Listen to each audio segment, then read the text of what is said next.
inaonekana mzee wacha mnapo wako na pesa, wazee wakishafika kwa hayupo kwa boma, kwa maboma zao wa vijana wameoleka kishindwa nguvu. Sasa kukuhimiza ikiwa umepakia na risasi moja yako 20 uwe na wazee wenzangu, tafadhali ukipata kitu hata kama ni mpya jaribu kutoka nayo na njia nyingine, na wasipenda ritati sana. Unaona ni yangu. Kuna watu hapo nyuma wakienda wakiona shamba ya mtu ya miwa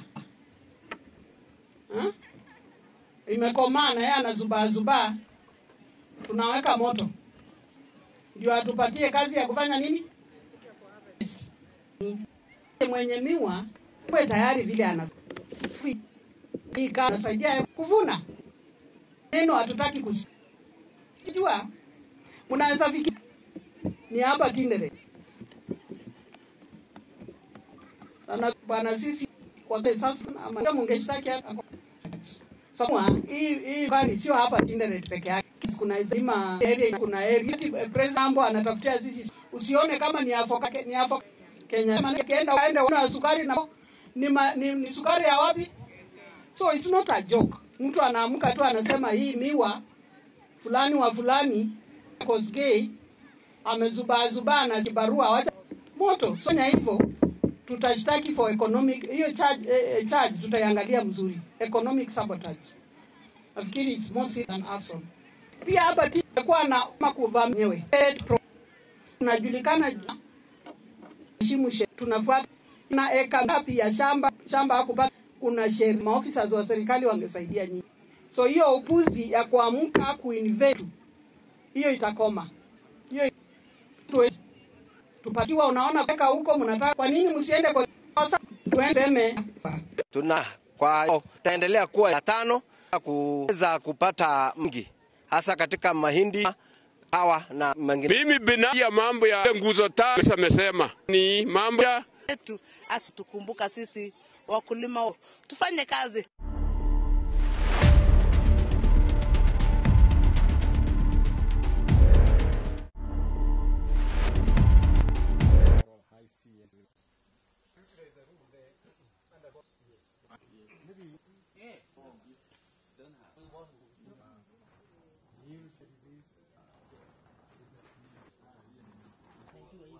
Sasa kama matawi ni kidogo kula ya kusapota watoto wote.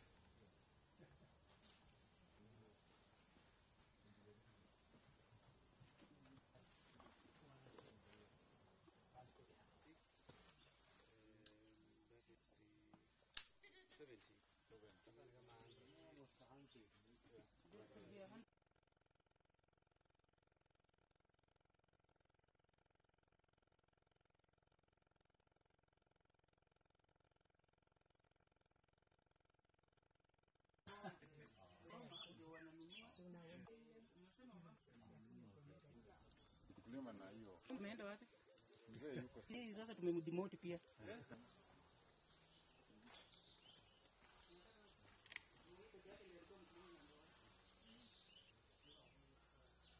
And also direct institute, I think.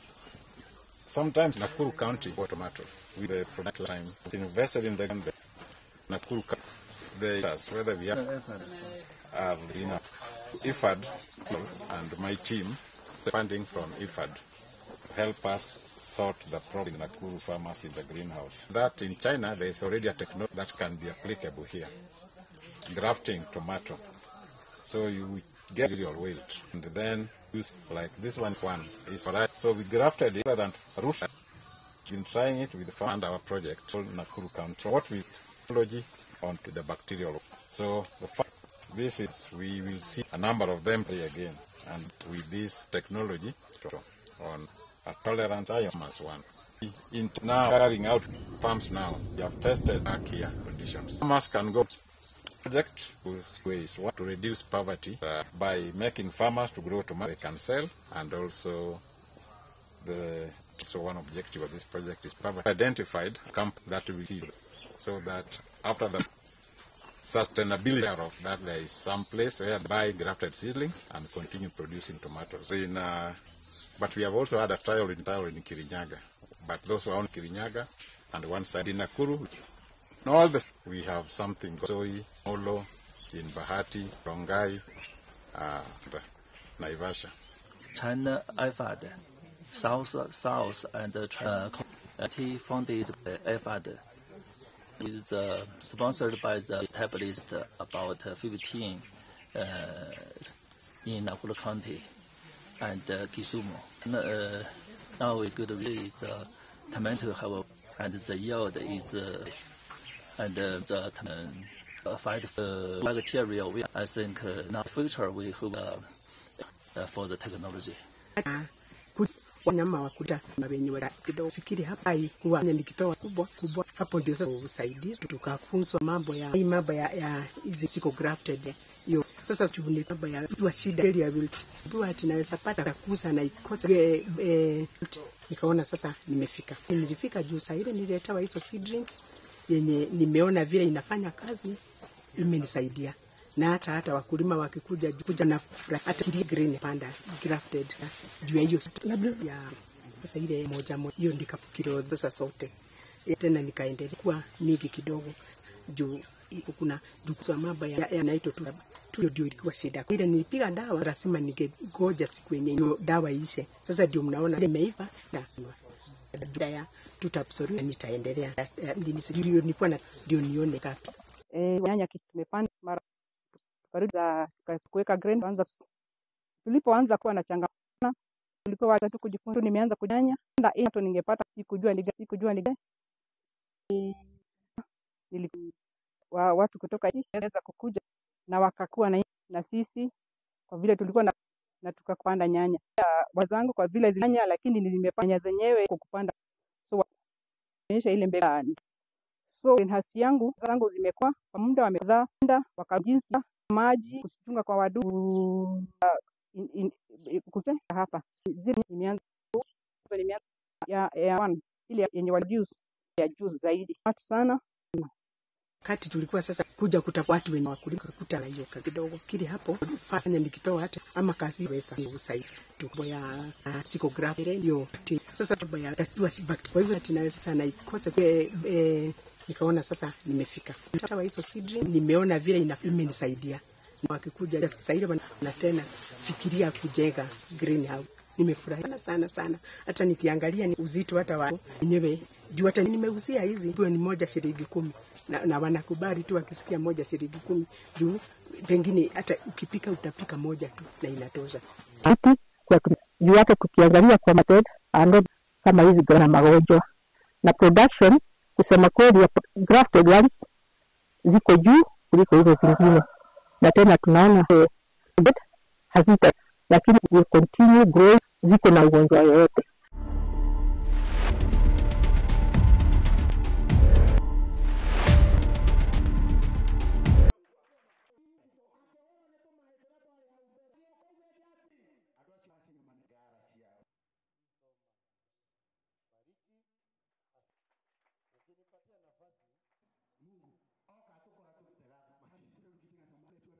Watu wana usiji there is somebody who will interview anaona hapo anasema nimewisha hata ningeingia kazi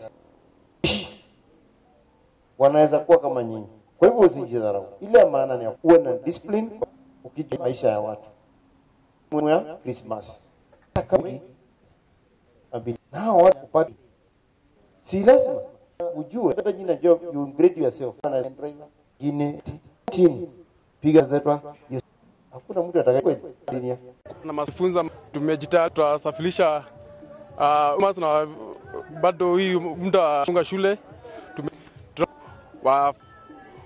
wa feels kwa mikono madriver safe even parcel delivery safe with them.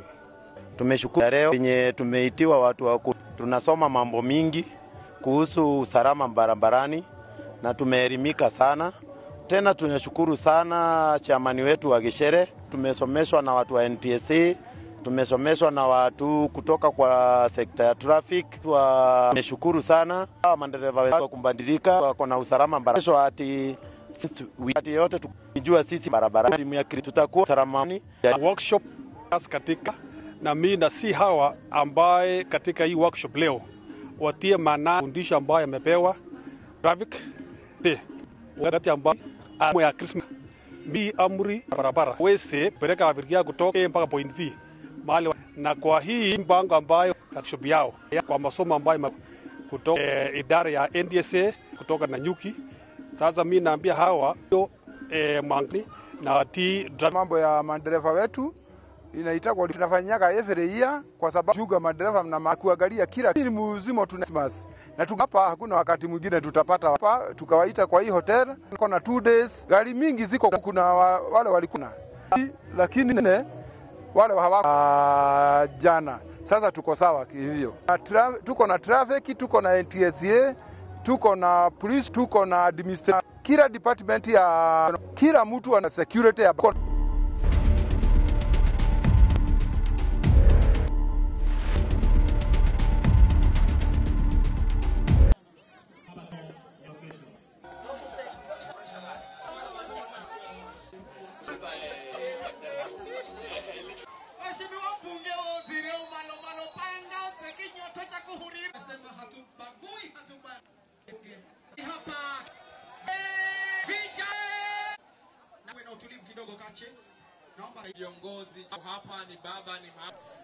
tukitatizika sana, lakini mwenyetea mtu kiongozi kwa muda wa miaka sicho hakijashukuru kwamba kila kitu kina mwanzo wake. Watu wakiwa ni wagonjwa hawa Malindi, hali nyingine ambayo mara ni hivi, lakini kwa kuja mobile clinic na imesaidia wananchi kwa jumla. Gari hili litaka kule nyanjani kwetu wasikii vizuri hisi kumpeleka katika matibabu. Mfumo ni sababu kwa mstahiki gavana anzisha ile EMS yenye mbei inafanya kazi hapa Kilifi County. Ndio mfumo huu unaenda kutumika, kwa sababu gari hili nimelitoa kwa watu wetu wapate huduma. Kwa hivyo litakuwa attached chini ya uongana kupitia dispensary. Ikiwa mwana anahitaji piga namba zile katika Kilifi County 535. Pia vile akisema yuko Uganda, ndugu mwenye ambaye atakuwa ile huduma link up gari itakuwa kwa wenye bilashi. Hata zile zahanati za serikali mara nyingi ukifika hakuna madawa, lakini hivi mnavyoona ile madawa ya maradhi ya kila aina. So tuna imani kwamba hii tusaidia yetu tupate afya njema. Muhimu kinateko chini vijijini kutusaidia kufuata mpaka majumbani. Mgonjwa kesi nzuri kiasi kwamba dereva takuwa na uko ukipiga simu fika hapa ndani matibabu liwa kwa uzuri kabisa.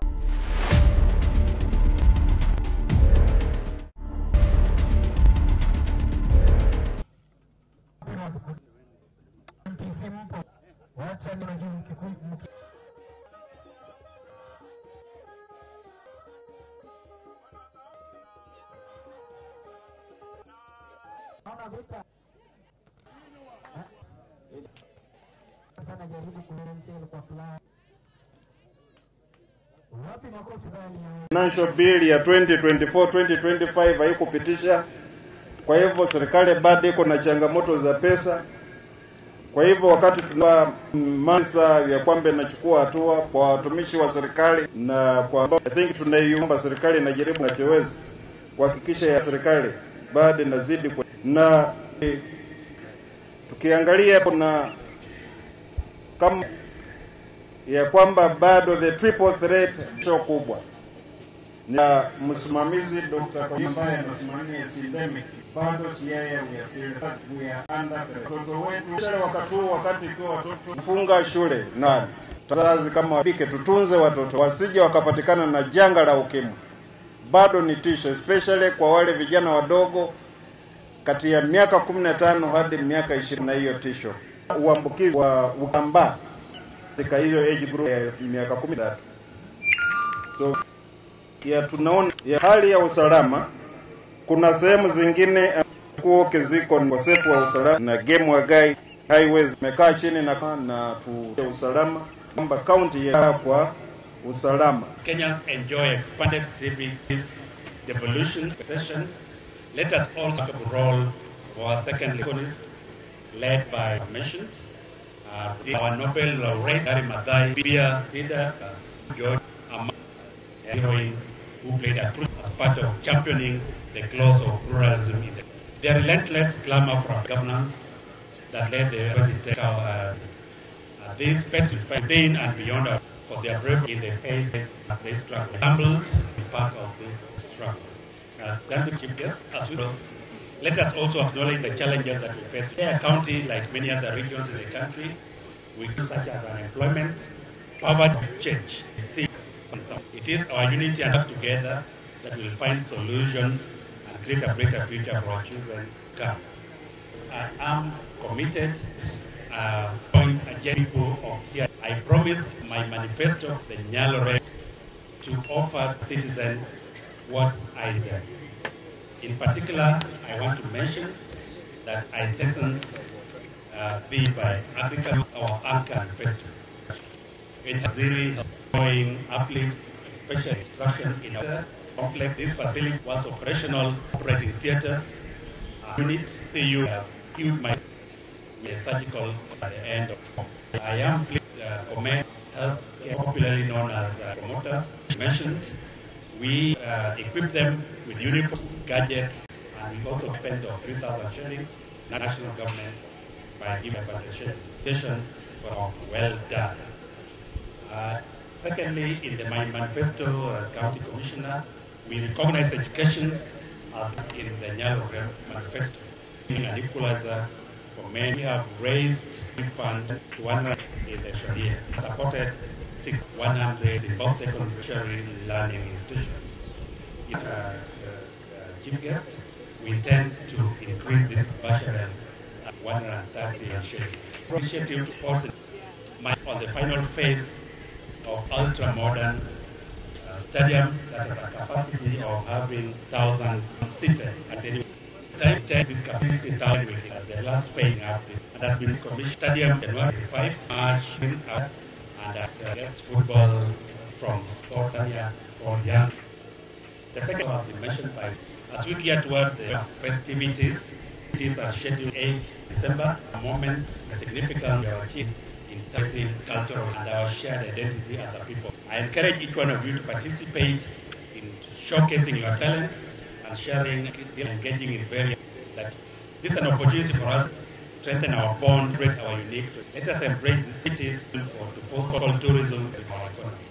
We mentioned again towards the end of we will have this dual people hosted in big again in nations, the country, and get beyond the borders, including Uganda and our neighbors on this Luo festival. I urge each one of you to embrace our heroes by actively in this country, whether through community service, innovation, all the out, or infrastructure commissioner, building major roads in our municipalities and major towns like Bondo, here in Siaya, Uja. This is definitely economic activities areas, and for Siaya thrive in their own. Honoring this, we educate ourselves environment and practices agriculture together serve for future enhancing our economic resilience. As I conclude, I look to drawing something from the people of Siaya, a culture of compassion and accountability. Siaya work in Siaya County only prosperous and just for all of us. Let us celebrate our heroes, the past heroes, legacy, ourselves today. Continue for all.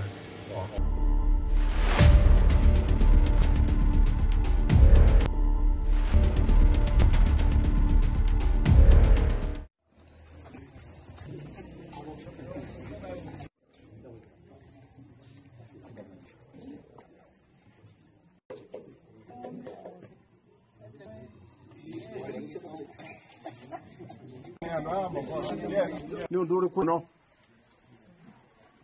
Wigitira. Good. Sema mubero ni kiromo kia magao daktari. Kwa Benson nasema bunge waendise msaada kuonyesha rais atakuwa akifanya, kwa sababu rais anafanya hiyo, ndio nataka kung'atuliwa, anang'atuliwa kwa sababu kazi ya sasa. Tunataka MP wote waende bunge, itakuwa akifanya na rais chini ya makamu ambayo inafanyika katika nchi. Sisi na hii ni jambo inaweza kwenye tu mbano kulia, lakini watu wa bunge mambo sio tuliwa sasa hivi namna gani, maana kama wasee tu, kwa sababu msee akiongea mambo haiwezi alipika. Sasa akianza kualipika mwenyewe. Jacob kutoka Kibogi hapa. Langu ni katika serikali yetu kuna vizuri tunatakuwa kwa wakati. Unaona roho yenea katika wametuongoza ni rais wetu ambia atoina na Ibrahim sija kakandamizwa mimiwa. Lakini sasa aliendezwa alipitizwa pitana kizazi. Wabunge wachagua wananchi walishana kazi ambayo tuliwakupewa mwimbiche. Wameweza ambao walikuwa nayo kinyume rais. Kuanza ya kwamba ni kama yangu kwa muda mchache mno.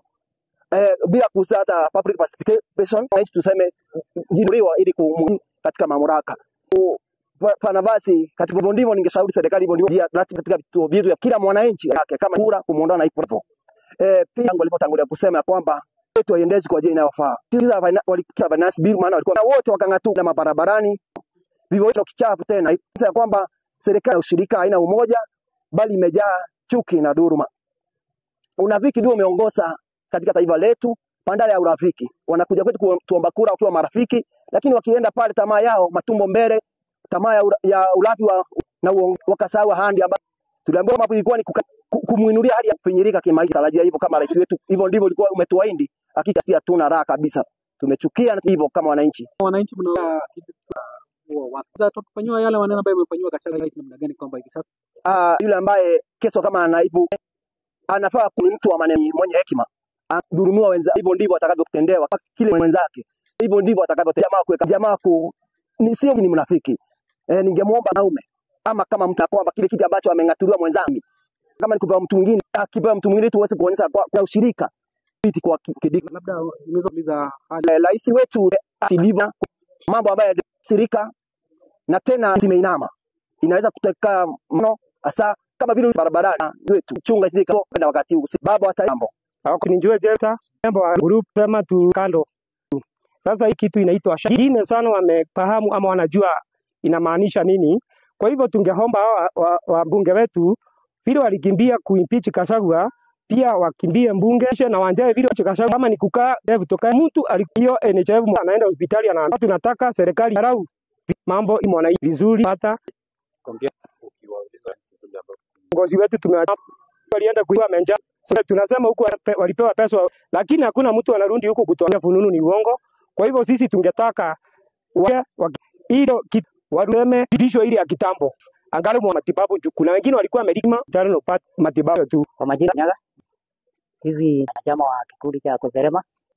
Maana kubwa tuna kazi kama pana na mambo mingi. Moja, sababu katiba tuko naye. Sisi kama wazee hatuwa kurudi. Sasa tukaamua tufomu kikundi cha wazee at least tu hata sisi tunasikika. Sababu ndio sisi tunatafutanga mali, ndio sisi tunafanya mambo mengine yote. Hataki organize tuweze kama Kozerema tutamia moja. Naona tuko wengi. Na natarajia kubadilisha nini. Katika Kenya tunaona kuna mambo inaendelea na ni mambo yenye ya kisiasa lakini siasa katika social katika ile maisha na shida mingi ungeomba life endelea yote pia sababu ni mambo mzito na sisi zote ndio sisi tuko na woga tutaishi aje hii nchi yetu sababu imefika iko sana pia yale na sisi kuona vitu sasa hiyo vitia yake itapata kwa niaba na wale wengine wote kaza kutulia italeta katika tafadhali na hao wabunge waweze tafadhali wao ni wakilishi wetu pale lakini tafadhali wakae chini waongee hiyo maneno mambo ya vitina tu na yale mambo kwa hivyo wazinzi haita sisi tunataka mambo ya ukulima mambo ya masomo mambo ya sasa tunaangalia kama ni kawa mambo ya kandamia yote tunaambiwa tendo ndiko iko sawa watu wanao ningemuomba kumekuwa na corruption aweze yale maneno wanaosema na mindo tafadhali watu nzuri sana ni kweli ile amani tulikuambia yada naona kwa mwanzo after na hakuta kuzioni makosa yale ya chini wazungumze yalisema hiyo mambo hatapitia sasa tunaiona anapitisha yule mwingine hata kindiki hata akiingia kwa sasa kesho yake tutaanza siasa hivyo hakuna maneno itakuwa hivyo itakuwa hakuna kitu tutafanywa kama ni huko wakae chini wafanye ukora vile tuwaongeza wengine ingiza sababu akikuja sasa alisema kisha katiba azebe kwa mwanaume kwa mwanamke sasa na hiyo maneno wanafanya mambo na Gachagua wakae chini maneno mamali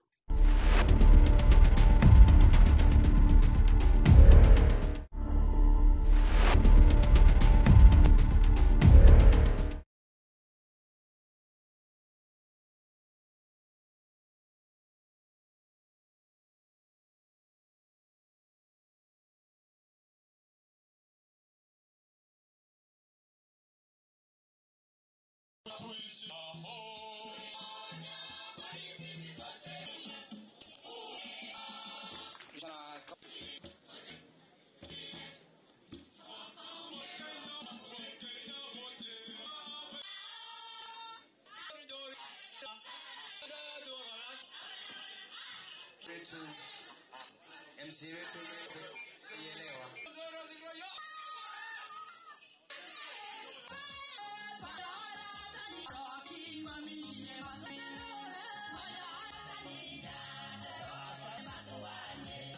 Historia kwa majina naitwa Solomon. Kitu naitwa kwara. Ni kitu ambayo inasaidia yangu. Alafu hii watu naleta hii kitu wanakuwa kwara. Wanafanya mchana yote, usiku yote. Hapo ndio sisi wazee tunakataa. Hii mchana. Kwa sababu idea yote mko na alianzia Norwanda. Norwanda ni kitu ya mchana yote, usiku yote. Pangine si mzuri kweli watu kwara, lakini ya mchana ni mzuri kwa sababu nasaidia hivyo tu. Mchana ni mzuri, anakuja kuleta ila enye ilia. Hii ya usiku pande nyingine atuchui na kijana kidogo na itakuwa mingi. Hii mwenye wanakataa ya usiku.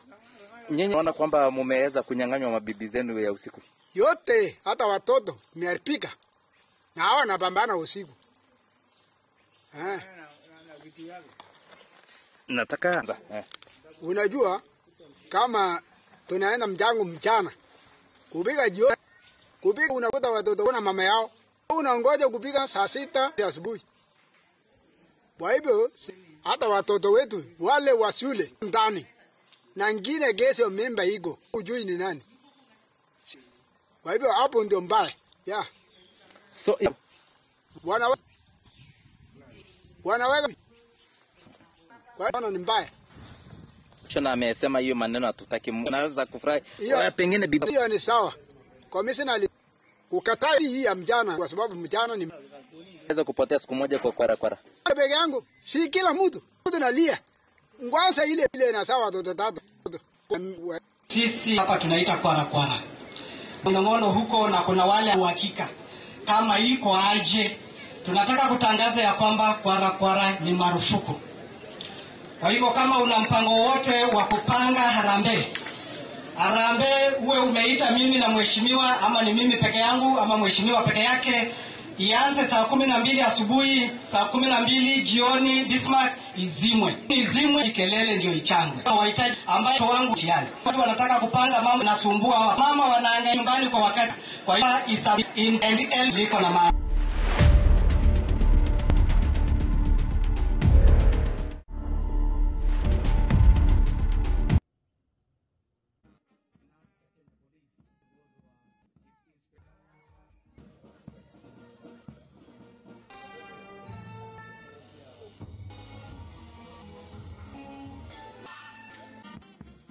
Ni kwamba land business na shida mizo pale kwa county, na hivi majuzi court ilibuni ama ilizindua ile mpango wa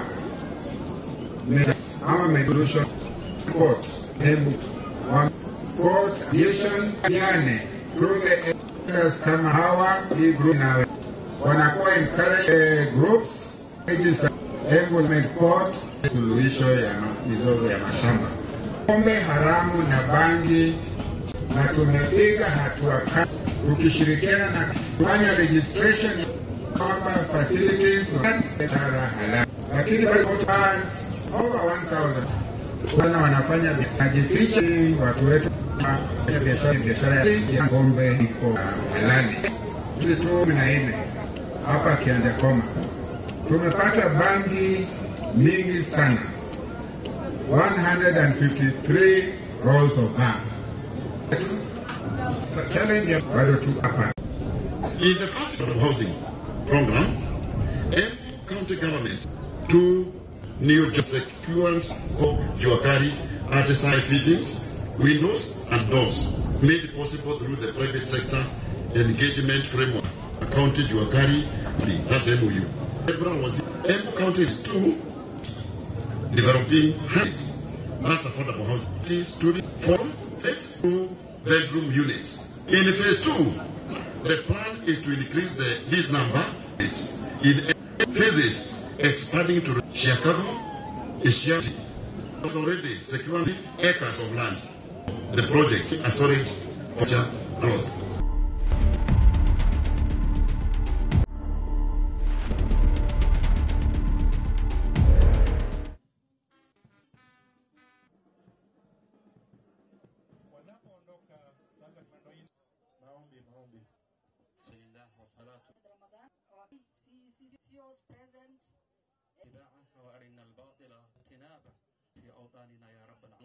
Na Musao ndio wana nafasi ya kutumbuiza sasa.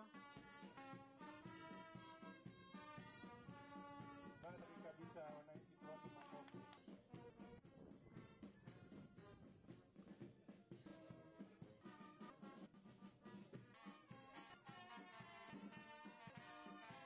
Keep up the good what you are doing for the people regarding this unacceptable vices. Sana, I know how much you are doing, and I have no doubt one day we will overcome this menace out of our country. Tujiheshimu sisi kama watu wazima na tuheshimu watoto wetu, na wale wazee pia ambao wako na hari ya kuoza watoto wadogo, hata wao tutawachukulia hatua. Dunia imebadilika sana, maisha yamekuwa magumu sana, na hatutakubali taratibu zingine za zamani ambazo zimepitwa na wakati ziendelee. Umwamiakli baasha watoto 7 unamwacha, tutakufunga. Hiyo ni aibu kwa wazee. Kwanza umemkatizia masomo yake, Uislamu huo, wala sisi na mbona kwa ripaki nani 12 mpaka 20 umemzalisha, unamwacha hali kama wapi? Kwa nani? Watoto wake. Huo ni wali anza sasa, na ni matusi makubwa. And the menace of vices that are this include was never known in Garissa. Sodomy, which was never known in Garissa. Defilements, drug abuse, GBV activities. So what is that? Today we are announcing a serious fight against these vices. These are vices that we did not know in Garissa before. We can't tolerate them. We are working with security officials to counter a big way.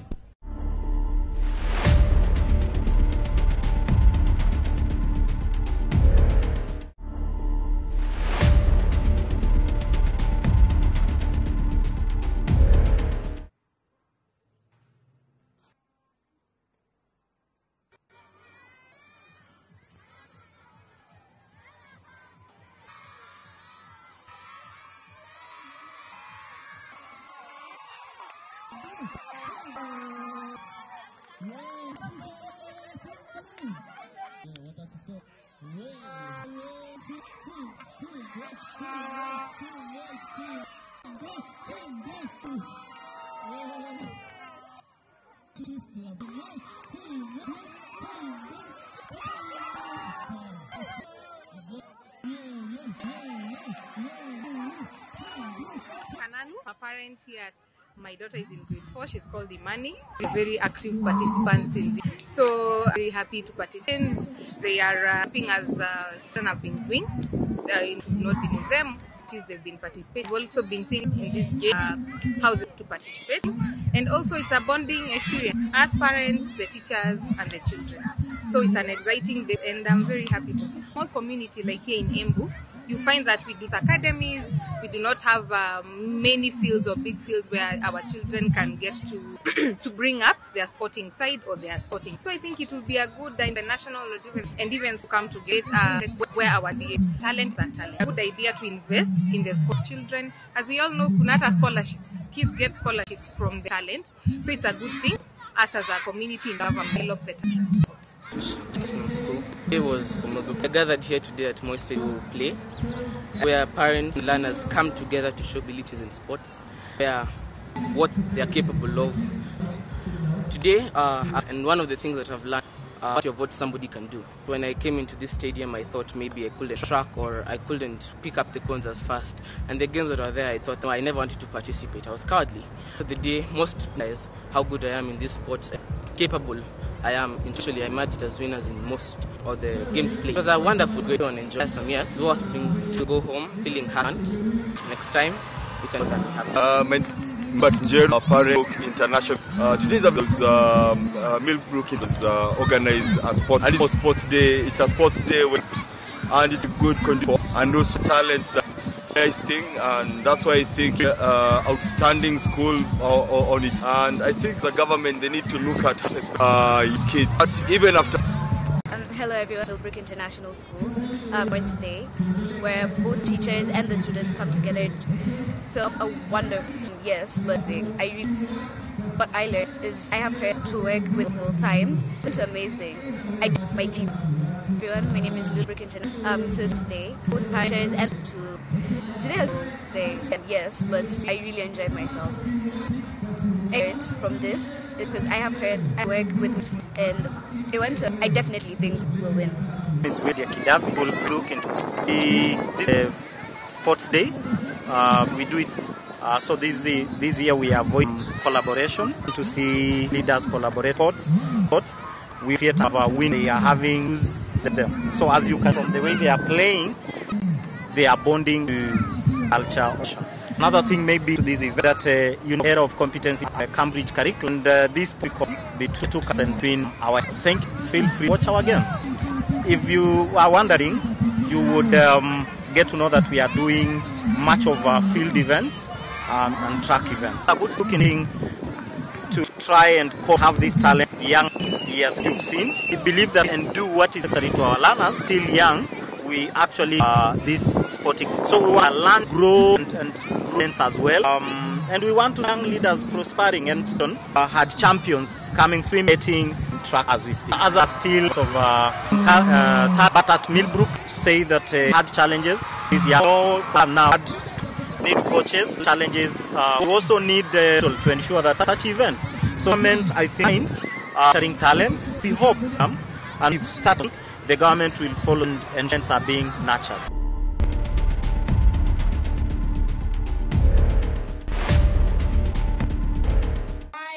To be made the process of Southern.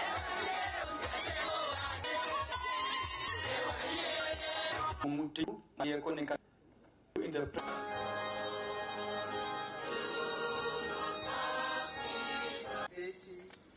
Anyango Uyo, a member of the Church of God and San Honorarium Cathedral Church.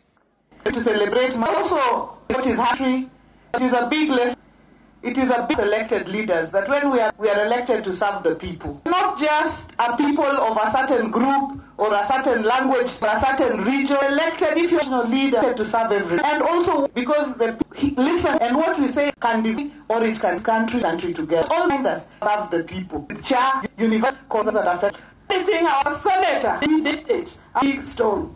Given and will throw it. And this is the in this country the did like your village, you are trying, it is repair some because this is from all. I'm grateful to all the people who are along this journey. These include my family and late mother, Mama Rosa, friends, and of social change, start the cause of even the pay money. I touch, make all, and cause shine.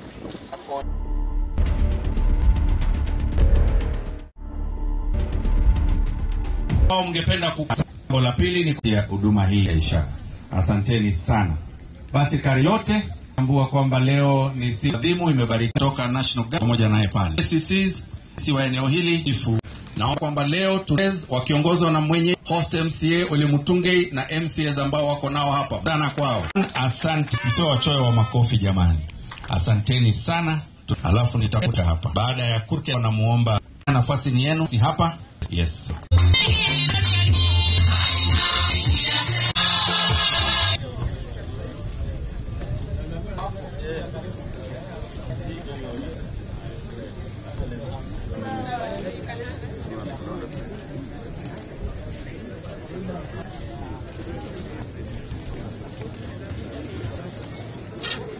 Kuna wanasaidia ingekuwa inaendelea kama shani wetu wanasaidia wa nje. Mtu kutoka Kiambu ama wherever kuja Kajiado bila mtu ambaye anamwambia kwa hakuna mtu leo enda wapi tell you na nyinyi we commit ngombe itakufa. You can mama kulisha mjia na uze. Ndio mjinga mwingine atinja. na wana Kajiado wafugaji, na tukiwa wote tunahakikisha hiyo ng'ombe itakaa kwa tunafaa kuchinja ng'ombe zaidi.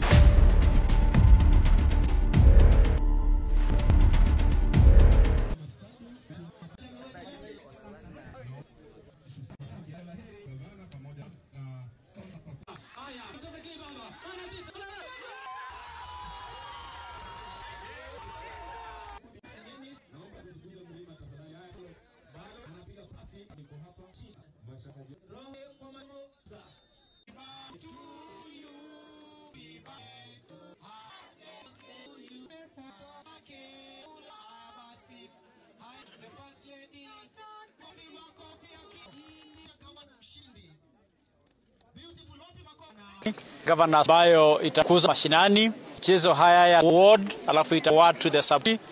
Ni ili tuanze kutambua wanatalanta ya michezo, kuwauzisha vijana kasijihusishe na mambo mabati. Na mimi kwamba kaunti yetu tuko Bambe ili vijana wetu faidika, na tunawapongeza wale anzisha cheza leo rasmi Governors Cup na Pamalia wameshinda timu.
Less patriotic. Hatuna nchi nyingine.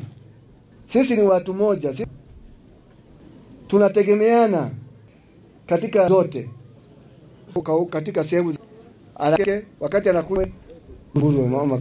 Kwa hivyo tuendelee tulivu kwa kazi yetu kama nchi. Mungu atatusaidia. Wasiwasi. Moja wezo yeye.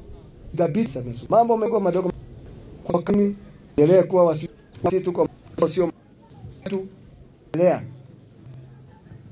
tu abadilia na nyemelea juzi tu kwa hapa anafuatia hapa tu hii sabka ana beba kwa na ana ndio jambo ya kina mama. So bodaboda hata saa 3 saa 4 ya usiku sababu anaweka kwa kondoo. Sasa ina taxi kadri kodi ya sio mzuri mtu akiana katika hii show ya kodi yao inawezekana kume mbele hivyo, kwa sababu sio mzuri yeye ako na tumbo kubwa au ya bemba kama hawa kazi kubwa igedok lekei together lekei together ithio toho oe ndagotiro dogo thoka maundu nimekwagera, tupendane sisi kwa sisi, tupendane kama tupendauti tupende na rote na mapenzi ya hivyo mahali popote muka ambaye Mungu ile tunatoa na serikali ni ukweli. Atemaro watu walipigania uhuru na mpaka wa leo wanalia ya kwamba serikali tuikia ipasavyo. Na mimi ninaomba sisi kama na waka sasa wale ambao wengine na labda shida hizi zinatukuta ambao wameenda roho zao wakati huu, wale wako na tena viongozi wale wazire pia kama hizi kama hii program ya tuhakikisha kama hawana ile natakawa tuweze medical health for free ili ili hiyo mambo iendelee sawa sawa. Na mimi ninaomba zote za wao tunapa ingia hospitali imesema ya kwamba itapotea. Na mimi nataka hatutayoishe nisi. Hapa mgo alikuwa na ile kadi atibiwe, apewe huduma vile inatakikana. Shida kwa maisha sababu tuna program moja elekea hii siku na ushungu tu. Waza nchi mwaka teswa nias ipata hawaja asai bado ku mto akli siasa taka kusema tukiwa Ligadhi wakashagwa hakuna mtu ambaye kasha ameshuka yeye ni ma nini na yeye ile koyo duha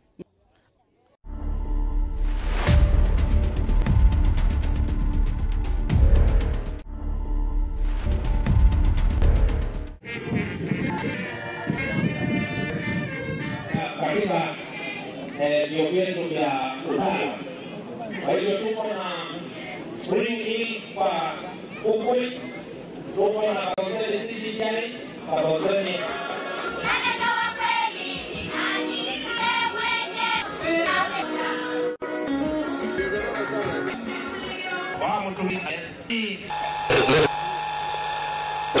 social care. This, and I want all of you to pay attention, so that everyone has to comprehend a task force to make assessment of the state of county this team in the next meeting.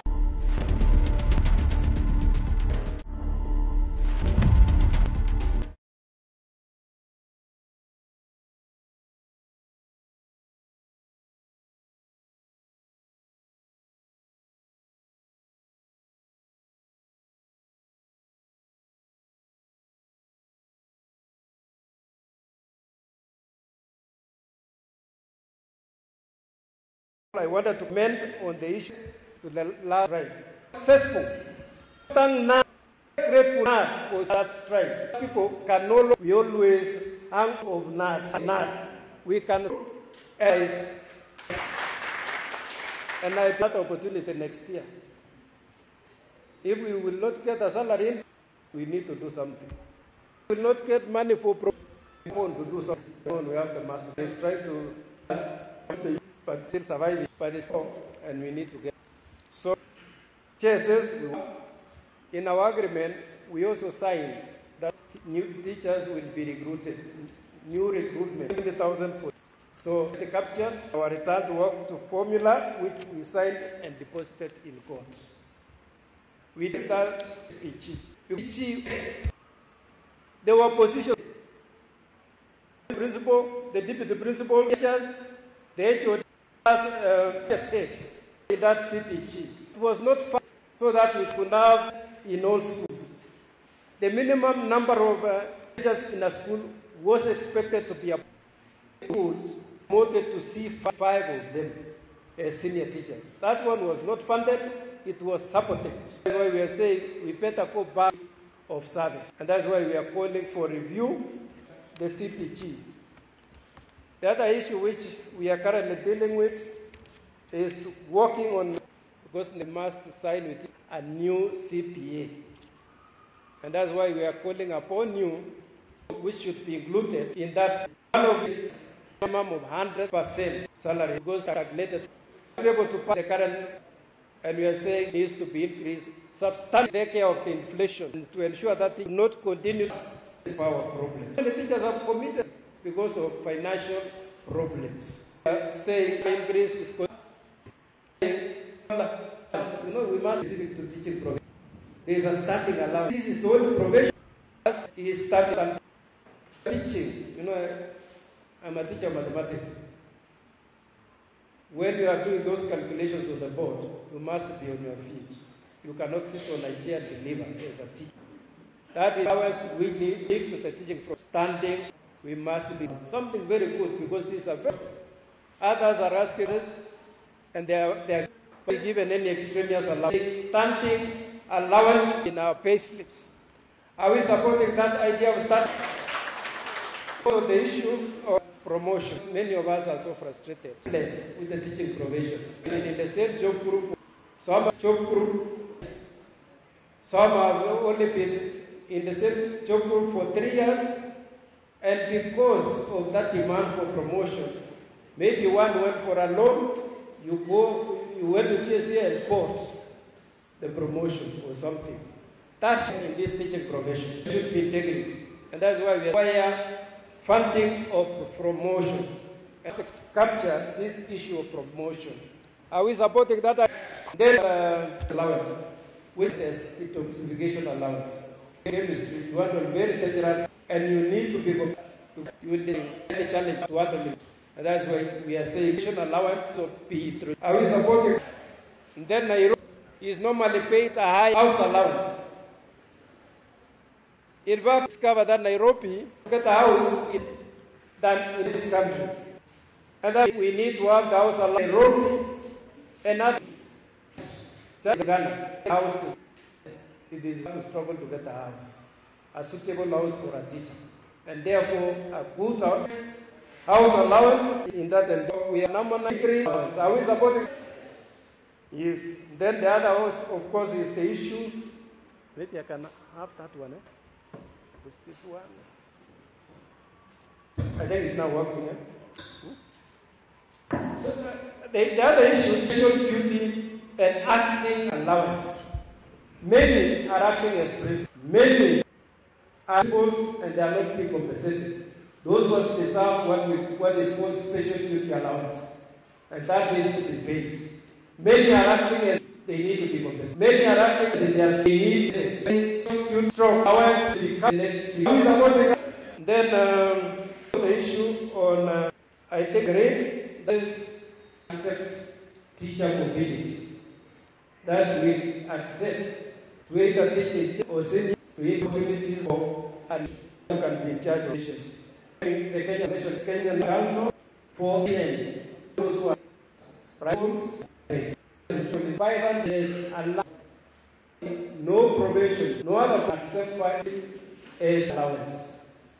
What teachers, financial counselors, and teachers, you have raised your issues. National Examination Council. We will champion them. You must be paid for marking. National Examination, we will attempt to pay. We will make proposals. They say party is provided for. Let's assist certain activities. Pushing those funds related to focus to be either transferred to or to direct people in the news use it. To see those who are attend event international activities, you will see Ministry of Education of issue. No, very few teachers. One was sponsored. Then given active per diem allowance. We work so that it can wait at Asia. There is permission to start paying by co-curricular activities.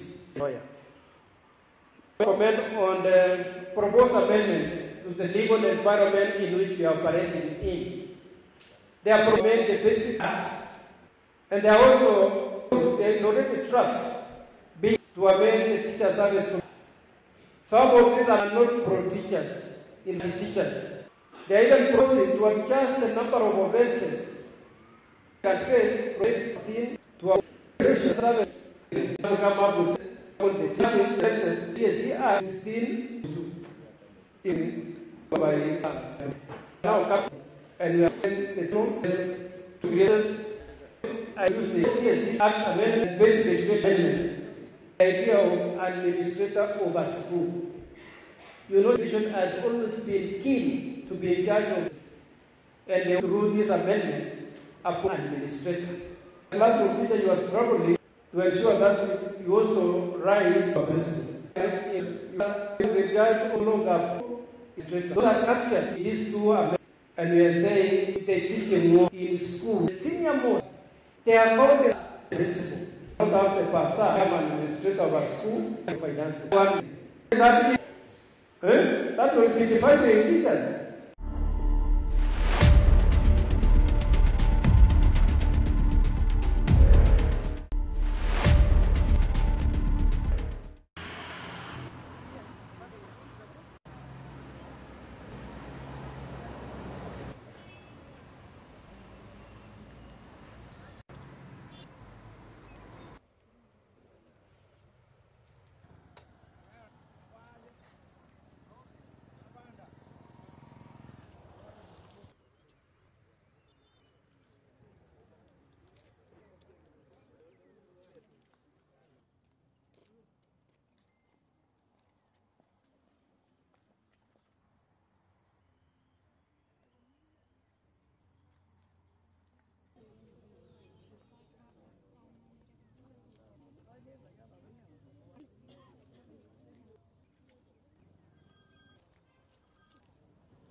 To Weldon Kuria, mkaaji wa Kapkelek, Simotwit Village.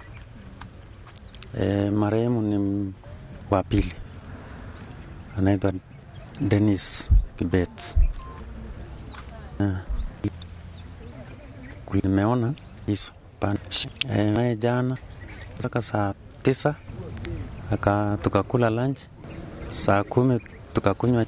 So hivi ndio kuna boda na ingana na alipata yake labda mwenye walikuwa na ya kumnya Adungwa imepotea na wenye wahusika hatujajua ni nani. Itajulikana kuna miaka 9 na mahali pema peponi na wenye wahusika wapatikane. Kwa majina Panyako, mkaji wa Jamji Factory, na ningependa kusema mtu ambaye amepoteza hili. Mimi niliupata around time possible. Alikuwa mbatio. Mwingine aliniambia afu nirudi mpaka wakati So in that process yakawa tu nikamwambia naambia huyo si tuende. Tulikuwa akatuambia mwenzake si tuende. Mapana. Kuanzia hapo nikaanza kusema hapa. Na hapa ni hatari, hata mimi mwenyewe huwa ninahofia kukamama. Na yeye amekaa na ni mwanadada. Usalama yake iko. Sasa tukaongea na huyu mwanadada mpaka tuna issues that during meeting we raised an issue light ya hapa. Mpaka kwamba tulikuwa tunaomba watusaidie watuwekee security live na kuanga very risky. Hii very dangerous. Naomba ya kwa hivyo. In term sasa wa watu wa kwamba boda panda jua. Ni hivyo. Hakikisha ya kwa inawezekana in case of anything inawezekana. Kwa majina jamaa mcha yake kwa kawaida. Wacha niseme pole wa premium na mmoja wao sio ya kawaida. Chaisha kwa uwizi wa bodaboda pikipiki nani ameibiwa. Niombe watu wa bodaboda tunguzi ni nani kifo ya askanya uchunga kana ni nani alihusika maisha ya jamaa. Mara kwa mara hapa cha security kwa mara amefukuzwa kikuja mapema kwenda kazi. Tu ameficha mahali kwa majani security. Chief wa tu ni akina siku. Hii barabara wana lakini hana siku. Mimi kwa niliamka kwa soko. Kiongea tumeuliwa huko. Kwa bali tunajua kabisa ni hii side. Mimi nilifikisha mzigo yangu ile nikawacha kama hata mimi labda ikie nione labda ni mwenye siku. Chukua boda ya primi kapudia. Peafa kenye mimi naenda hata mda na kwenda kwa na ziki saa moja tu amezaa funga kazi na kwa na simia ganga kani mwenye ananipepanga hama la ile bagi yangu hapa kuna siku nilikuwa nimepanda na nilipanda boda mwenye mimi namjua kufika hapo tukapata hapo kwa hiyo karabati mwana chebu na Kenya ili tusaidia na pepa majani ikielekeza majani. So naomba wenye mfika kwa manyumba zenu mapema. Falin Rotich. Mimi ni Jamji. Kitu tunasema tu ni pole kwa hiyo kijana. Na wana wa boda. Kitu tunaomba muangalie pepa na boda. Babu shida kwetu wasipoteza mtoto patena na tena wazazi. Ikifika saa moja mfunge muende kwa nyumba. Kesha muliane.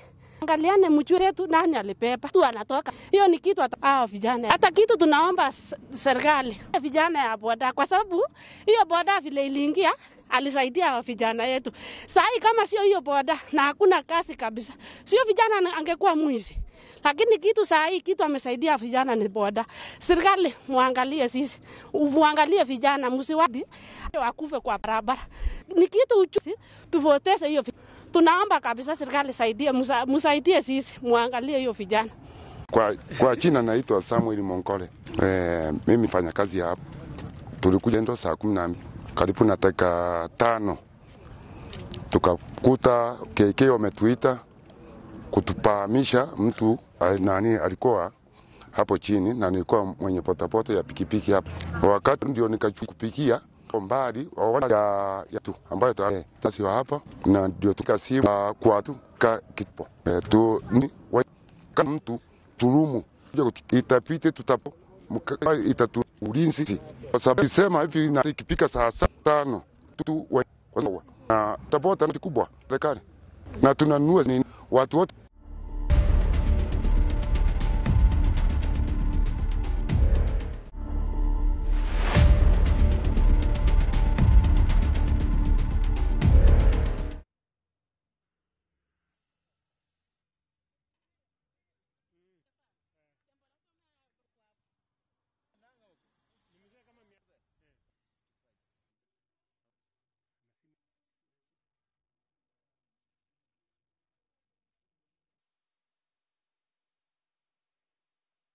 akaingia simu mwenzake akamwake mwanamke hatumliingia na yeye kwa room, akapewa akaitisha kijana wa jikoni, mimi nitakuja kukuambia masaa yetu nataka kukula.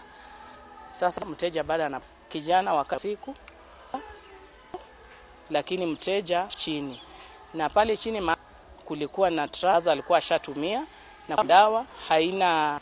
Sasa hatuku dawa gani, kama ni dawa kwa hivyo sisi kama ina zile madawa ipigwe marufuku. Kitu ya kwanza ni kitu inafanyika. Juzi kule Makunga tulisikia kuna mtu na hizo makaratasi na msichana hizo madawa zimemshinda na nguvu. Nikiangalia watu wanakufa kuanzia sabuni sana. Kwa hiyo kisanga mwito kwa wasichana kama hao kwa room za nguvu tumia umetafatumia muende mtumie madawa. Ndio mimi upande wangu naweza sema either huyu mwanaume nguvu akaona atumie hiyo dawa maneno sasa ndio venye msichana utumie nini zaka kwa karibu tumia nikaenda aliingia sana, na tumekuja kushangaa kuna mja za nguvu za kiume dawa zinapendwa wazee zimeshinda ile japa na aliingia peke yake hapo, na kwa room number 7 pale zimetumika dawa za madawa ya nguvu iko pale zimetumika. Chana rika ndoko tafadhali jana huku nje chana rika yenyu watoto wazee wali msimalize wazee sababu wako na pesa kwa room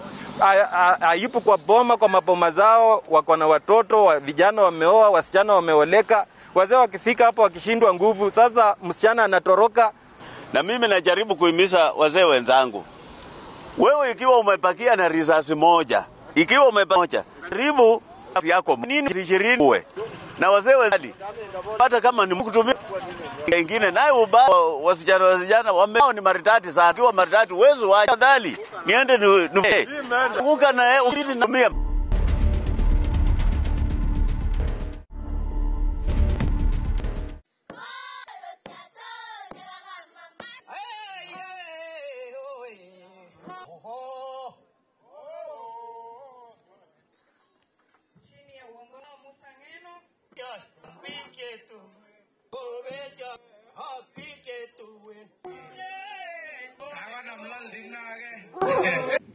Tumekuwa na issues here and there, especially hapa Tinderet na kule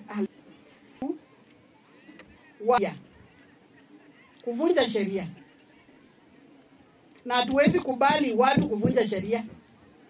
That is why we kweli tu hapo nyuma wakiona imekomana yana moto tupatie kazi ya kufanya nini.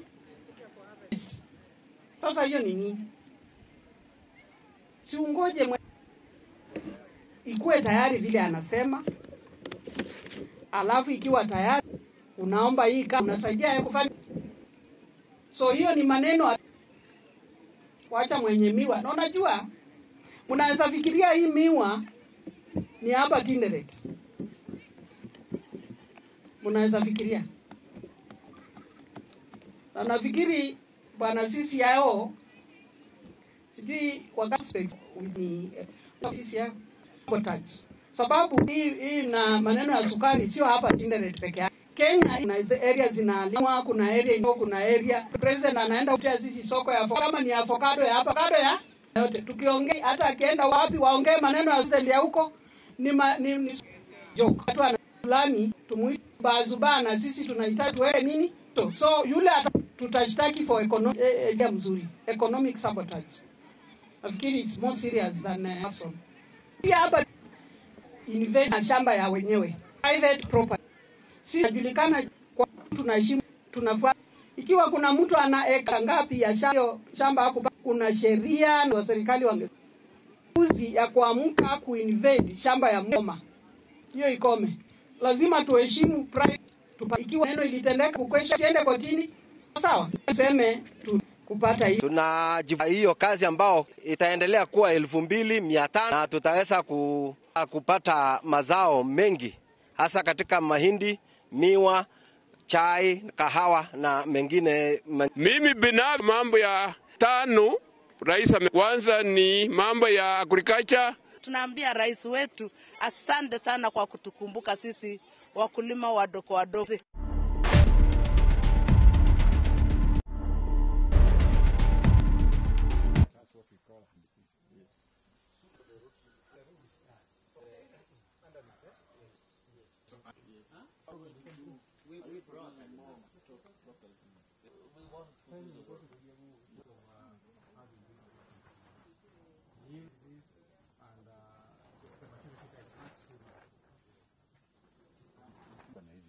Sasa kama itatengeza chakula watu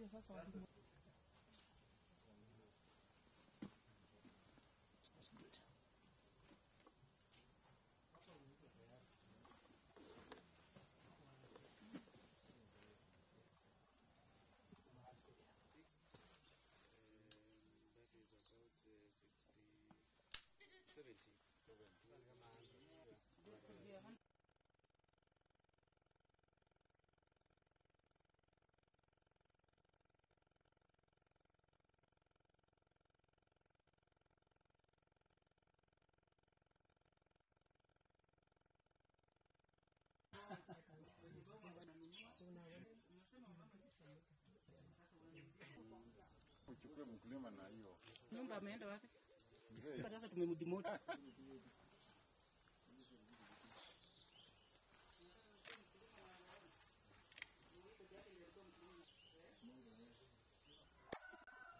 Director of Configuraton back was the with the time the production has been declining over time. Farmers invested in the ground to them. Our collaboration with them, they approached us, people away from the greenhouses. So IFAD, we and my team, funding from IFAD to help us sort the problem that was affecting the greenhouse.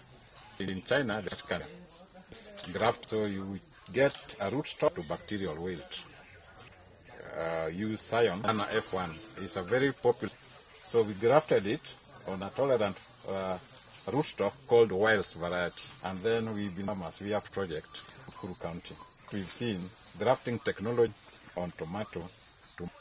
So here, the farmers, number of them that they succeeded technology in tomato. Stock, then you bring a commercial farmers want. Intent after in 42 now. This technology under our local conditions so that farmers can grow tomatoes. So this project we are trying to in two ways. One, to reduce poverty by they can sell and also can eat. So that is project is poverty reduction. We have all company that will lead the seed. After the project that is there is some things and continue to currently we Kuru, but we have also had a in Kirinyaga. But those who are in Kirinyaga and one site in Kirinyaga, we have 14. We have something going in Molo, Rongai, Naivasha. South and triangular facility of FAD. Now we are sponsored by we established 15 demo sites and Kisumu. Now we get a very good result. The tomato health is very ripening early. Also the tomato and rigid material succeed in naweza kwanza mimi nilikuwa mmoja na hiyo grass kidogo hapo fanya nikitoa hapo ama kazi hiyo hapo ndio sasa usaidizi mambo ya hizi nyako grafted jusida bereni ilikuwa hiyo bacteria wilt. Sasa ile nilikuwa nimefusa hata mambo nikajua bacteria wilt tunaweza kupata bacteria. Sasa nilifika juu hydrants inafanya kazi hata wakulima wanakuja pia na tena afikiria ndio waweze mbegu yenyewe ndio napata mbeleni hapa ni harvest ya kwanza kuiva kilo sasa sote tena nikaendelea ikakuwa nyingi kidogo tarajia juu kuna tusiwa na funzo sasa hiyo ndio kama inahitajika sasa ndio mnaona kama ile imeiva imepitisha.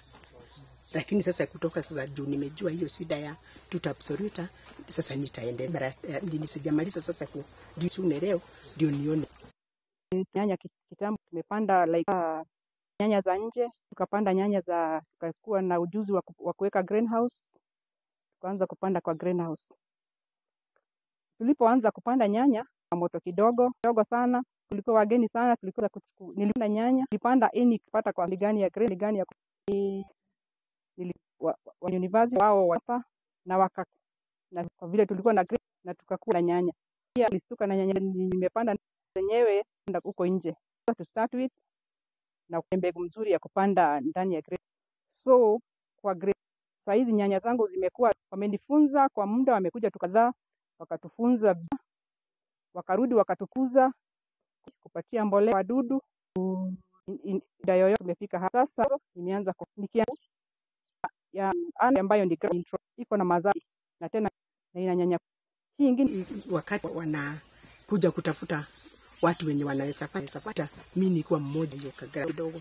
Sasa nafikiri hapo fai kuwa naweza fanya ni kitu kubwa ama kazi hiyo. Sasa nilipata wakafunzwa mambo ya psychographed ile nikajua bacteria sasa ile nipata cause bacteria. Ona sasa nilifika dawa hizo yenye nimenisaidia kulima, wakikuja juu wanakuja kusoma hii anategi wanajenga ni sana sana. Nikiangalia ni zito hata wa grafted juu, hata nikienda kwa hata naambiwa mpari tu akipika utapika moja ya hizi nyanya na ambazo tulikuwa tumepata juu yake. Tukiangalia kwa mazao are not doing good, na tena na grafted ones kwa juu hizi zingine hizi endelea sasa because na hazina ugonjwa.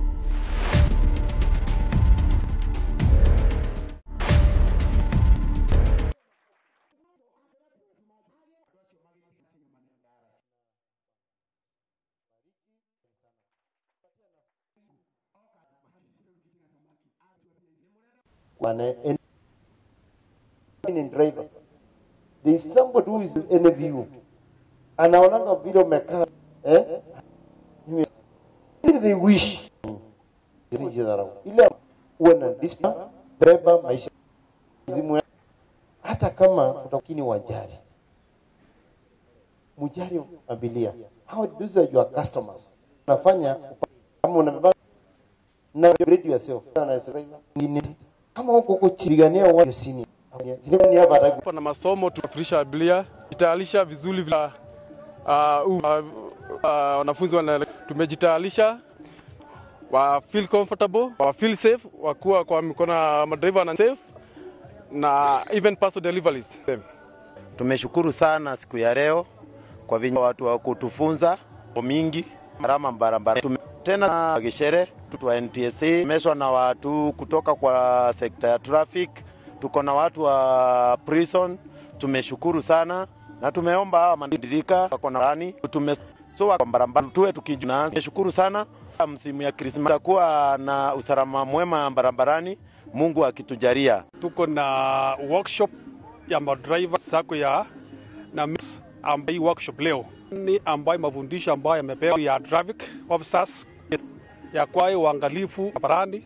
Hii msimu ya Christmas na si hawa watii amri para ili waweze kupeleka abiria kutoka mahali wanaenda. Kwa hii panga workshop yao vifaa yao napata kuanzia leo kutoka ya NDSA sasa kutoka na nyuki. Naambia hawa barabara tunajua vifaa wetu itakuwa refreshment fanyaka sababu ya kushuga tent kitu uzima na tuko wakati mjati hapa. Kwa hiyo wako na mingi ziko sababu kuna wala jana hii lakini wengine wako sasa tuko sawa.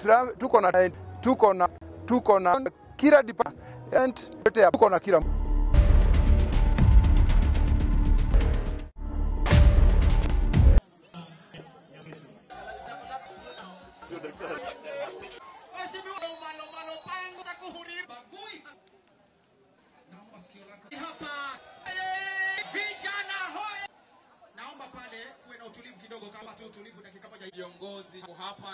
tulikuwa tukitatizika sana, lakini furaha kubwa ametuletea kiongozi. Hiki kitu kafanyika kwamba kina watu wakiwa ni hawana malingine ya karibu wa madawa hakuna, lakini hii wengi kwa jumla litakuwa lina uweni kwenda kusaidia vizuri maisha kumpeleka hapa. Ule mfumo ambao tunakutupatia kwa mstahiki mwenye ambaye alianzisha ile ambaye inafanya kazi ya Kilifi County unaenda kutumika. Hili nimelitoa kwa wapate huduma.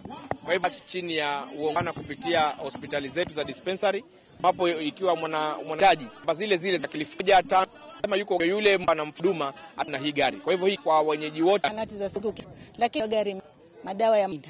So imetusaidia katika maisha yetu jema. Kifaa ambacho kina vijiji tayari dia yani mgonjwa kama zuri pia wafatu sana, kwa sababu ikiwa ni damu ukifika hapo ukiingia utakuwa unapata, utakuwa unaangalia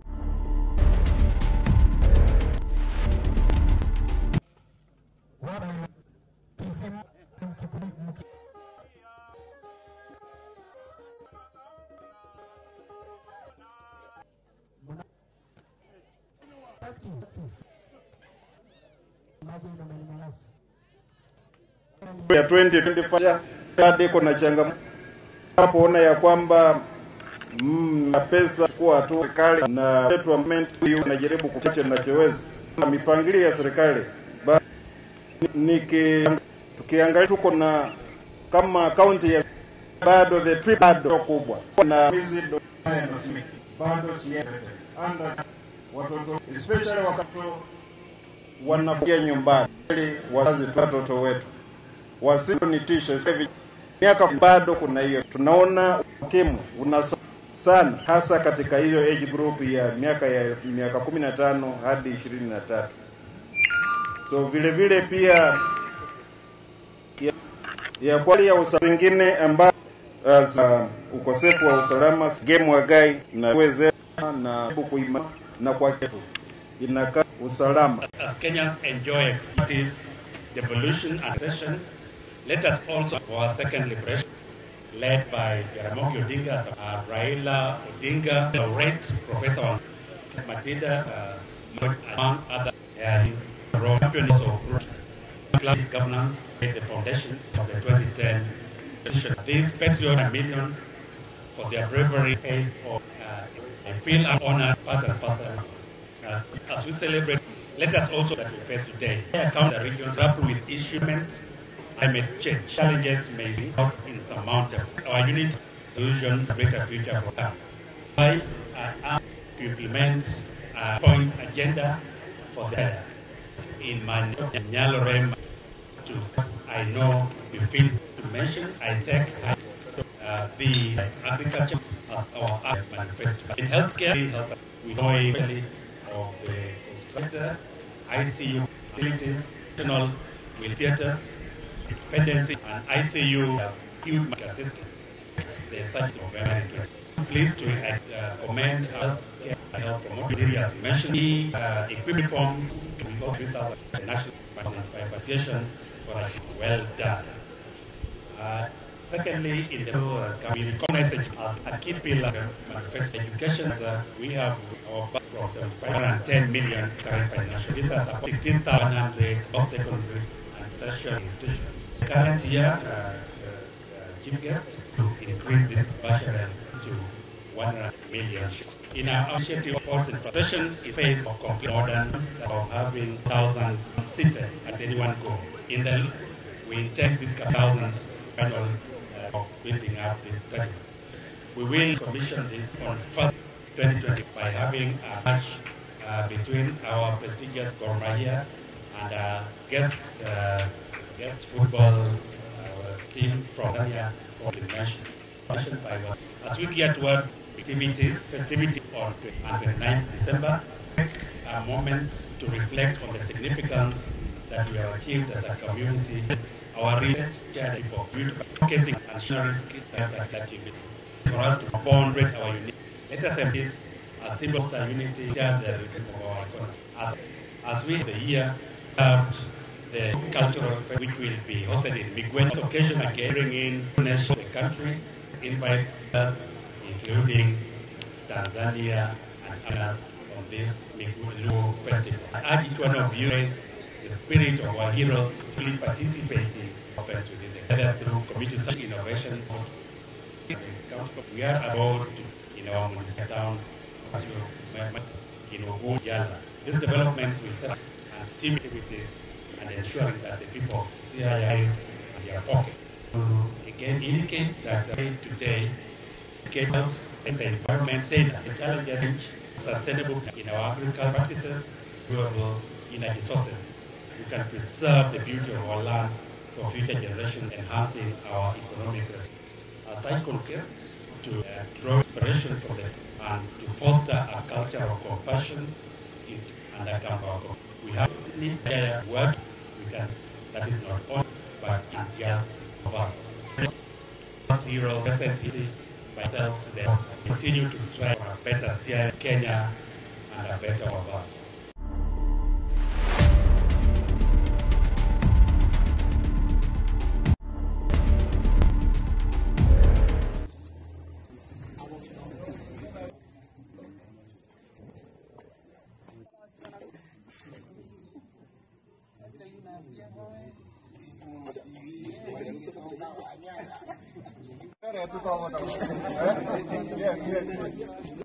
Ni nduri kwegwa kuvutia muno ava kwigitira good ni afuba tayari.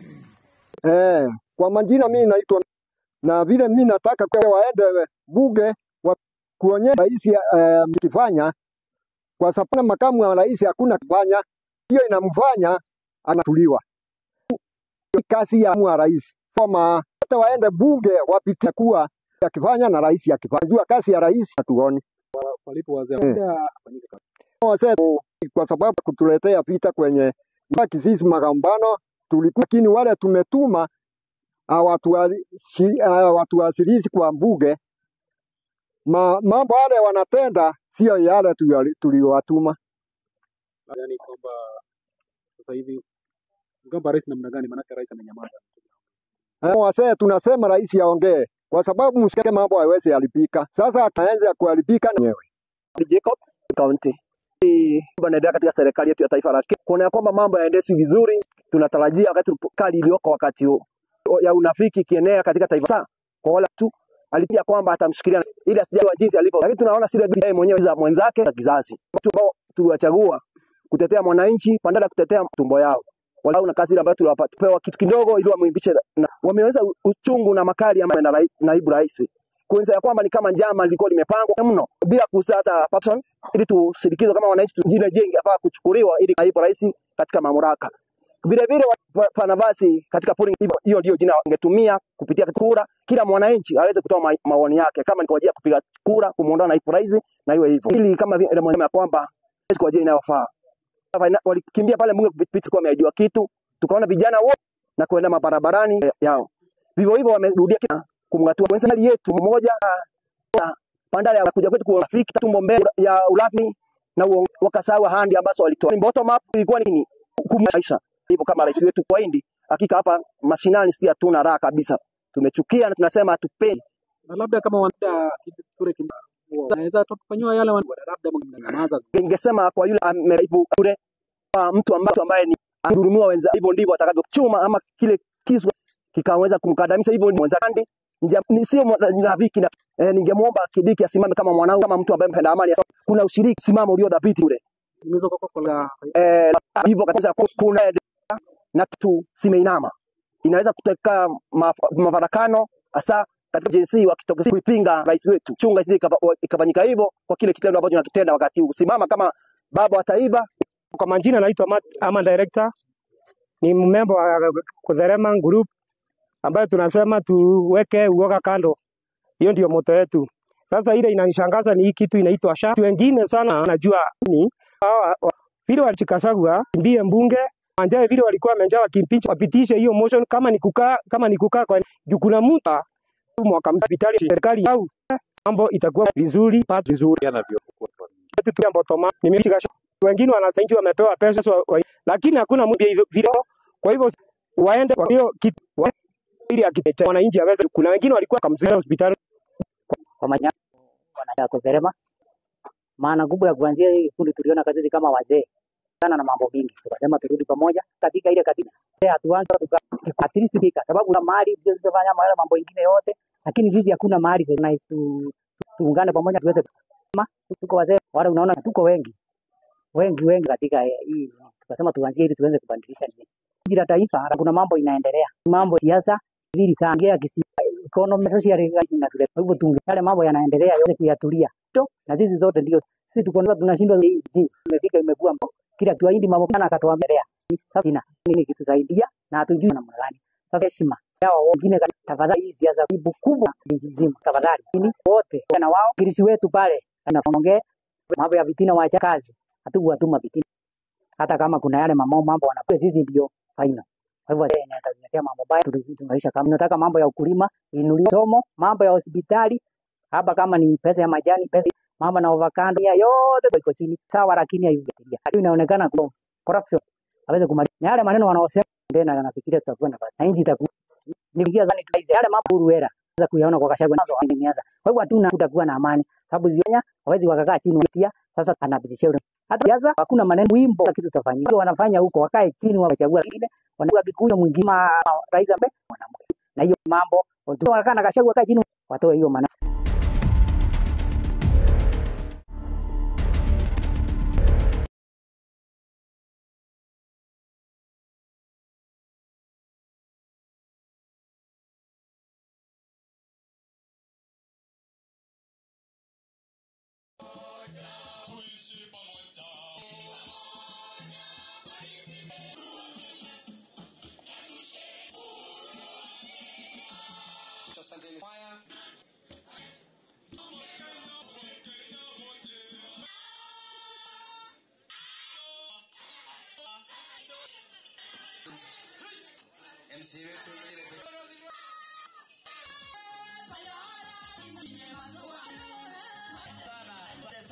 Historia. Achina naitwa Sop. Hiyo maana ya hiki maana yake ni kitu ambayo inasaidianga kama mchango. Watu naleta hii kitu wanafanya mchana yote. Sisi wase ya ni mzuri. Sababu bwana mtoto unaweza kwa mchango. Na hiyo alianza mtu yote. Na inaleta balangine si mzuri. Ni kweli kwara ya usiku. Ni mzuri kwa sababu anafanya mchana hata yenye inaweza saidia siku nyingine atocho na itakuwa mingi. Tunakubali mwenye taa ya usiku. Nyinyi mnaona kwamba mume yote hata wapika usiku. Na si wewe una kupika hata watoto hakuna mama yao. Wewe unaongoja hata wale. Kwa hivyo hapo ndio ya. Sio wanaweka nini? Ngoma. Mpaka kesho asubuhi. Sisi tunaona ni mbaya. Commissioner mnaona yako aliweza hiyo ni sawa. Usiku lakini bado bibi yako aliweza siki ngwango. Na yanda na wacha kama wale yeye amekufa ya mwingine. Kitu sisi kama Wapokot hapa ninasikia huko na hawama hii kwamba ni wako uwe umeona ni mimi peke yangu ama mheshimiwa ianze saa 12 asubuhi ili jioni nzimwe. Pele ndio icha. Mheshimiwa wangu kama itasumbua anajiandaa. Baada ya panga mambo ya kumbua hawa kwa kelele. Wanarudi nyumbani kwa wakati wazee wanataka. Kwara is a big tia neno hili.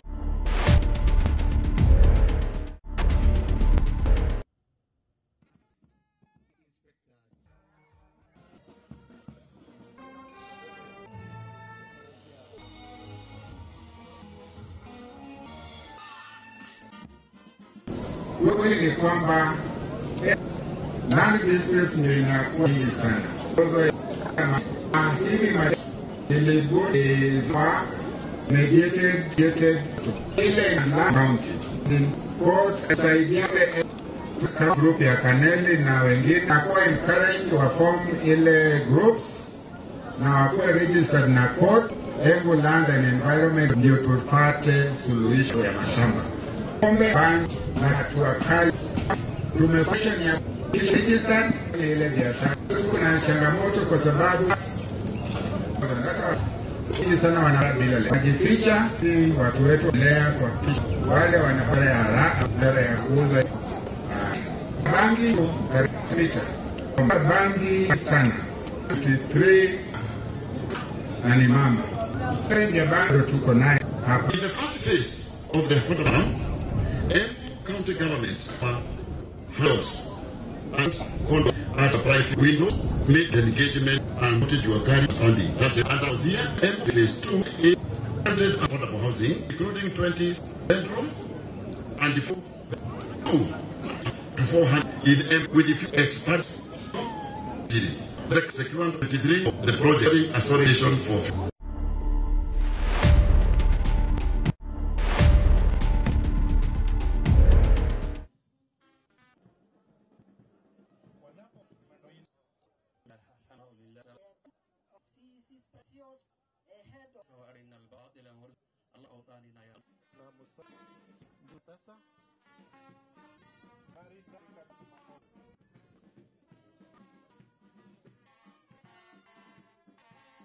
the good work you are doing. BV is understanding. jeshi zima na rika letu na tuistu na wale wazee pia ambao wako na hata wapwa dunia maisha yamekuwa na taratani ya batizi chana na miwili baada ya miaka 7 na mwanga. Hiyo ni kwanza umemkatake kuendelea sio Uislamu. Kama kuna tag na nani msichana amekatarini umemzalia unapi kama hii nani anaenda kwa mwacha na watoto wake, and shame on them. Ni wali kwanza sasa my about the Jewish vice gang rape in Garissa, sodomy, which was defilement, and priest BV was that they announced it as the vice did not before. We can't tolerate king with government security of vices in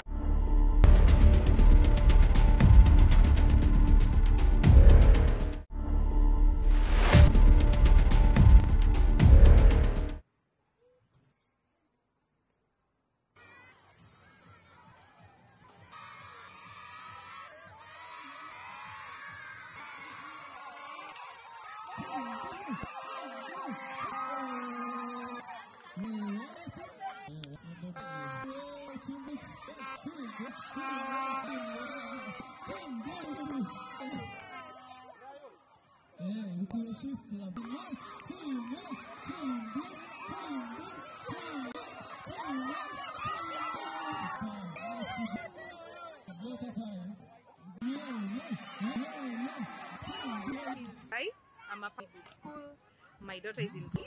She's one of the participant games. So I'm very happy. This is really helping see what I'm doing. Not be physical participant time in this house of debate, which is a good thing. Bonding as parents and the children. Therefore, all of us here. In aim that we do not have with many fields or big fields where our children can get to up their sporting talent. For both the county government school can create athletic talent. Will be our best in the Kunata scholarships from it. So it's a good thing, and it will in Embu and even stepping and in terms of. My name is Mba Edmonds, and today what's this stadium Embley. This is a team the talents and what we're doing today. I've learned a lot, and one of the things somebody can do. I came into this stadium and the track or the guns as fast. I thought that I participate, but most day made me where I am in this sports and capable in such matters. Imagine as doing the games one day. It was a great, really enjoyed some years. Worth being tired, feeling happy from what we've learned and from knowing that we're able to do more than we have done today. My name is Eru Paren. Is a sports. And it's not just a normal sports day. It's a sports day where even the parents are involved, and it has created a very good, conducive environment to interact and see the talents that our kids have. Which is a very nice thing, and that's why it's very outstanding on its own. They need to support young, even after meeting. My name is Lulu Simons from Millbrook International. So today I'm at the sports day. Just come to play. So yes, but I think that what is because I had to work multiple times. So I definitely my team. Everyone's from Millbrook International sports day. Both parents together to play. So today has been a wonderful day, but I may enjoy myself. I think that what I learned from this is teamwork, because I have worked with my teammates more, so I may definitely think win. It's Wilberforce, the school Millbrook International. This is our third day. We do it annually. This year we are voicing collaboration. We want to see collaborate well through sports, coordinate. We also want to create a culture of whenever they are having issues, so you can the way they actually bonding and trying to also have that culture of win-win situation. Another thing maybe this event You know, we are the best as well. We are Cambridge and bringing what we call between Islam and in for young leaders. Thank you, and feel free. So, we are doing each of our events. A good Brook International School to have this talent young in year 3. We believe if we start and do what's necessary to our learners when they are still young, we actually cultivate these sporting activities. So we want them to grow and grow as well. To see leaders prosper, mention champions coming from this school in skating and in as we speak.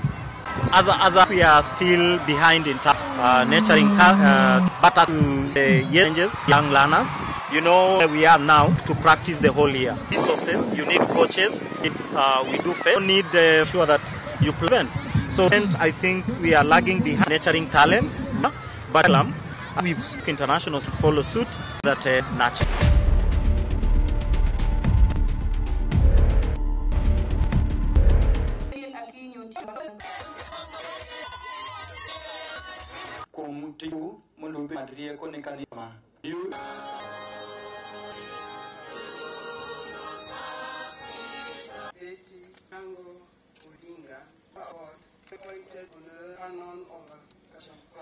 Very happy to say it is even to us that when we are elected to serve the people, and not just a people or a certain language speaking, you are elected a national leader, you are elected. Watch what you say, the people listen to what you say, and what can divide this country or it can reunite this country and put this country together. Now that all this is getting time to serve, to deal with university funding model, and all the things that affect us as a... The only thing I want to say later, and we threw. Given another chance, we will throw it again. And this is the reason, dear Kenyans, that in this country, the leaders, given a chance, you might be leading your village, leading your tribe, leading your... You are a district, you must all Kenyans, all. I'm the people. Along this includes me, late mother, Mama Rob, and other advocates of social who are stuck by the cause of even when the road was unpaved and the journey was agonizing. I thank the ACK Church for this honor. May God bless you all, light constantly upon you.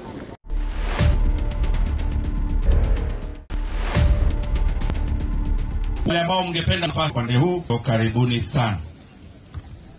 Jambo ya huduma hii ya lugha ya ishara. Asanteni sana. Basi karibuni sana nyote, kwamba leo ni siku ambayo ya juu ambao wako pamoja na FCCs na pia DC na machifu. Naomba pia kutambua kwamba leo tunaweza wakiongozwa na mwenye host MCA na MCAs ambao wako nao sana kwao. Asante. Msofi jamani. Asante. Naomba kwa waweze Purket kwa omba mwimbaji chukueni nafasi hapa. Yes, hapo sehemu hiyo.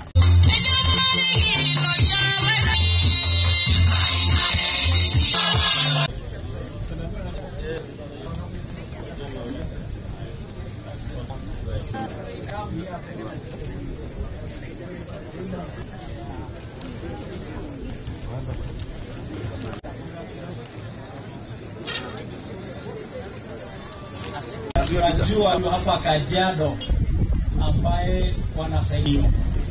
Hiyo inaendelea, sio watu wanasaidia nje. Mwana wereva Kajiado pia pita hapa gavana iba ng'ombe na wapi. So we want to tell you kana nyinyi tupate wale watu. Kusema ng'ombe itakuwa. You can imagine hiyo ndio anakamua. Tegemea hapo kulisha mtoto, auza mazao shule. Bali mjinga ng'ombe anaenda anachinja. Na anauza pesa kidogo sana. So tunataka kuhakikishia wana Kajiado wafugaji tuweka ng'ombe. Hakuna ng'ombe tena. Na tuone mvua tukuweka ng'ombe.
Cup amba kukuza talanta mashinani. Michezo haya kila ward, alafu ita the sub county and up to the county. Hii ni ili kuanze kutambua watoto wetu ambao wako nazo na pia kuwauzisha vijana katika michezo wa mambo mabaya mihadarati. Niko na county yetu Gramska ili waweze na talanta ongeanzisha cheza hii Governors Cup na pamali shinda timu.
Waeleza kwamba continue to be patriotic.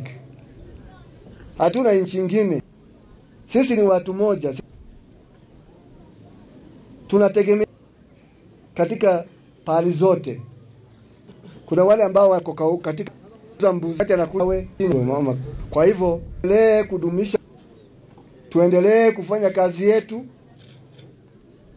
na sisi kama nchi Mungu atatusaidia. Tusikuwe na wasiwasi. Umoja wetu ndio nguzo yetu, ndio udhabiti wetu, vile rais amezungumza hapa. Mambo madogo focused, endelee kuwa usalama ni sisi watu tunataka hiyo watu wananyumba wa sisi motorbike watilia mambo ya hiyo hii county unabeba no, na amebeba na wameshikwa na anda acha ikile kama inaitwa nini bota usiku la sababu anaweka kondo. Tumejana tafuta tofauti county chiefs tukue na elewa they are our heritage. Sio mzuri mtu amepiga ya Badeas alafu sasa hana chochote. Kwa hivyo tukishirikiana through ambao rekodi yao inawezekana kume mbele pamoja.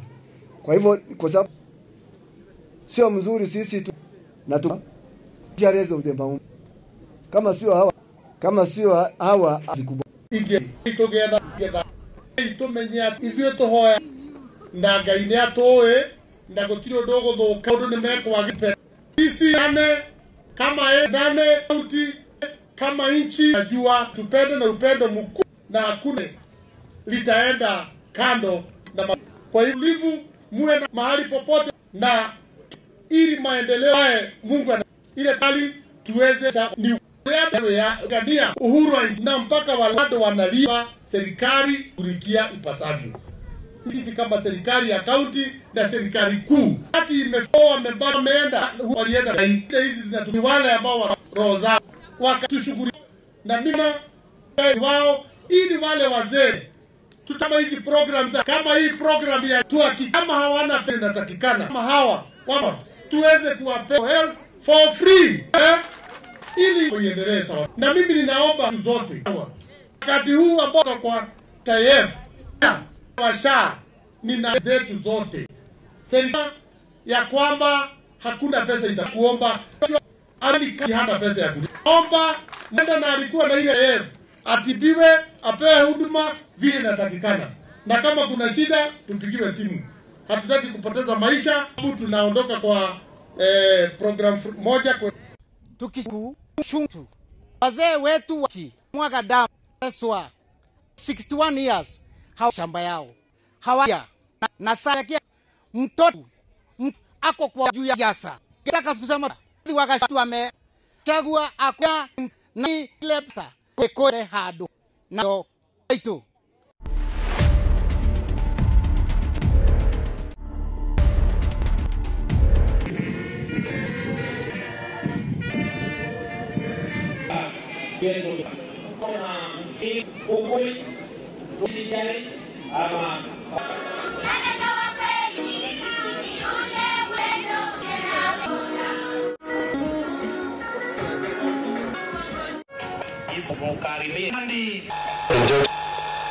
transition social health is hard.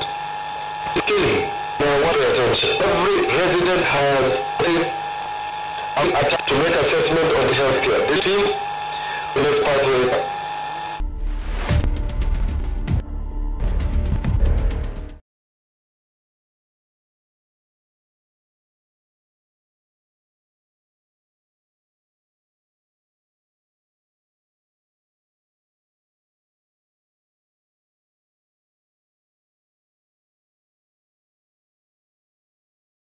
I wanted on related to teacher. He was successful, and we want to be very grateful not joining us. So Tonga say we all hang on the coats of the tail of nut. We can stand and we can paralyze schools in this country. And I have another opportunity next year. If we will increase, we not get upon to do here. We have the massive. I know the government is with us. They have still surviving, but it's provided and we. So we were able to in our agreement we that new teacher 1,000 for change. So that work to which we said. We also agree we need to review PG what there were positions which were created. Right? The deputy principals, the senior teachers, HODs, class heads. It was not six school promoted to seat 5 senior. One was not protected. That's why we are saying to the scheme service. That's why we are calling for over G. We are currently dealing with the sum of demands. Next year we must sign with teachers CPA, and I want to give us probably included in those ones. We should be a minimum % salary increase because the salary has stagnated for so long. We are not able to buy anything with the salaries. And we are saying it needs to be substantial take care of the inflation and to ensure that teachers continue to be embarrassed by power problems. So many teachers have committed because of problems. A salary increase must CPA. Also saying something standing allowance. You know, we must have something which is specific. Standing allowance. This is which is standing. When you are teaching mathematics, doing those words, you cannot sit on a chair and teach. That is an allowance, very unique allowance. We must standing allowance. So these are very strange. They are given any, and we are saying must be standing allowance. There is also because many of us are so frustrated with the teaching program because they have been in the same job. Some have been in some have only been in the same job. As of that demand, maybe one when you went to change the something. It never happened. And we funding motion, must this motion. Supporting that idea is also what we which is the Some of you teaching chemistry, you want to be very dangerous, and you need for that. Retire, you will discover that you have health challenges related to other things. And the allowance of P. Are we supporting? There is no higher house allowance. You can easily, it's easier to get a house than in town. That's why we are saying house allowance region be harmonized. Imagine a house to stay in that place and struggle to get a suitable house that they are pushing or a new house allowance. That idea is, of course, is the that foundation acting as principle. Many are going to not be compensated. Those who are maybe to be compensated. Acting as schools to be compensated. And that's why we are saying duty, strong acting allowance to be captured CPA. Are we here? On, I think we have already agreed that we accept mobility. That's we wages, we opportunities for administration in charge of this. Condemning the Kenya National Examination Council for underpayment of all those who are undergoing exams. Principals to the exam, they are really underpaid. Can you imagine a situation is given as a lunch allowance? Surely no probation, no other qualifier is allowance. What is being paid by Kenya National Examination Council? We are going to do it examination. We champion them. We paid National Examination Council related. That one we will articulate your issues to ensure that you are paid. So otherwise, we are expecting you to make proposals. We say per diem allowance is provided for in SRC circular must be paid for co-curricular activities. We are also pushing for that those funds related to co-curricular activities to be either transferred to Asia so that you know to see those events that national curricular activities only the Ministry of Education officials, teachers, 1 or 2, and they are not equipped. So that to be reviewed, that it can go direct to Asia, and the teachers start in cities. I also want the legal in which we operate to education, and they have proposed draft to amend the Teacher Service Commission Act. Some of these amendments are not pro-teachers. In fact, they are proposing to an offenses, which a teacher can tell, I believe, currently 18, to about 22 offenses. Celebration in the mind of teachers are teachers, so you must become offenses, teacher. Adjust to 40, including to next exam you are employed. Captured in that law. Then the teachers are not created to implement in the act. There is also introducing the TSC Act Amendment, Basic Education Act Amendment. The idea of administrator over school. You know, the Ministry of Education has always been keen to be in charge of finance, and through this amendment, Position 4 as a class probably that you also rise principle. And by the time you are in that, you will discover that the person who is in charge of the fund, the principal, it is an administrator. Those are events. They teach in one in schools. Almost you can and be in charge for finance. Are we rejecting?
Kwa majina naitwa Weldon Korir, mkaaji wa Kapkele, Simotit Village.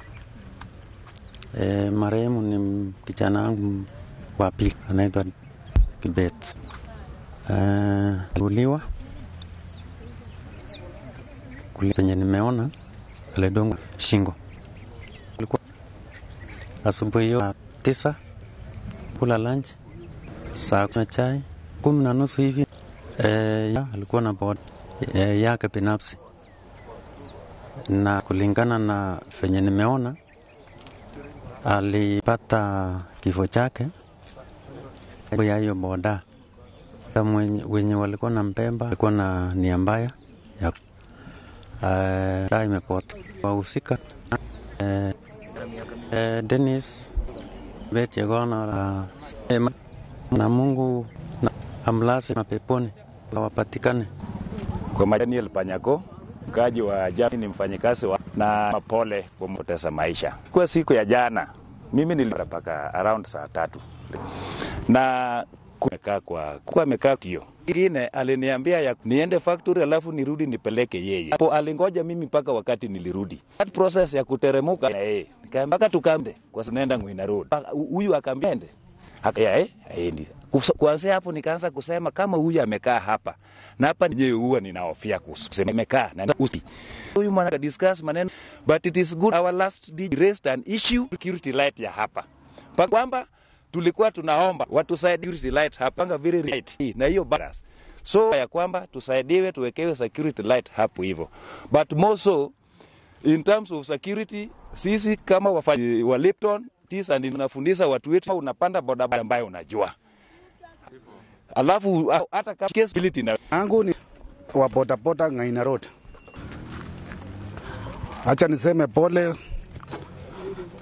kwa jamaa yake kwa hali. Acha niseme pole kwa wajamaa wa Premium, amepoteza wao kwa kawaida. Chamasha tapoda hiki julikana imeibiwa. Niombe uchunguzi ninika na hiyo nganisha na askari, uchunguzi haraka julikane ni hiyo maisha. Mara kwa mara hapa upande wa Chamchi iko chini.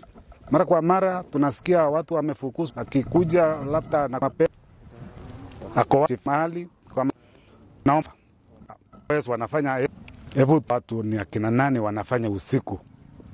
Kwa nini hii barabara wanatumia watu wengi lakini hana? Achina ninaitwa nani, ni mfanya lipa. Niamka asubuhi kufika hapo kwa dam, nikasikia watu wakiongea ati uliwa huko namba 40 mahali kabisa ni kuoku hii side.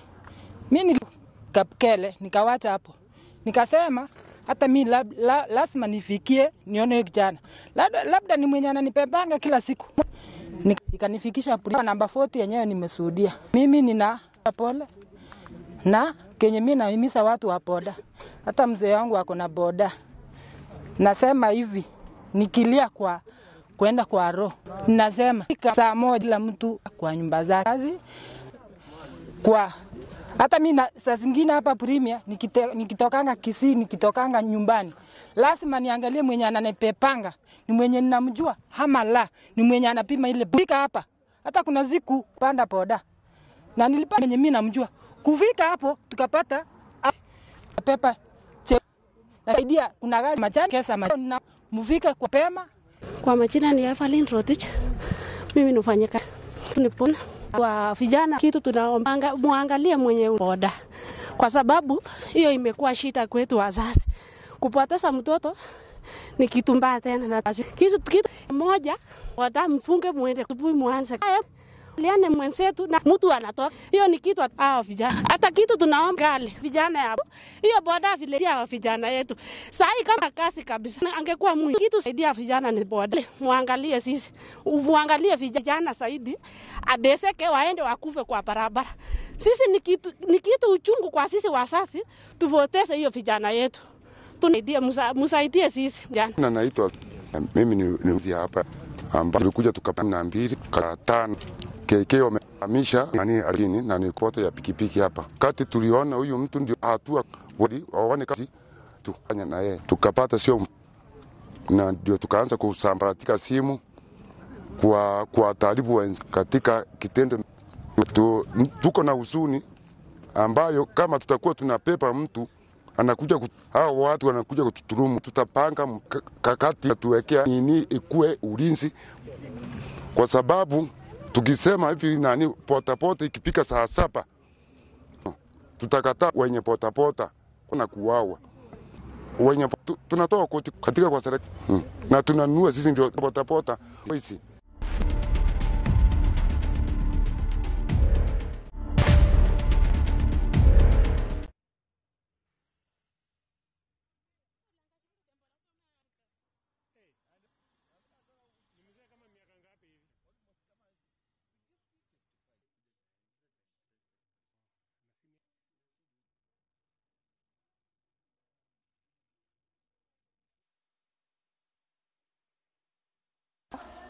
Mwenzake mwajui nikapewa room akaoni mimi nitakuja kukuambia wakati tutataka kukula.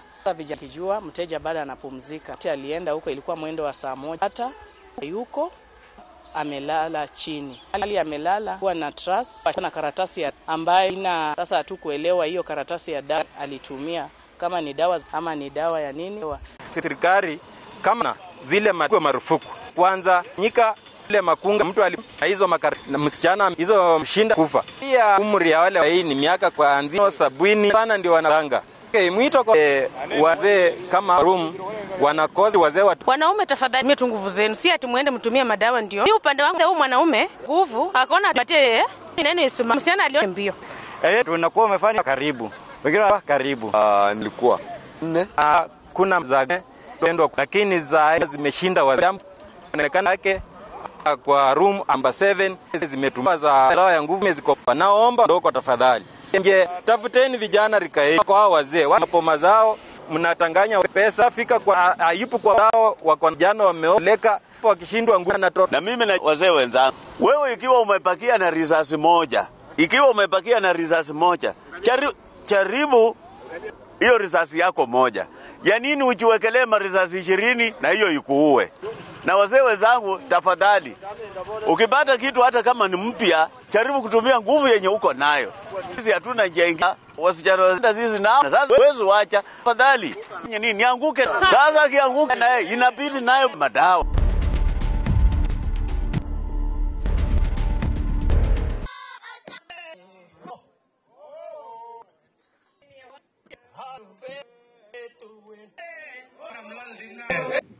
And there, especially hapa Tinderet na kule Aldai, watu wanavunja sheria. Kubali, ni kweli. Watu hapo wakiemba ya mtu ya miwa imekomana yana tuna ndio atupatie kazi ya harvest. Bila anasema naomba yewa unasaidia kuvuna. Neno hatutaki kusikia. Na unajua mnaweza fikiria hii miwa na visi yao wale zaki asijua mungemika. Kwa sababu hii area zinalima, kuna area inalima na naenda huko sisi so ni hapo Kenya. Neno ya sukari au Amerika ende wana sukari huko ni sukari joke. Anasema hii miwa fulani msige amezuba tunaacha tuweke nini moto. So tutashtaki hiyo charge tutayanga economics. Nafikiri it's more serious than us. Pia hapa tini kuva private tunajulima sheria na mtu ana eka ngapi unafikiri kupata kuna maofisa zote nyingi.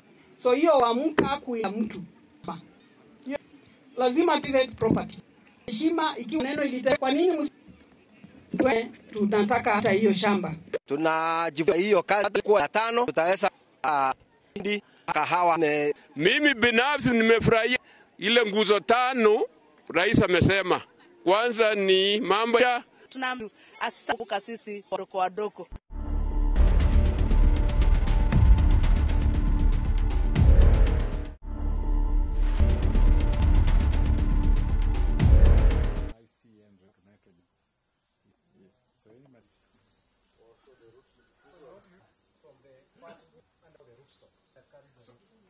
We brought them.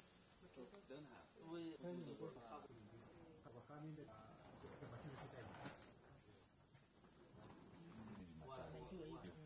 Sasa kama kula ya kusapota Unajua sasa watu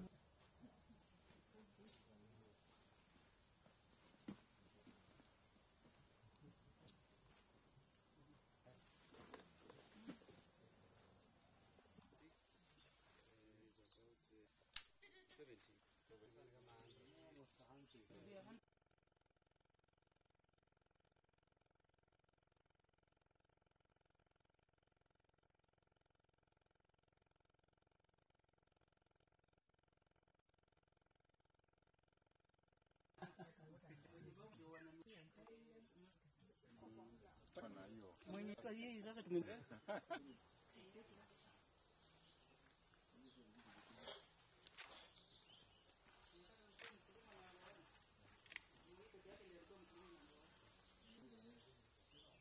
enthusiasm back produce automatic.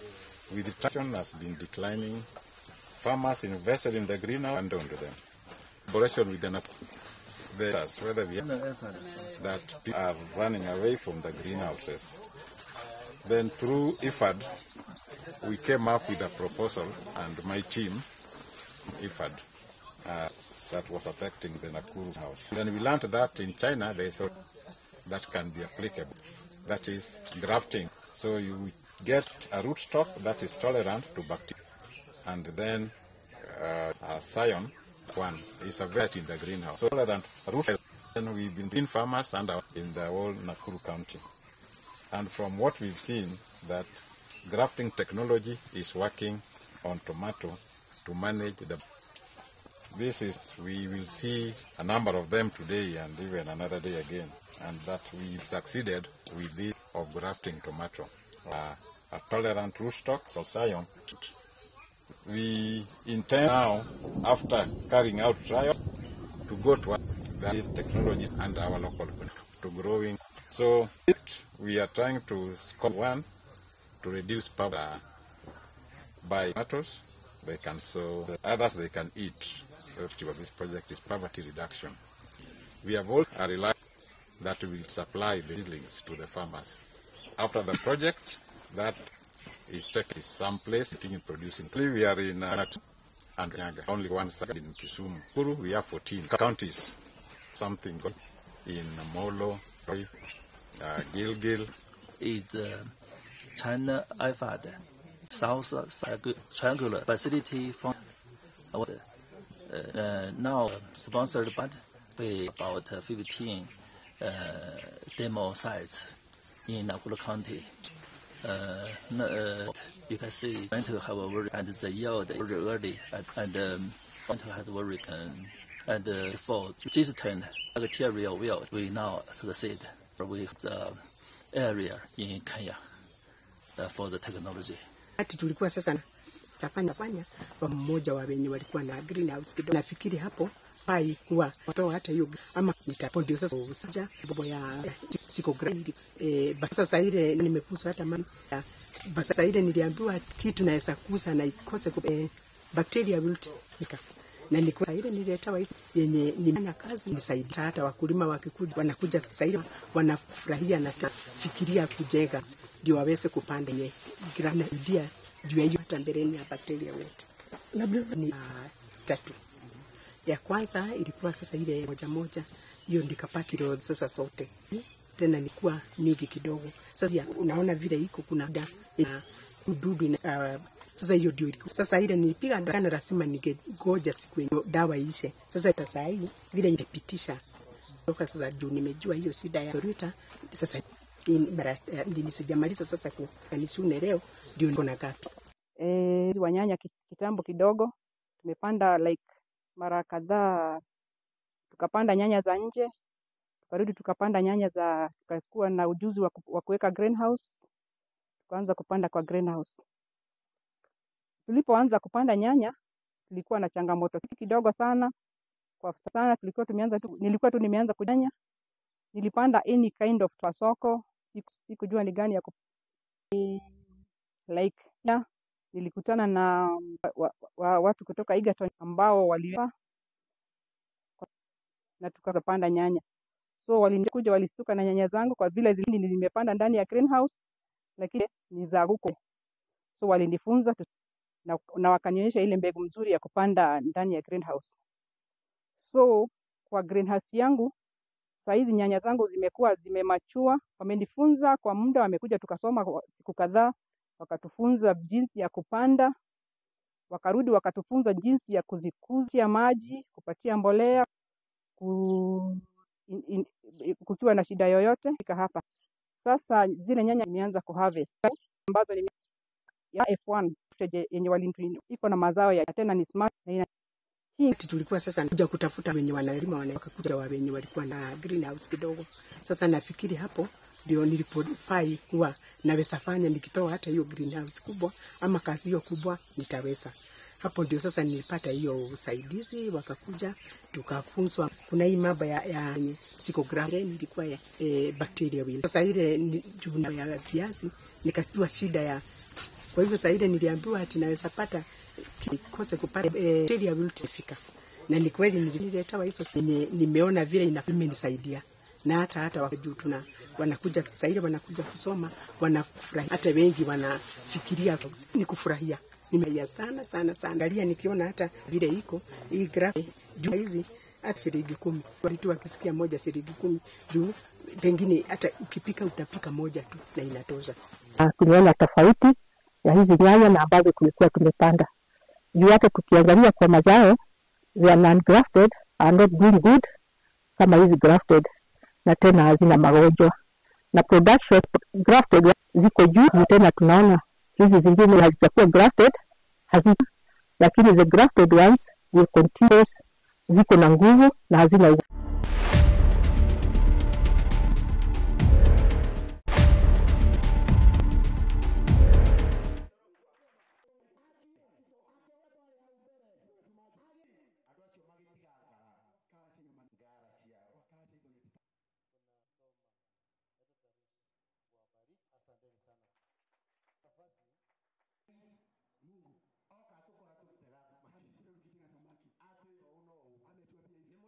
Kuna wale watu wanaenvy nyinyi. Usijichukua ati mimi ni driver. There is somebody who will envy you. Anaonanga vile umekaa hapo anasema mimi wish. Wengine they wish wanaweza kuwa kama nyinyi. Usijidharau. Ile uwe barabara unabeba tunaelekea mzigo. Ya wengi lakini wajari. Mujari abilia. How these are your customers. Na hao watu ndio wanafanya upate your, si kweli? Kama bure. Si lazima ujue ni pigania watu your senior. Hakuna mtu atakaye kuitwa senior. Si kweli? Ni nani hapa atakaye kuitwa senior? Tumekuwa hapa na masomo, tulikuwa tunajifunza mambo ya vizuri vile Christmas na hii mwezi wanaelekea kufunga shule. Tunaomba abilia kwa mikono they are safe na even parcel deliveries we are safe with them. Shukuru sana siku ya leo tumeitiwa watu nyingi kama mbara na tumeelimika tena. Tunashukuru chamani wetu wa Gishere na watu wa NTSA, tumeshwa na sekta ya traffic, tuko na prison. Tumeshukuru sana na tumeomba hawa madereva wenzangu tuwe watu wako na usalama barabarani, safety does so bara tuwe tukijua kama barabarani. Tumeshukuru sana. Tunaelekea nasi mwema bara Mungu. Tuko na driver yako ya na madriver katika hii workshop leo. Nani ambaye mafundisho ambayo yamepewa na watu ya traffic officers na NTSA ya kwamba wawe waangalifu wakati ambaye wako kwa barabarani, hasa hii msimu ya Christmas ambayo tunaenda. Mimi na si hawa drivers watii amri sheria za barabara waweze kufanya kazi yao mzuri ya kutoka point A mpaka point naenda. Na hii ambayo wamepanga job yao ya kwa masomo leo kutoka idara ya NTSA Nyuki. Sasa mimi naambia hiyo mwangalifu kwa natii traffic rules. Dereva wetu kwa refreshment nyaka every year kwa kushuga madereva na maaccident ya kila kitu. Tunaendelea ni wa Christmas. Na tuko hapa, hakuna wakati mwingine tutapata wakati. Na ndiye tuko hapa tukawaita kwa hii hotel wasome, wako na mingi ziko kwa barabara kwa sababu wale walikuwa kwa barabara jana. Lakini saa hii tuko na wengine wale hawakuwa jana. Sasa hivyo. Na NTSA tuko na administration, tuko na kila department ya kila mtu anahusika, hata barabara tuko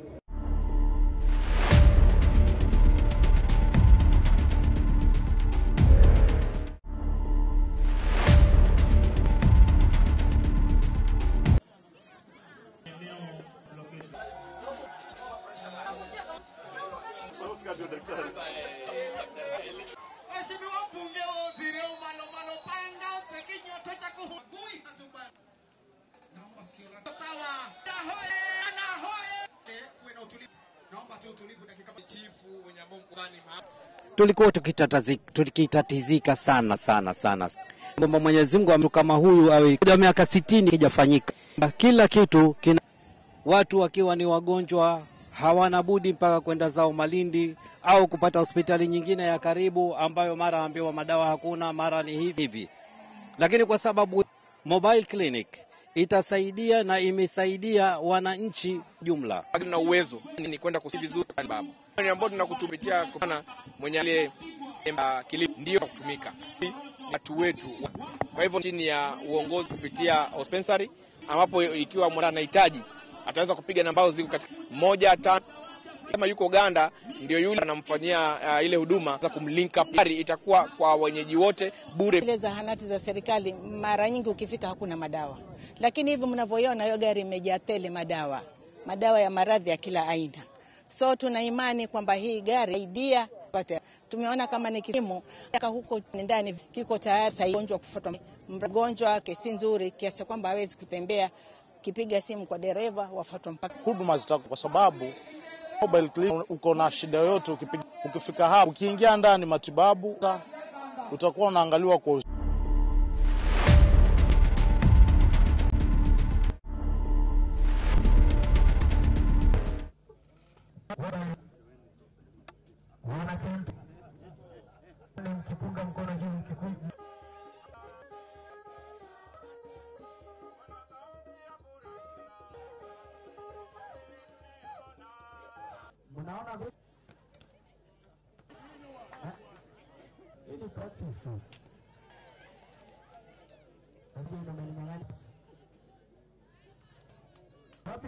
ya 2025 haikupitisha. Kwa hivyo serikali ya moto za pesa. Kwa hivyo wakati tunapoona ya kwamba mambo ya pesa ya kwamba inachukua mishi wa serikali zetu ambao I think tunaiuia radhi ya kwamba kila kuhakikisha serikali baada tukiangalia pia bado tuko kama ya kwamba bado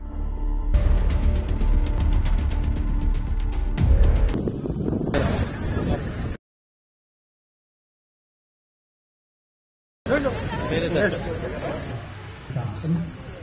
One reason why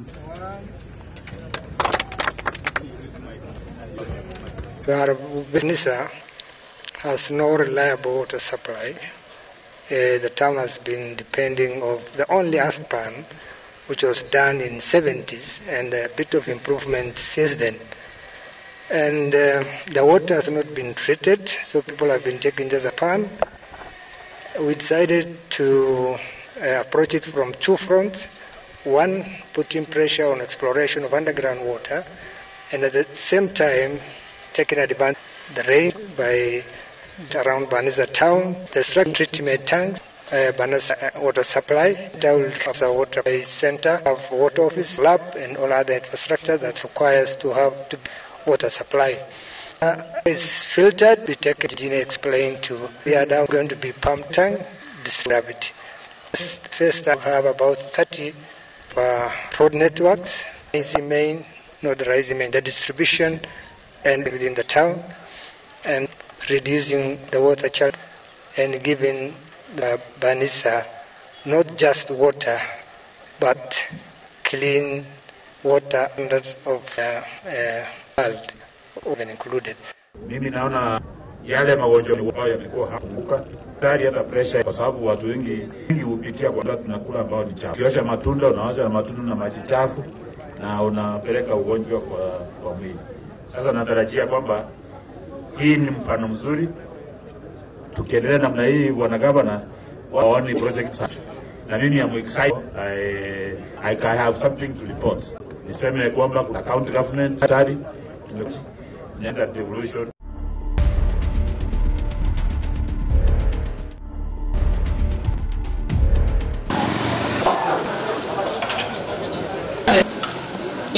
Kumbuka sana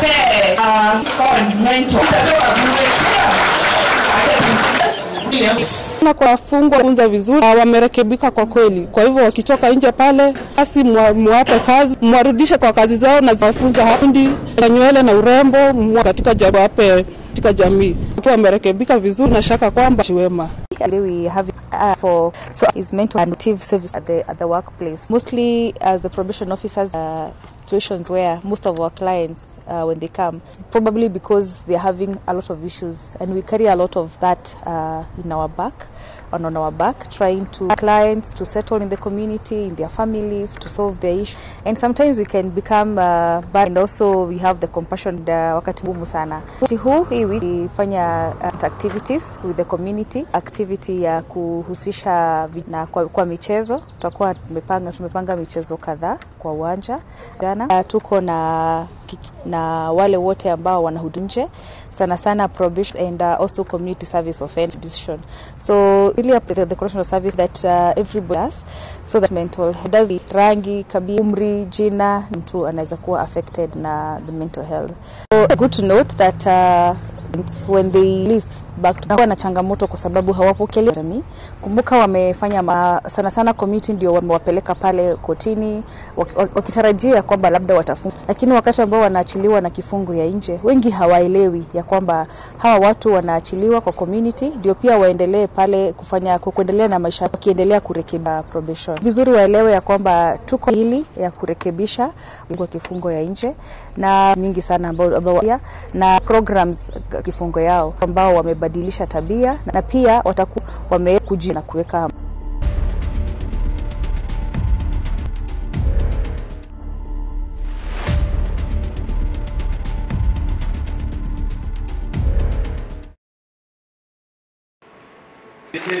So this is the team of the 8 minute gentlemen. Yeah.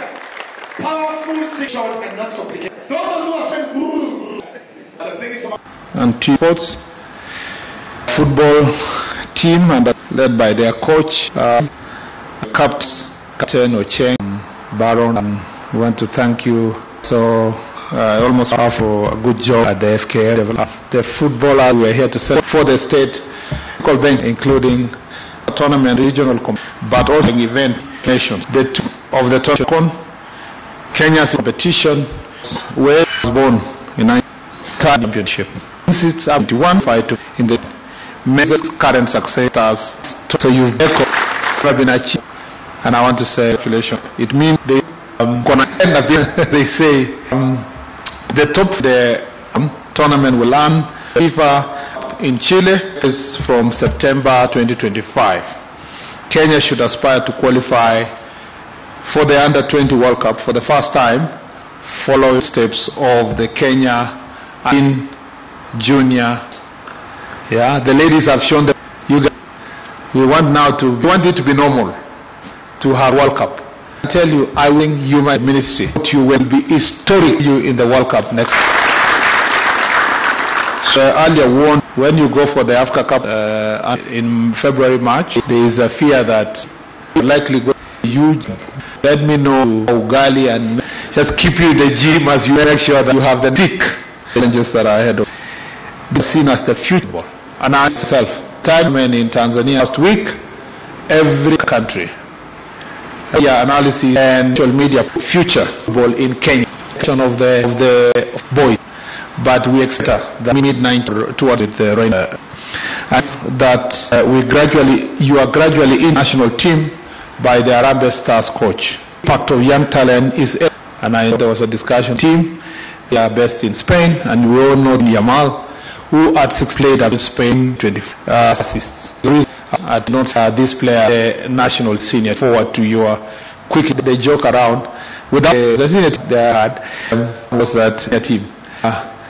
Remain you keep your time set as as soon as the next Africa will be played in 5 years.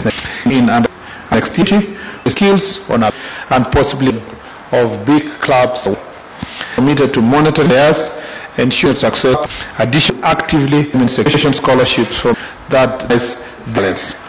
Academy of Sports will like talent scouting petitions comes to ensure talent artists. Sports will also leverage and aid in scouting.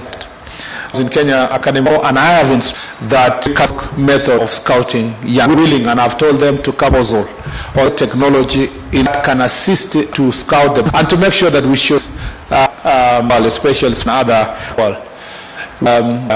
we have planned for that, but I've also asked sports to send to us a clear proposal, the gadgets to deter the so the Kenya Academy at 15, whether they are 17, those gadgets and train, and we can share their performances as players. Technology is going in this regard. We have to, they should have made instructions that they should chase funny tournaments growing time. There are two reasons as a ministry. Some of it is foster peace, some is also to foster people's health, improving health of Kenya Academy.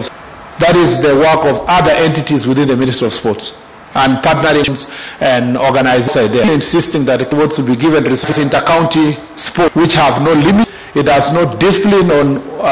It has no what will be wasting money for. The directive we've given is on from 8 years to as old and on, but particularly the Kenya schools and schools. That is all. That is to find across the care for them.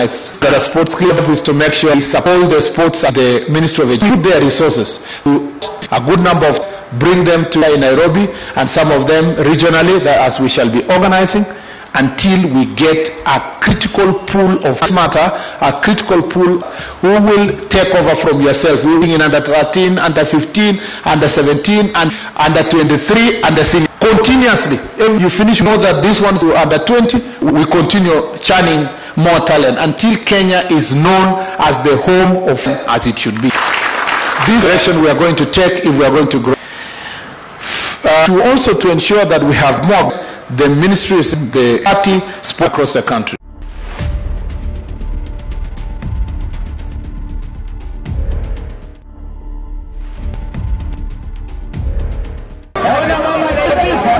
Asante. Atakapomaliza tutamruhusu waketi na tuwe na utulivu. Tafuta nafasi. Anipiga kitu analeta kitu kizito.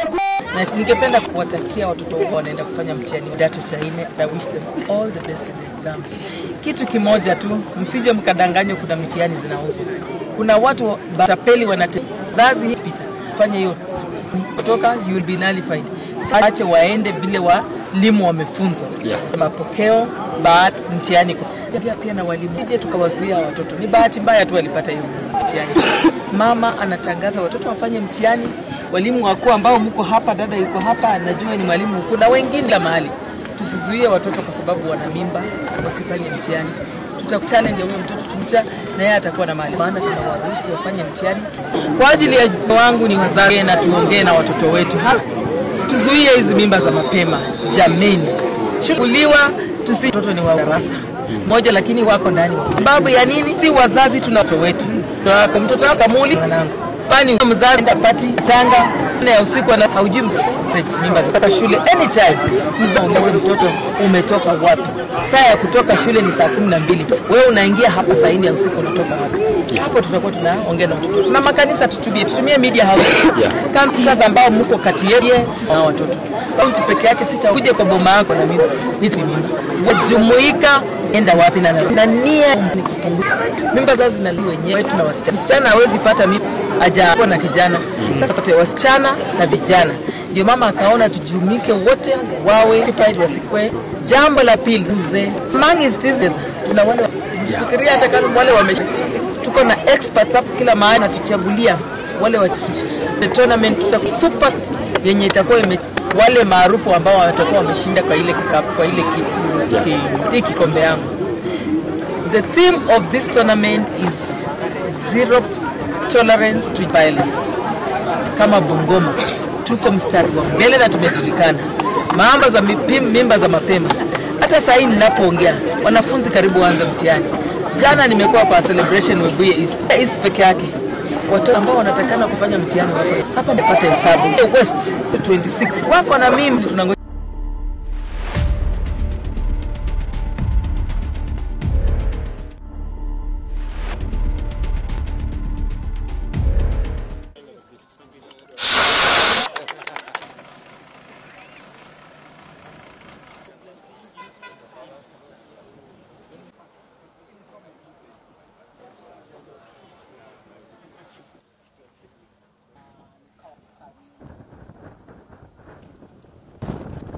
In East Africa, monthly, the daily production of oxygen, 4 tons of oxygen under this program to close the gap by a third, because we need 7,000 tons of oxygen in the region. And Hewat and Tanzania Oxygen Limited in Dar es Salaam will end up, when all these facilities are up and running, producing 2,000 tons per day, closing the gap significantly, because where we need to reach is 7,500 tons. What does that mean? It means hundreds of thousands of more men, women and children can have access to oxygen that don't have access to oxygen. Canada, who have provided the 2.8 that will enable us to run this program, and we're very honored the capable partners in Kenya and Tanzania, such as Synergy, to be able to spearhead this work.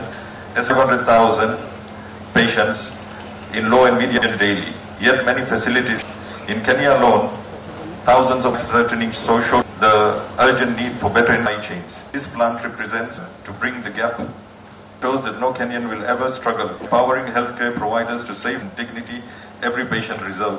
This plant will ensure the availability of critical medical oxygen not just for Kenya, but for hospitals and healthcare centers. Synergy is 2,800 metric ton, and this capacity, this new facility, to 10,000 metric tons here, covering a significant. Dear investors, ladies and gentlemen, the current installed liquid oxygen production capacity in Kenya can only meet 10% of our local daily demands. This means that not only our facilities can access quality oxygen during pandemics and emergencies, the cost of oxygen is also relatively high, making it inaccessible to many facilities, as recently witnessed during the COVID-19 pandemic. There is a big game changer to my county health and the region. Respiratory problems, the largest ailments in the country. I think I was hoping to say that this particular investment would is coming in at the right overdue to be able. Medical oxygen has gone even more. Right now it is even higher based on the last research that was able to be done. No doubt whatsoever this is a worthy investment. As county government actually run hospital other than the National Referral Hospital, a very much welcome initiative. This project is part of the supplement budget of the through it amounts to approximately $3 million. Reaffirmation of Japan's supporting health and across this continent.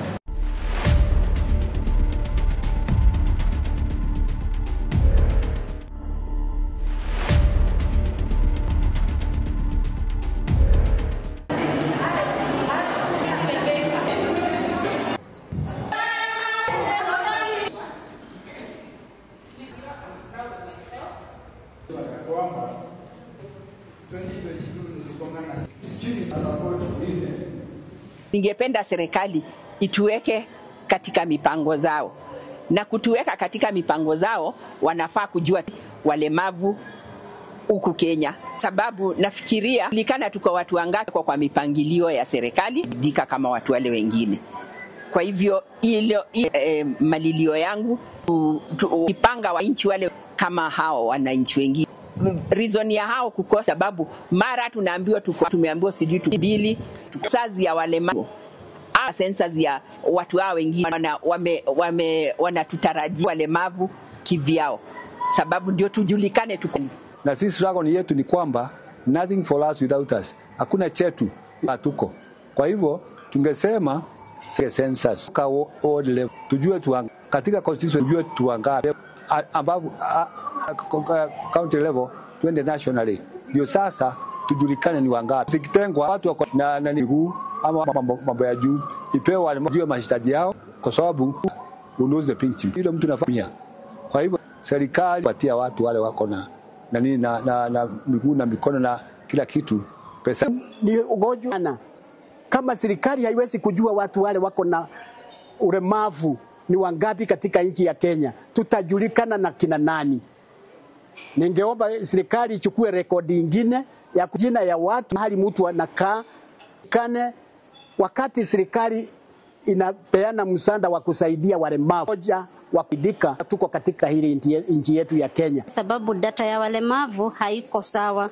2019 census ilipunguza namba ya walio na ulemavu, so unapata hata wakitaka kuimplement hawana the correct data ya kuimplement. So kitu ya kwanza ni data. Kodi yetu ichukuliwe upya na ichukuliwe vizuri vile inafaa, ndio kama tukiangalia kuna watoto kutelemka hawakuhesusa hii wakifurahia, na hata wenye wanaenda hata waweze kufunzwa vizuri kabisa specifically. Kama mtu lazima sababu amani, mtu aliye anaumia zaidi ni yeye anabaki katika shida kubwa, sababu hata tukisema kama hii activity tuko nayo, kitu chochote kikifanyika mlemavu ni yeye atabaki nyuma, sababu hakuna mikakati mzuri ya wakati wa emergency. Unapata mlemavu ni atabaki nyuma na atabaki kwa shida. So hizo mikakati pia zikiwekwa na wakae chini, kukue na amani. Sisi ni watu tunaojifanyia kazi, tuna mambo yetu, bora kuna mikakati, kila kitu iko sawa ya kazi na tutajenga nchi yetu.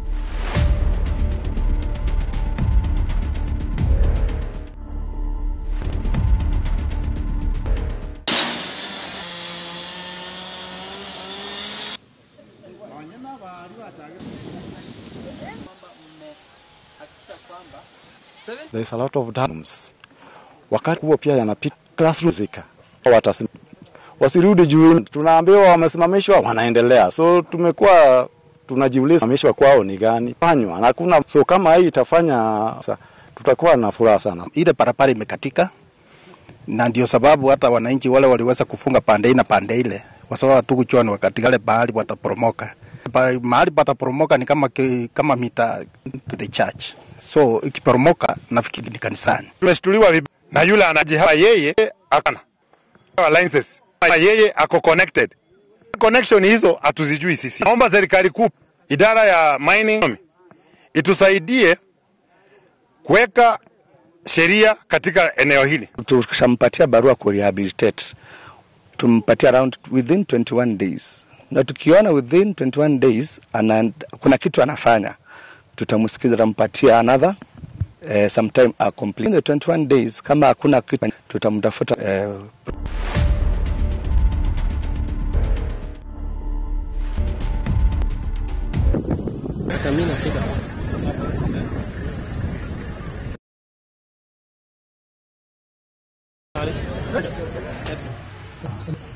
why we have actually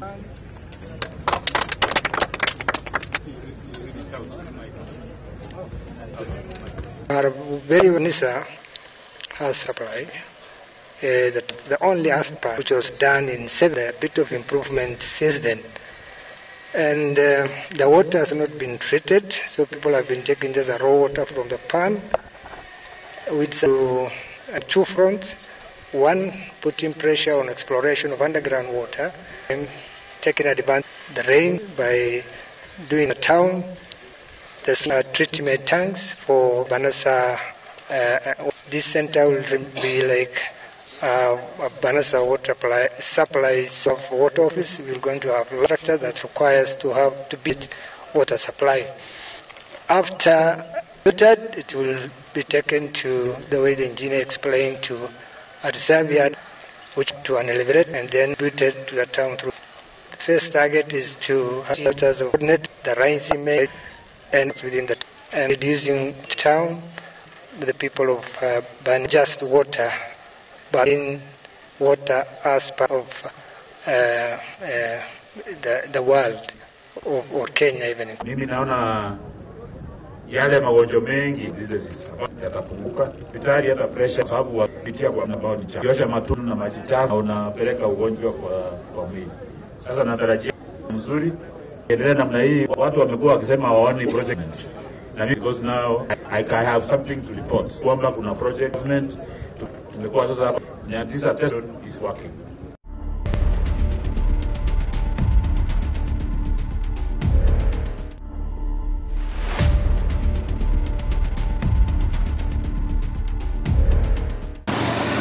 Tresa. Nakumbuka hata mama. Wito na mimi ni kwamba hapa tunawafunza na kwa hivyo wale mwapa kurudisha kingine ambazo tunawakama ufundi kutengeneza nywele na wapatie nafasi katika jamii na watenge katika jamii. Wanatoka pale hapa wakiwa wamerekebika, tuna shaka kwamba wamekuwa wananchi wema. At the probation office today we having for mental health. So our theme for this year is mental health and wellness for effective service delivery at the workplace. And mostly as the probation officers we experience situations where most of our clients it's probably having a lot of work, trying to settle in the community, in their families, to solve their issues and their problems. And sometimes we can become burnout, and also we have the compassion burnout, and wakati mwingine inakuwa ni ngumu sana. So hii wiki tutakuwa with the community. Tumepanga pia kuhusisha vijana kwa michezo, panga michezo kadhaa. Na pia tuko na wale wote ambao nje sana probationers and also community service offenders decision. We are we pray that enjoying so that you can talk about mental. It doesn't it's when they are released kunakuwa na changamoto kelele jamii. Kumbuka wapeleka pale kotini wakitarajia kwamba labda watajela, lakini wakati ambao wanaachiliwa na kifungu ya nje wengi hawaelewi ya kwa tu wanaachiliwa kwa community pale kuendelea na maisha yao wakiendelea kurekebishwa hapa katika probation. Ni vizuri waelewe ya kwamba tuti kamili ya kurekebisha wale wa kifungu, na kuna programs nyingi sana mtia, na kwa hizo programs kabla wamalize kifungo yao wanakuwa watu wabia na mienendo zao, na pia watakuwa wameweza pia na kuendeleza na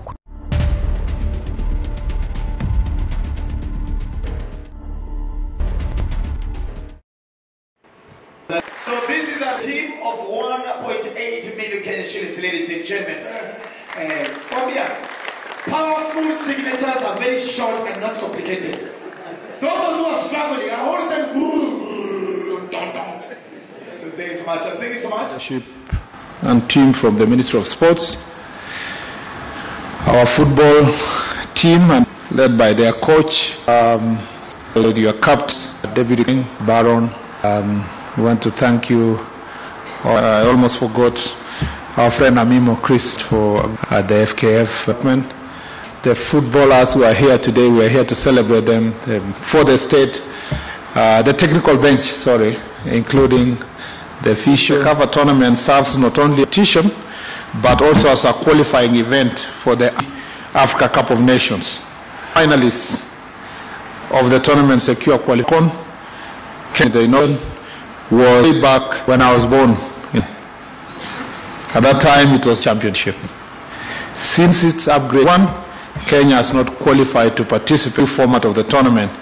Success, and this current success I achieved. So you record that has never been achieved, and I want to say relations up. It means there is something mukona nyota the top on qualification to under 20 World Cup in Chile, which will take place from September 2025. Kenya should fly World Cup for the first time, following in the footsteps of the Kenya in starlets. Yeah, the you guys can do it. Now to be normal, to have a team, and I can tell you, I will do everything humanly possible in the ministry to support you where we can, because it will be historic if we can see you in the World Cup next year. So I want the Africa Cup of Nations in February, March. I fear that the teams that you are likely going, maybe a little bit you in the, so if we need to more ugali and just gym as you eat, that you have the sick to confront the future of Kenya football. Say this, I don't speak for myself. From the time you in Tanzania this past week, the speech media analysis and media posts. You as the future in Kenya. You are actually a reincarnation of the Fabish, but we expect you to do what happened in the 90s or with the Reinhard Fabish led team. And it is that you are gradually integrated in the national team by the Harambee Stars coach. The impact of young talent is evident. And I know earlier on there was a discussion of who supports which team. And a number of our players here are based in Spain, and we all know the story of Lamine Yamal, who at 16 years old played a pivotal role in Spain's win 24 with that.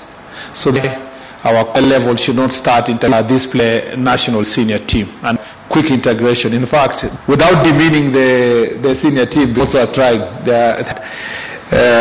Was that you should be the senior team. Please remain grounded. Don't be, as long as you keep your focus and prepare well, you are going to participate as next year, even as the nation is going to be played in next year. In under 20 AFCON tournament opportunity to showcase their skills and possibly attract attention of big clubs across the world. The ministry is committed to monitoring the progress of under 20 players, ensuring both that will access them in from institutions they recognize sporting talents. The courts will intensify talent scout competitions and expand the number of camps to ensure talent goes unnoticed. Sports will also leverage to aid in tracking talent. I had Kenya Academy of Sports a few days ago, and I have instructed them that we cannot use analog method of scouting young players. We are willing and have a clear proposal on the available in the world that can assist talents and to make sure those skills to other entities in the world, especially sports academy, football clubs in the world. The sports academy is a plan that is not working to become a modern technology. So ask the to process on the gadgets determine performance of a player, so that when academy 13, whether they are 17, can be able to train and their performances, as technology is going to play a very important role in this regard. Number 12, the Kenya Academy should stop funding there other than growing. There are many sports as a ministry. Some of it is recreational, just foster people, some foster people. That is not the work of sports. That is the work of other entities within the Ministry of Sports, and the federations and organizations outside there. We continue insisting that the county its own discipline or can play no recognition talent. We are growing with money, and therefore the Direct Academy of Sports has only from 18 years old and beyond. But with that talent, I have an academy of schools is enough find the best, and therefore there is football clinic and other sports clinics. Their job is to make sure that they support and attend to all the sports activities, education, and we put their is to a good number the academy regionally that as we get a critical pool this matter, a critical pool who from you be competing in the 17 and the senior team. Seriously, every year you finish with this group, we know that this one to under 20, we go back to, we continue churning until Kenya is known as football. This is the direct, if we are going grassroots, administering the sports at the country.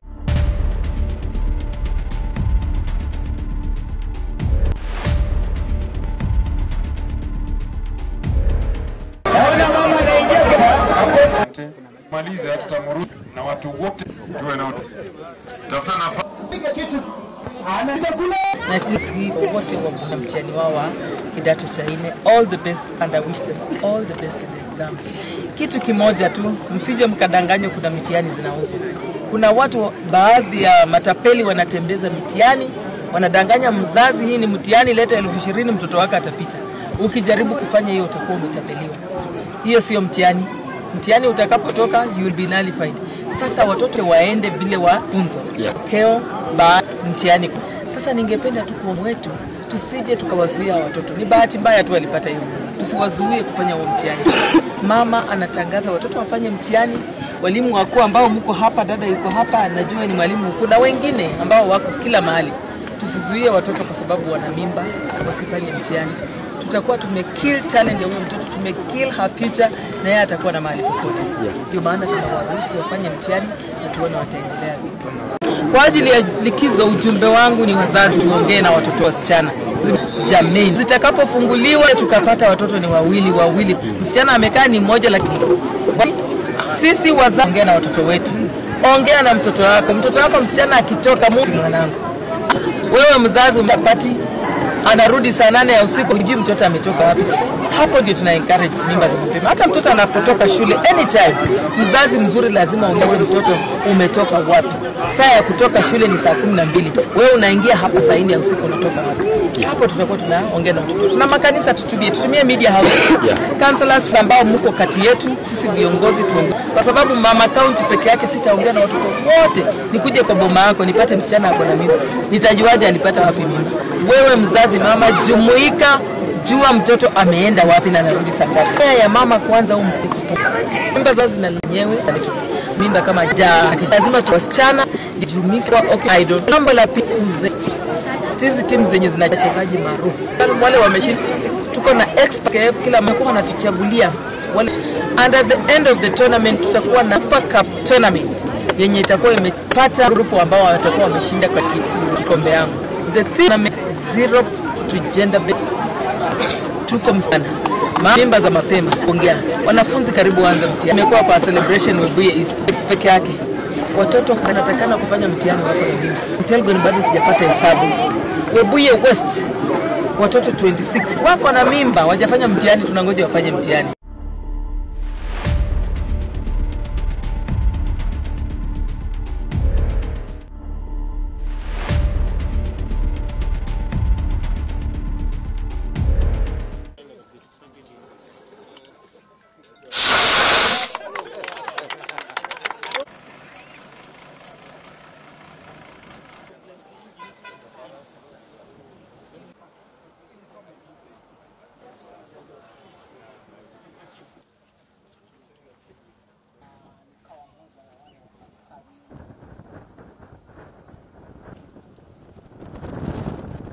In East Africa, daily production of oxygen is 750 tons. There's a need for 2,000 tons of oxygen to be produced under this program to close the gap by a third, because we need 7,000 tons of oxygen in the region. So by this initiative, and partnering with Synergy and Hewatele in Nairobi and Tanzania Oxygen Limited in Dar es Salaam, we'll end up, when all these facilities are up and running, producing 2,000 tons per day, closing the gap significantly, 500 tons. What does that mean? It means more men, women, and children can have access to oxygen that don't have access to oxygen today. We're very grateful to the government of Japan and to the government of Canada, who have provided the financing, the 2.8 billion Kenyan shillings that will enable us to run this program and get it off the ground. And we're very honored that we have identified capable partners in Kenya and Tanzania to be able to spearhead this work. Estimates that patients in low and medium income countries, yet many facilities struggle to thousands of patronage social infrastructure and supply chain. This unwavering commitment to bring the gap Kenyan will ever struggle for oxygen. Empowering healthcare with reliable and dignity. This plant will ensure for Kenya, but for hospitals, Synergy Gas 2,800 metric tons of medical oxygen maxed out. This new additional production to 10,000, covering a significant portion of the... Dear investors, ladies and gentlemen, the current installed liquid oxygen production capacity in Kenya can only meet 10% of our local daily demands. This means that not only our facilities can access quality oxygen during pandemics and emergencies. The cost of oxygen is also making it inaccessible to many facilities, as we witnessed during the COVID.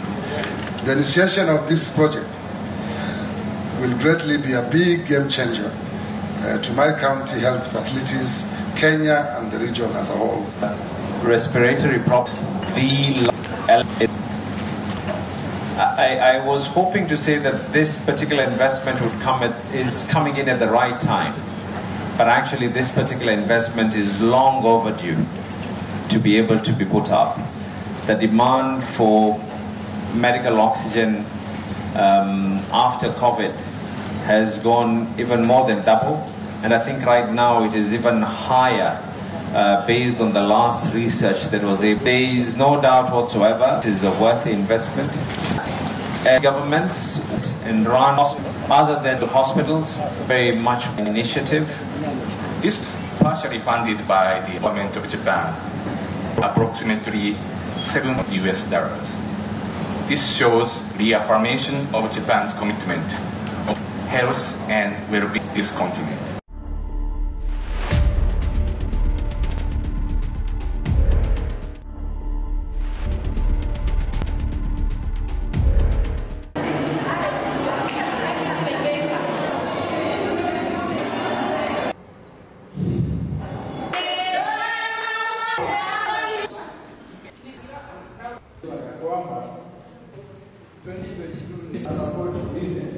Kali katika mipango kutuweka katika mipango zao walemavu huku Kenya.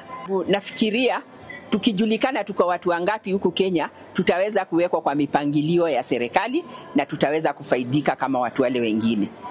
Kwa hivyo ile malilio yangu sema wakipanga wananchi wale, hata sisi watu wengine reason mara tumeambiwa sijui tuko milioni 2, na mimi najua tuko more than that.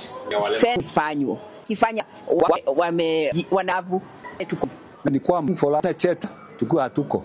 Kwa hivyo serikali ipange census kutoka tujue tu wangapi tujue tu wangapi ambapo tukitoka internationally, ndio sasa pesa zetu zikitengwa tuko na nini na mikono na miguu, ama wako na mambo ya juu, ipewe walemavu wenyewe wajipangie, wajue mahitaji yao, kwa sababu iteze unuze watu ndio najua pale kinaumia. Kwa hivyo serikali watu wale wako na miguu na mikono na kila, na hiyo ni kama kujua ni wa Kenya tutajulikana. Ningeomba serikali ichukue rekodi nyingine ya kuchukua majina ya watu na kujua mahali mtu anakaa, ili tujulikane. Wakati serikali inapeana msaada wa kusaidia walemavu, tuwe wamoja tunasaidika na tunaona tuko katika nchi ile inastahili, nchi yetu ya Kenya. Na shida inatokea sababu data ya walemavu haiko sawa. 2019 census ilipunguza namba ya walio na ulemavu. So unapata hata wakitaka kuimplement hawana the correct data ya kuimplement. So kitu ya kwanza ni data. Kodi yetu na ichukuliwe vizuri ndio 2019 kuna watoto wa kutoka 5 years kwa kuhesabika. Wakihesabika na hata wenye wanaenda kuchukua kufunzwa vizuri kabisa hiyo part ya disability. Na ulemavu tukue na wasiwasi sababu na amani. Mtu aliye na ulemavu ni yeye anaumia zaidi, ni yeye anabaki katika shida kubwa, sababu hata tukisema kama hii activity tuko nayo, kitu chochote kikifanyika, mlemavu ni yeye atabaki nyuma. Kuna mikakati wa imani, unapata mlemavu na atabaki kwa shida. So hizo mikakati pia zikiwekwa na wakae chini, kukue na amani. Sisi ni watu tunaojifanyia, tuna mambo ya mizuri kawa tutaka yetu.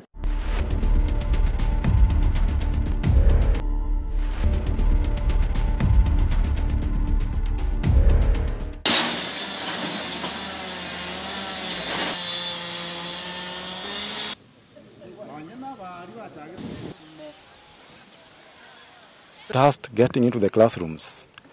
Wakati magari makubwa pia yanapita inatingizika. Watasimamishwa, wasirudi juu, imekuwa trend. Simamishwa wanaendelea. So tunajiuliza hii kusimamishwa kwao ni gani? Participation kuna mabadiliko. So kama hii itafanya kabisa sana. Idaka kwa sababu walikuwa kafunga pale. Wasawa wengine pale bahari. Na ile mahali baki kama mita less than 10 to the church. So ikirire itaporomoka. Na yule anayefanya akasema yeye ako na huko sciences, akasema connection hizo hapa tu pia ya mining itusaidia kuweka katika eneo hili. Tukishampatia state tumpatia around within 21 days. In 21 days kuna kitu anafanya, tutamsikiza, tutampatia sometime, but within the 21 days kama inafanyika tutamtafuta, alafu prosecution.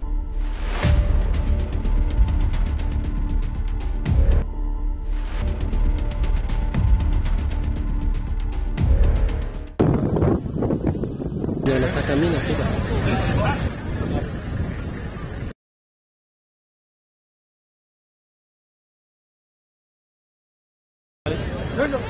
Yes.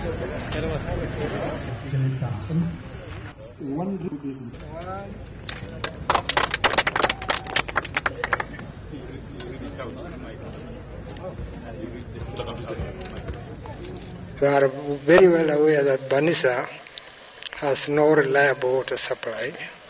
The town has been depending on the only earth pan, which was done in 70s, and a bit of improvement since then.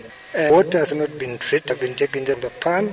We decided two fronts, putting pressure water, and time drains. The strategy for Banasa water supply, a supply center, we're going to have lab and all others to have to be a fully fly. After that, it will be the way at Zambia, which will go into the tank and then distributed to the town through gravity. Our first target is to have about 30 kilometers of road net that distribution town, and that reduces any people of water clean as per the standards of Kenya. Mengi diseases ambayo yamekuwa hapa na hospitali itapunguka kwa sababu magonjwa mengi hupitia kwa maji ambayo ni chafu. Ukiosha matunda unaosha na matunda na maji chafu na unapeleka ugonjwa kwa mwili. Sasa natarajia hii namna hii watu wamekuwa wakisema waone government. Na mimi am excited because now I have something to report. Projects, county government, hospitali kwa sasa hapa this test is working.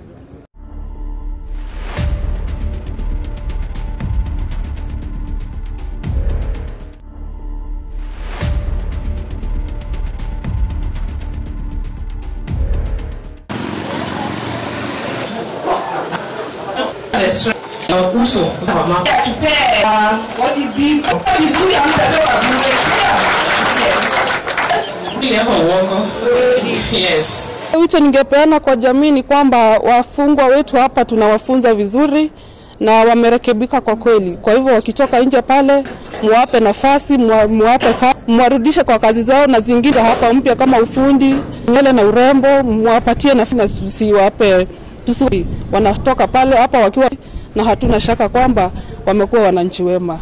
The probation having a mental and effective service at the workplace. And mostly as the probation officers, we experience situations where most of our clients, when they come, it's probably because they're having a lot of issues, and we carry a lot of that on our back, trying to help our clients to settle in the community, in their families, to solve their issues and their problems, and sometimes burnout, and also we have the compassion burnout, and wakati mwingine inakuwa ni ngumu sana. So kwa wakati huu hii wiki tutakuwa tukifanya different activities with the community.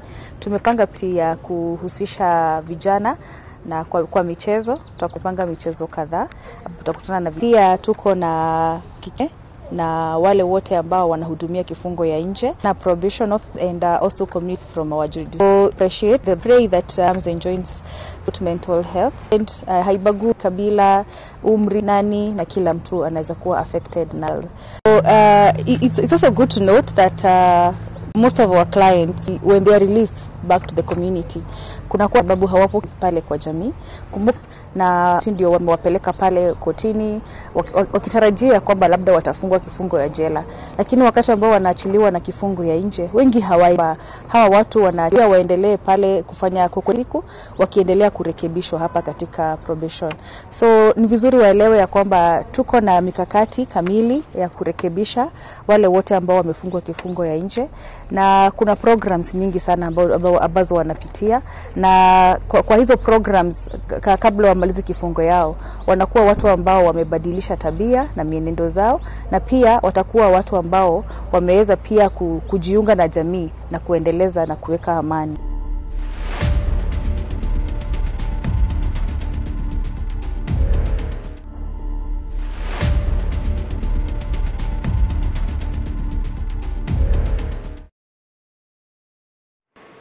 Amen. So, 1 point shillings later.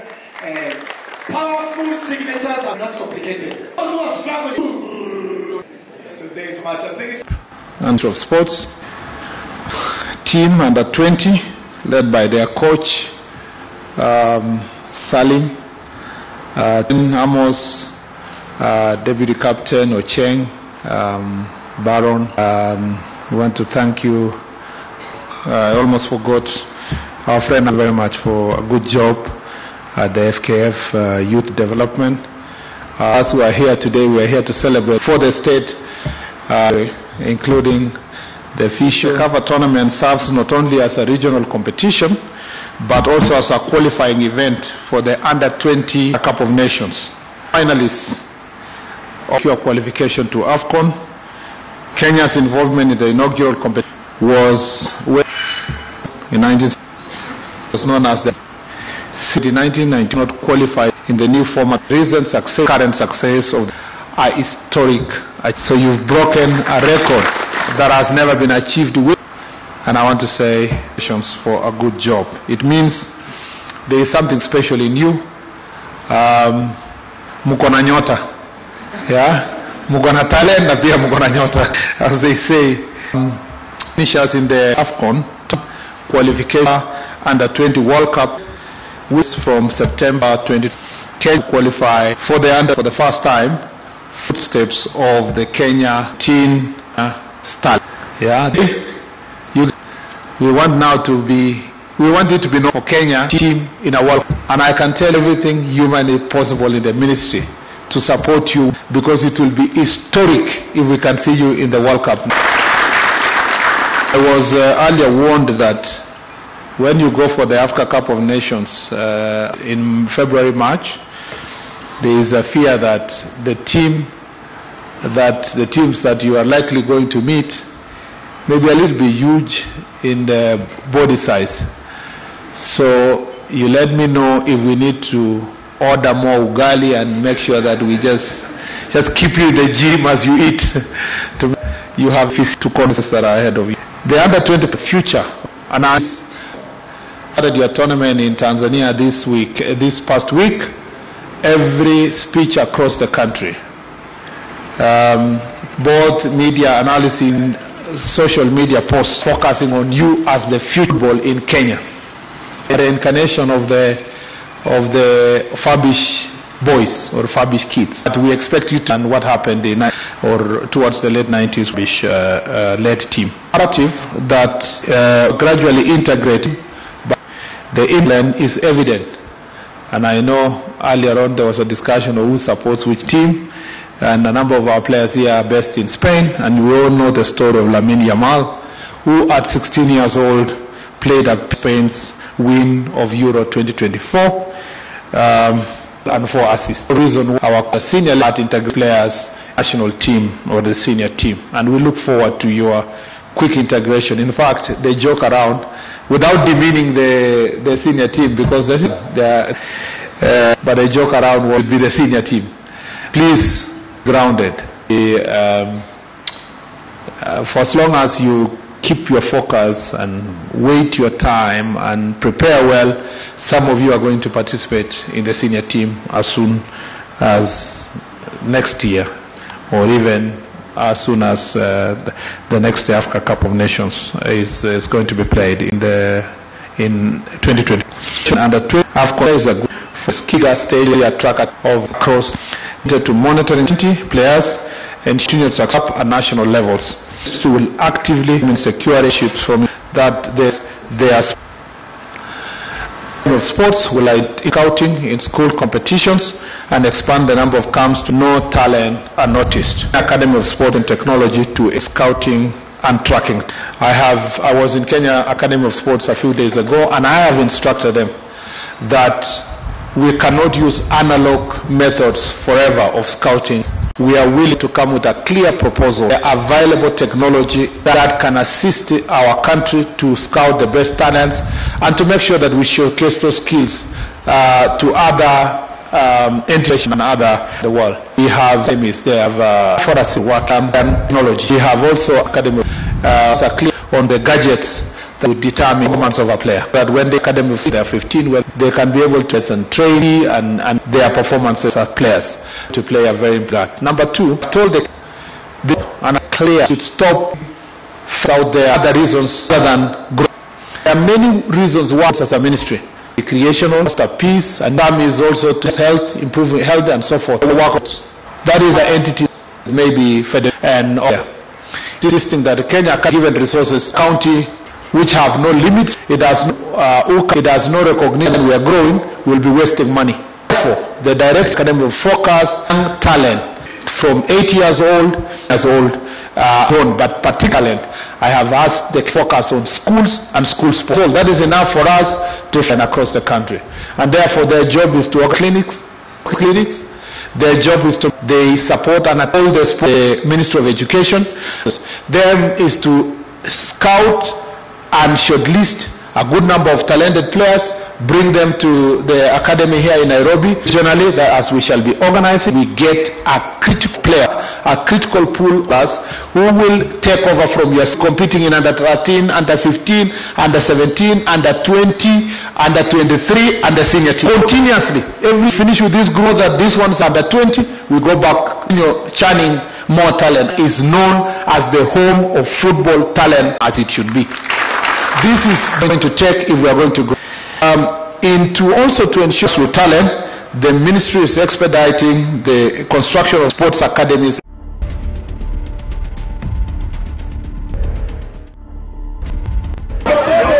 Kama maliza tutamruhusu watu wote tuwe na utulivu. Tafuta nafasi. Analeta kitu kizito kule. Na ningependa kuchukua nafasi hii kuwatakia watoto wote wa Bungoma ambao wanaenda kwa kidato cha 4 all the best and I wish them the exams. Kitu kimoja mkadanganywa, kuna watu baadhi ya mtembeza mitihani. Danganya mzazi hii ni mshirini mtoto wake atajaribu kufanya hiyo. Hiyo sio mtihani. Kapotoka you will be nullified. Sasa watoto wacha tuwaache waende vile walimu wamefunzwa. Na tuwe tupate mapokeo baada ya mtihani. Sasa elimu wetu tusije tukawazuia mbaya tu walipata hiyo. Tusiwazuie kufanya huo mtihani. Mama anatangaza watoto wafanye mtihani, walimu wako ambao mko hapa, dada yuko hapa, najua ni mwalimu mkuu na wengine ambao wako kila mahali. Tusizuie watoto kwa sababu wana mimba wasifanye mtihani. Tutakuwa tumekill talent ya huyo mtoto, tumekill her future na yeye atakuwa na mahali popote. Wafanye mtihani. Likizo ujumbe tuchunga watoto wetu. Tuzuie hizi mimba za mapema. Jameni. Shule zitakapofunguliwa tusije tukapata wawili kwa darasa. Amekaa ni ndani. Sababu ya nini? Wazazi tunaogopa wetu. Ongea wako msichana akirudi mtoto ameenda pati kwa matanga, anarudi saa 8 ya usiku, anarudi kesho yake. Hapo ndio tuna encourage. Hata mtoto anapotoka shule anytime, ongea mtoto wapi? Saa 12 hapa saa 4 ya usiku unatoka wapi? Hapo tutakuwa tunaongea na mtoto. Tuna makanisa tutubie. Kama pasta yetu mtusaidie watoto. Kwa sababu yake sisi wote nikute msichana ako na mimba, upata wapi mimba? Wewe mzazi jua da wapi na ni mpira ibaza mapema. Kwanza zinasi wenyewe wetu. Msiti kama aje. Sasa lazima tuachana ndio mama akake wote okay. Nikaona nikuze talanta. Among hizi timu zenye zinachachaji maarufu. Msifikirie shindo tumewaacha bure. Experts hapa kutoka watakuwa wanatuchagulia maarufu. And at the end of the Super Cup yenye itakuwa imepata maarufu ambao watakuwa wamepata ile kikombe yangu. The theme of the best by kama Bungoma kulikana. Za mipi hata kuanza mtihani. Kwa hapa celebration Webuye East peke yake 6 ambao wanatakana kufanya mtihani. Hapa Mount Elgon bado sijapata. Webuye West watu wana mimba wajafanya mtihani tunangoja.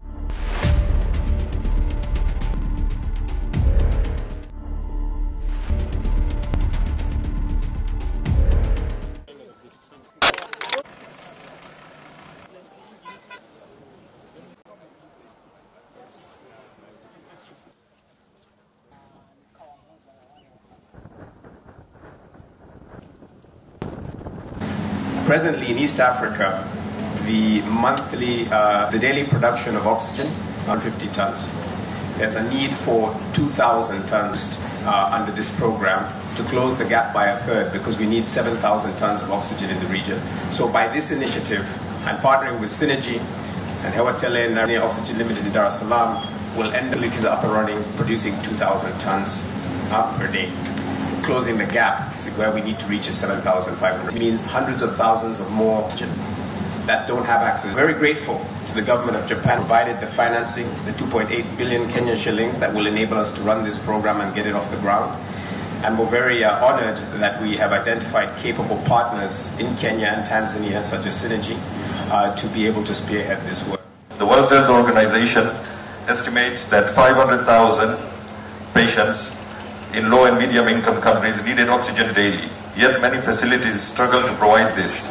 In Kenya alone, thousands of shortages in the infrastructure and supply chains. The plant represents a commitment to bring the gap Kenya will ever struggle for oxygen. Empowering healthcare providers with reliable and dignity deserves. This availability of critical medical oxygen, but for hospitals and healthcare region. Synergy Gases currently produces 2,800 metric tons of medical oxygen, and this capacity has been maxed out. This new facility will help increase our additional production to 10,000 metric tons of medical oxygen per year, covering of the national demand.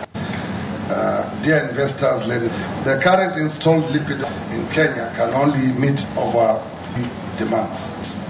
That not only our facilities can access quality oxygen during pandemics and emergencies. The cost of oxygen is also relatively high, making it inaccessible to many facilities, as recently witnessed during the COVID-19 pandemic. The initiation of this will be a game changer. My county health, Kenya as a whole. The problems are the largest elementary. I think I was hoping to say that this event is coming in at the right time, but long overdue. The demand for oxygen has gone, even right now it is even higher. It was able to be done. The investment part that this is more than that. Actually, and run national referral.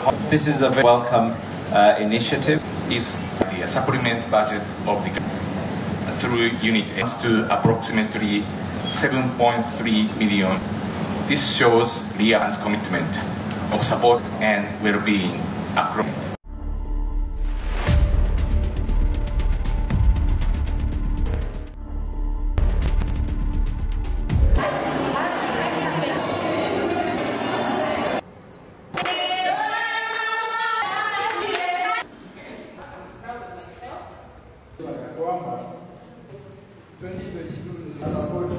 Ningependa serikali ituweke mipango na kutuweka katika wanangapi wale ukubu. Nafikiria tukija huku Kenya tutaweza kuwekwa kwa mipangilio ya serikali na tutaweza kufaidika kama watu wale wengine. Kwa hivyo hiyo ndio malilio yangu ya kusema wakipanga watu wale wananchi wale wengine kama hao wananchi. Reason ya tupanga mara milioni na mimi than that. Fanya hata census ya wanatutarajia kivyao, sababu ndio tujulikane tuko namba gani. Na sisi slogan yetu ni kwamba nothing for us without us. Hakuna chetu tukiwa hatuko. Kwa hivyo tungesema kali ipande level wangapi katika constituency level, tujue tu wangapi katika county level, ambapo tukitoka county level sasa wangapi kwa watu na mambo walemavu wenyewe wajipange, kwa sababu shuela knows the pinching point. Yaani yule mtu nafaa kiatu ndio anajua pale kinaumia. Kwa hivyo tungesema serikali iwache kupatia wana miguu na mikono tu ugonjwa na kasi kujua ulemavu ni wangapi katika nchi ya kujulikana na kina nani. Ningeomba rekodi nyingine, majina ya watu, hali mtu anakaa kane, wakati serikali peana msaada wa kusaidia tuwe wa mmoja wa kudika na tunika nchi ile ina yetu ya. Shida inatoka 2019 ipunguza namba ya walio na ulemavu. So unapata hata wakitaka kuimplement hawana the correct data ya kuimplement. So kitu ya kwanza ni data. Kodi yetu ichukuliwe upya na ichukuliwe vizuri vile inafaa. Ndio kama tukiangalia 2019 kuna watoto wa kutoka 5 years kutelemka hawakuhesabika. So saa hii wakihesabika na hata wenye data kufunzwa hiyo part ya mtu aliye lazima basi kama mtu aliye anaumia zaidi katika shida kubwa. Sema vitu tuko chochote kilemavu ni hata sababu hakuna mikakati mzuri ya wakati wa emergency. Unapata mlemavu ni atabaki nyuma na atabaki. Mikakati pia zikiwekwa na amani. Sisi ni watu tunaojifanyia kazi, tuna mambo ya mikakati mizuri kufanya kazi na tu.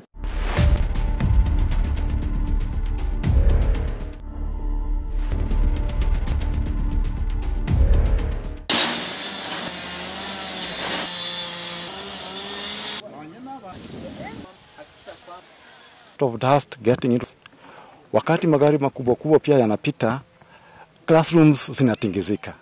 Kama trend tumekuwa hii kusimamishwa kwao ni gani? Participation imefanywa na hakuna mabadiliko. So kama hii itafanya wasimame kabisa, tutakuwa na furaha sana. Ile barabara imekatika na ndio sababu hata wananchi wale walikuwa kanisani waliweza kufunga pande na sawa tu kine promoka. Ile mahali kama mita 10 to nafikiri ile tab kanisani. Na yubaji hapa yeye asa sana huko juu. Pewa licenses. Akasema yeye ako connected. Sasa connection hizo hatuzijui sisi hapa. Serikali kuu pia mining na blue economy itusaidie kuweka sheria katika eneo hili. Tukishampatia barua ku rehabilitate, tumpatia around within 21 days. Na tukiona within 21 days kuna kitu anafanya, tutamsikiza, tumpatia another complete. But with kama inafanyika alafu education.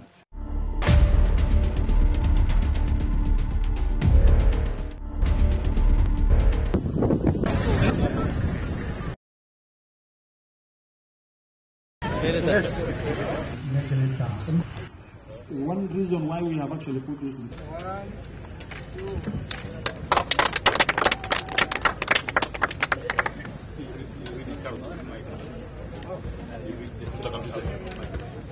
Very well aware that has no reliable water supply. The town has been depending on the only AFPAN, which was done in 70s, and a bit of improvement since then. And the water has not been treated, so people have been taking just a raw water from the pan.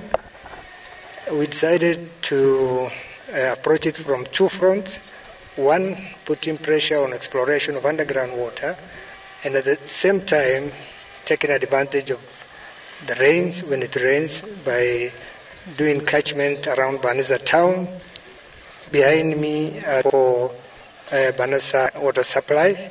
This is like supply. We're going to have in all other infrastructure that require fledged water supply.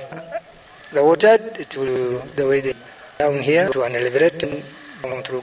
Our first is to have road net, the rising main, not the right, and up within the town, reduce challenges in the town, with the people of not just water, clean water as per the standard. The world or Kenya even included. Mimi naona yale magonjwa mengi ambayo ni waterborne diseases ambayo yamekuwa hapuka tayari, hata pressure, sababu watu wengi mengi ile vyakula chafu. Ukiosha matunda unaosha na matunda na maji chafu na unapeleka ugonjwa kwa mwili. Sasa natarajia hii ni mfano mzuri. Tukiendelea namna hii watu wamekuwa wakisema waone projects za county government. Na mimi am excited. I can't study for much. It's money that they're working.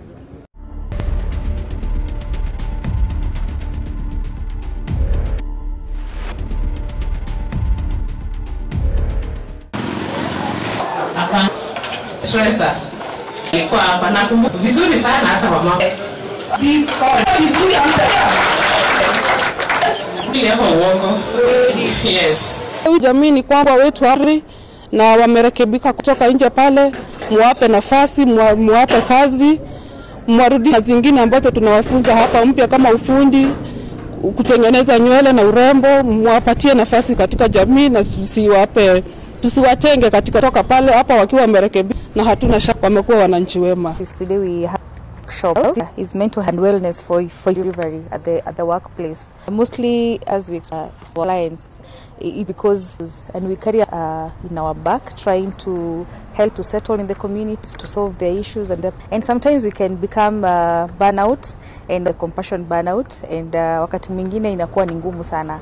So kwa wakati huu, hii wiki tutakuwa tukifanya different activities with the community.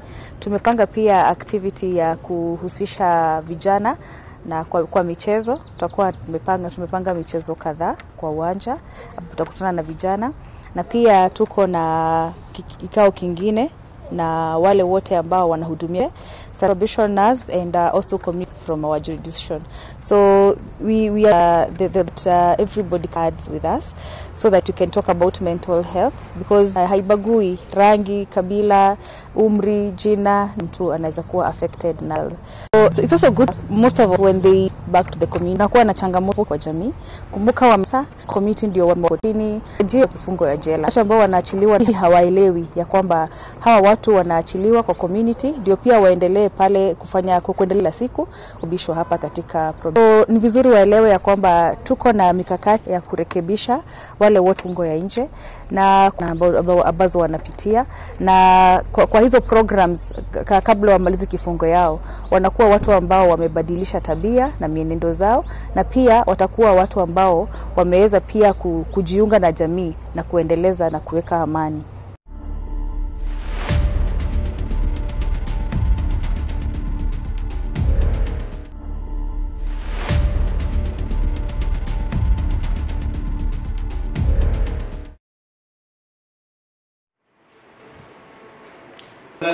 So this is a team of 8 ladies and powerful signatures are very short and not complicated. Those who are struggling. So much. From the Ministry of Sports, our foot team and the train coach, together with your captain, deputy captain Ocheng, Baron. We want to thank you. I almost forgot. Chris, thank you very much for the FKF youth. The football day, we are here to celebrate the state, including have a tournament as a region, so qualifying 20 Africa Cup of. The 2 finalists of the tournament secure qualification to AFCON.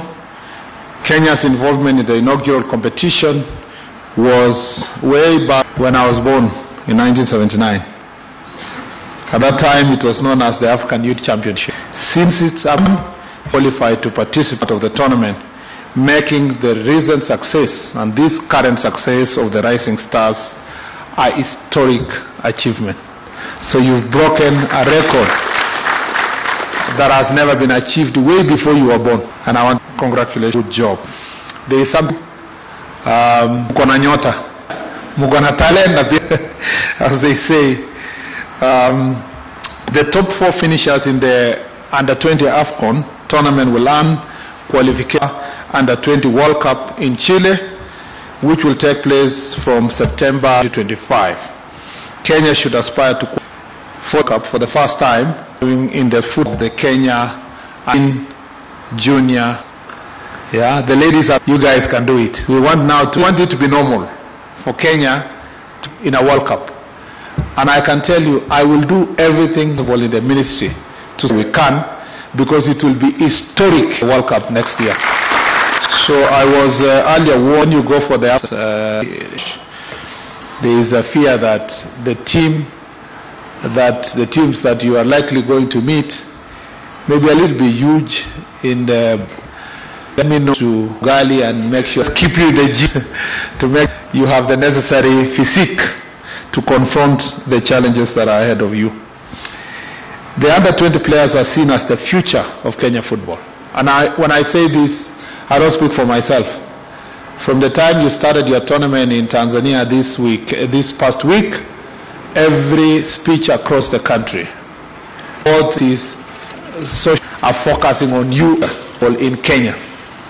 You are actually a reincarnation of the Fabish boys. But we expect you to do in mid-90 or towards the Leonard Fabish led team. And it is imperative that you are gradually into team stars, young talent. And I know there's a discussion of him and a number of this. We all know this. seniors, pivotal role in of Europe, all and 4 assists. So there is no reason why our coach at a senior level should not start this playing the team, or we look forward to your quick. They joke around without the senior team, because the work was that you should be the senior team. Please remain grounded. For as long as keep your focus and wait your time and prepare well, some of you are going to participate in the senior team as soon as next year, or even as soon as the next year is going to be played in the 2020. In under 20 AFCON tournament next year is a great opportunity for our players to showcase their skills on a bigger stage and possibly attract attention of big them to monitoring the program, ensuring there's both at levels. The ministry will assist them in securing education from institutions that they recognize their sporting. The Kenya will scouting in school and expand the North Goes. Kenya will also leverage aid in tracking talent. The Academy of Sport, I have instructed that we cannot use methods for young players. I've told them to proposal on the technology in the world, our country, to scout the best talents and to make sure that we showcase those skills. Entity Sports Academy. Sports academies, they have a system that is not working to become. We have also Academy of Sport, clear proposal on purchase that are used to deter performance of a player, so that when they come to the Kenya Academy 13, whether they are 15, whether they are 17, can be able to wear those gadgets and share their performances as players. Technology is going to play a very important role in this regard. Number 2, we have told the Kenya Academy of Sports they should stop, and I have made clear instructions that they should stop chasing funny tournaments out there for other reasons other than growing talent. There are many reasons why we some of them is foster people's health. That is not the work of Kenya Academy of Sports. That is the work of other entities within the Ministry of Sports, and partnering with maybe federations and organizations. If we continue what to be given to organize stage on UCA does no recognition of what talent we are growing will be, and therefore given what is to only old to as old and of course and beyond, but particularly in growing that talent, I have asked the Kenya Academy of Sports to focus on schools and school sports. That is all. That is enough for us to find the best talent across the country. And therefore their job is to organize football clinics and other sports clinics. Their job is to make sure that they support and attend activities of education process. Them is to list players to, and some of them region shall be organized till we get critical footballers over from yourself. We want to be 13, under 15, under 23, and the senior team. Honestly, every year you finish with this group, we know that these ones have graduated to under 20, we go back to, we continue churning more talent until Kenya is known as the home of football talent as it should be. This is the direction we are going to take. Also to ensure that we have more grassroots talent, the ministry is expediting the construction of 30 sports academies across the country.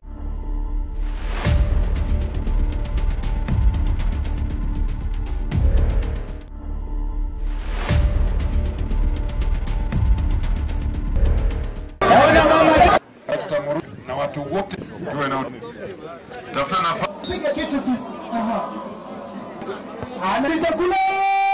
na ningependa watetee wa mtendani wao the best and I wish them all the best. Kimoja kadanga baadhi wanadanganya mtihani mtoto wake kufanya hiyo utakuwa hiyo sio mtihani. Utakapotoka you will be nali. Wacha tuwaache waende bila ufunzo upate baada ya kufanya.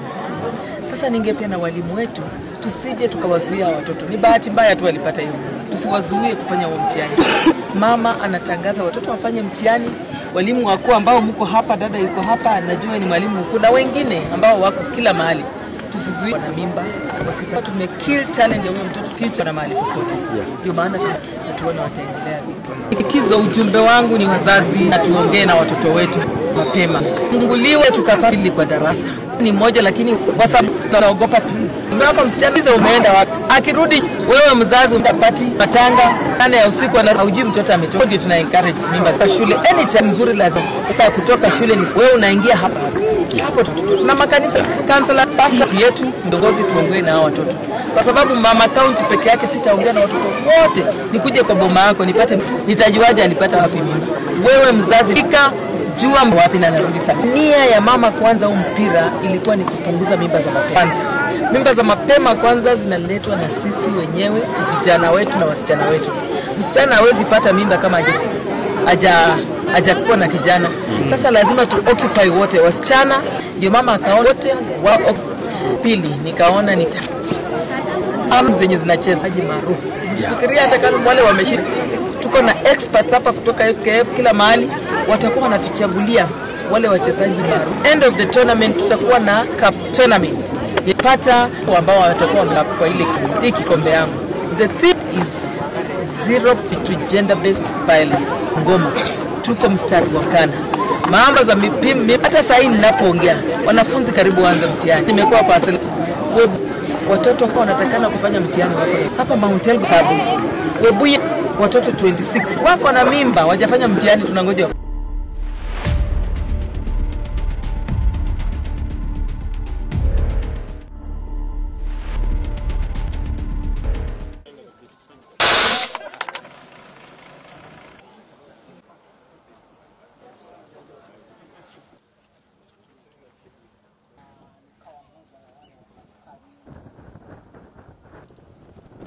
East Africa, the daily production of oxygen is 750 tons, or 2,000 tons of oxygen.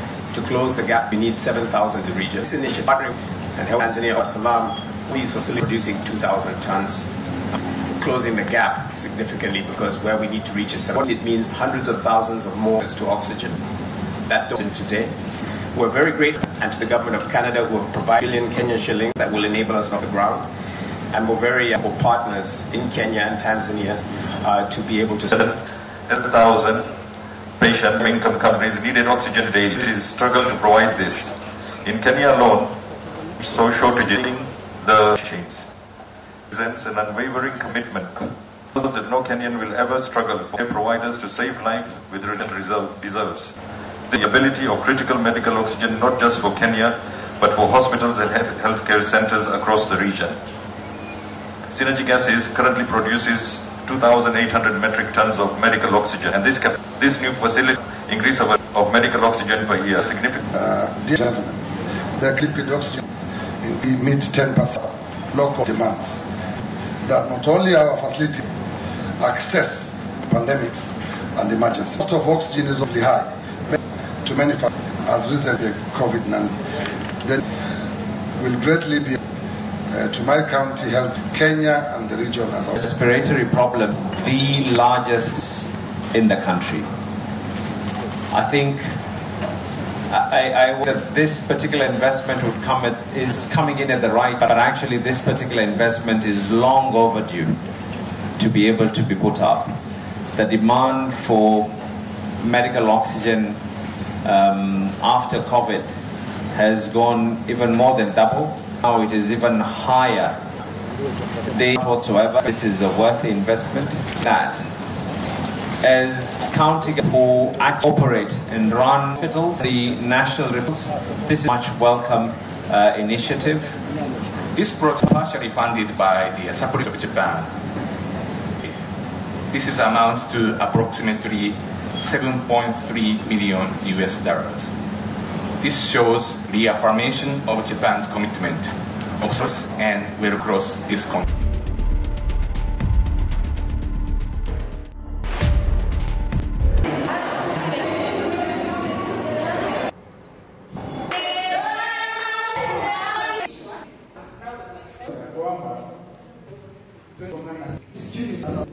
Ningependa serikali katika mipango zao na kutuweka katika mipango. Nafaa kujua tuko watu wangapi huku Kenya.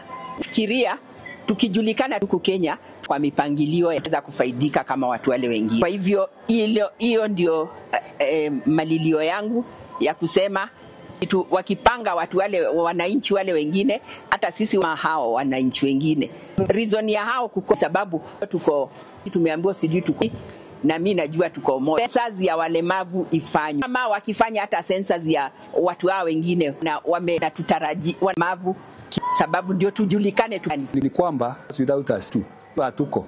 Kwa hivyo serikali ipange census all level, tujue tuangani katika constituency level, katika county level, kutoka county level kwa ipe watu na mambo ya juu wajipangie, wajue kwa sababu it is the point. Yaani yule mtu nafaa kiatumia. Kwa hivyo tungesema acha kupatia watu wale wako na mikono na kila kitu. Na hiyo ni wesi wako na ulemavu ni wangapi katika nchi ya Kenya? Tutajulikana na kina nani? Ningeomba serikali ichukue ya kujina ya kujua kane ati serikali peana msaada wa mavu tuwe wa kudika na tuna nchi ile inastahili yetu ya Kenya. Na sababu data haiko sawa. 19 census ilipa ya walio unapata hata wakitawana the correct document. So kitu ya kwanza bodi yetu ichukuliwe upya na ichukuliwe vizuri, ndio ya 2019 kuna watoka 5 years kutelesabika na hata data kufunzwa actually hiyo party ya disalia na ulemavu na wasiwasi na ulemavu zaidi na baki kubwa, sababu hata hii activity kitu chochote kikifanyika mbaki nyuma, sababu hakuna mikakati mzuri ya wakati wa unapata mleki nyuma nata. So hizo mikakati pia na wakae chini, sisi ni kazi tunabora, kuna mikakati mizuri, kila kitu tutafanya yetu.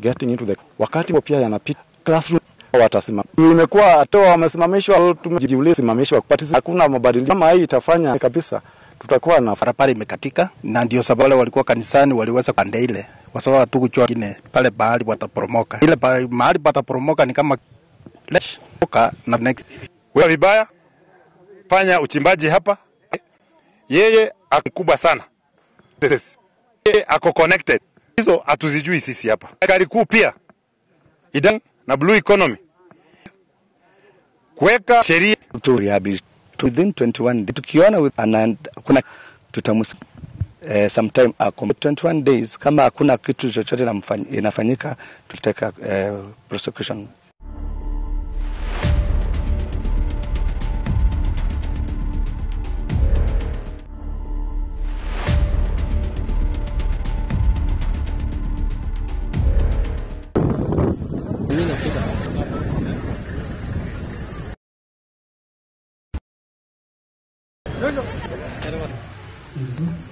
Why we have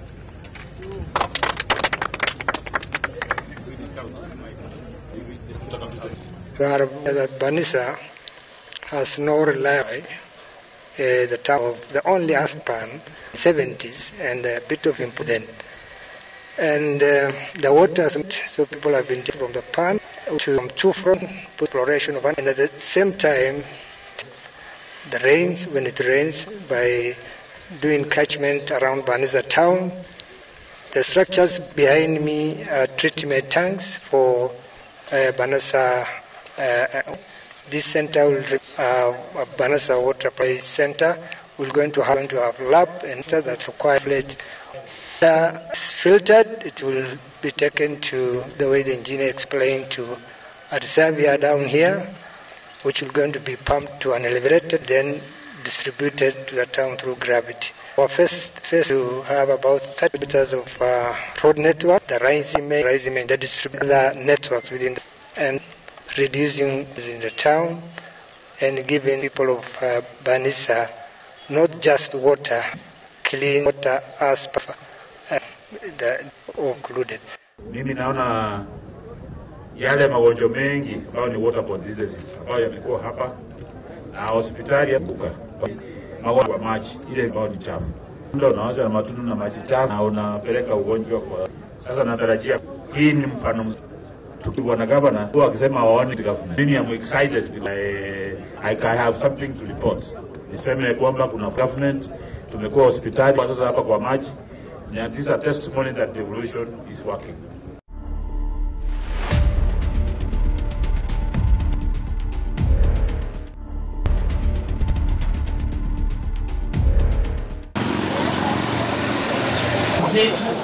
Hapana. Stressa. Alikuwa hapa nakumbuka uso vizuri sana hata mama. Tupee what is this called mentor. Vizuri amtatoka vizuri. Bongo. Yes. Wajafungwa wetu vizuri, rekebika kwa kuja pale, muwape kazi zao na hapa mpya kama ufundi, nywele na urembo, muwapatie nafasi katika jamii na tusiwatenge katika jamii. Wanatoka pale hapa wakiwa wamerekebika na hatuna shaka kwamba wamekuwa wananchi wema. Today we having a shop for our is meant and wellness for service delivery place. And most probation officers we experience situations where most when they come probably carry a lot of work to settle in the community, in their families, to solve their issues and their problems, and sometimes we can become burnout. We have and wakati mwingine inakuwa ni wakati tutakuwa assist with the community active husisha na kwa tumepanga kwa uwanja na vijana tu na wale wote ambao wanahudumia sana probationers and also community service offenders from our jurisdiction. So we really appreciate the correctional spray that joined had that you can talk about, because it doesn't haibagui ila umri, jina, nani na kila mtu anaweza the mental health. So good to note that most of our clients when they are released back to the kwa na changamoto kwa sababu hawapokelewi vizuri. Kumbuka na sana community ndio wamewapeleka pale kotini wakitarajia kufungwa kifungo na achiliwa na kifungo hawaelewi kwa community pale kufanya wakiendelea kutika. So ni kwamba tuko kamili ya wale wote ambao ya nje na nyingi sana ambao na kwa hizo wanakuwa watu wa tabia na pia watakuwa watu ambao kujiunga na jamii na kukaa amani.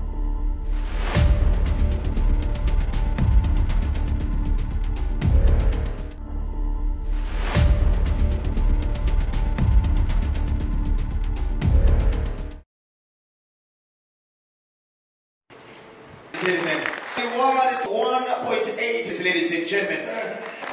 Powerful signature and leadership and teams. Our football team under 20, led by their coach, your captain, deputy captain, Baron.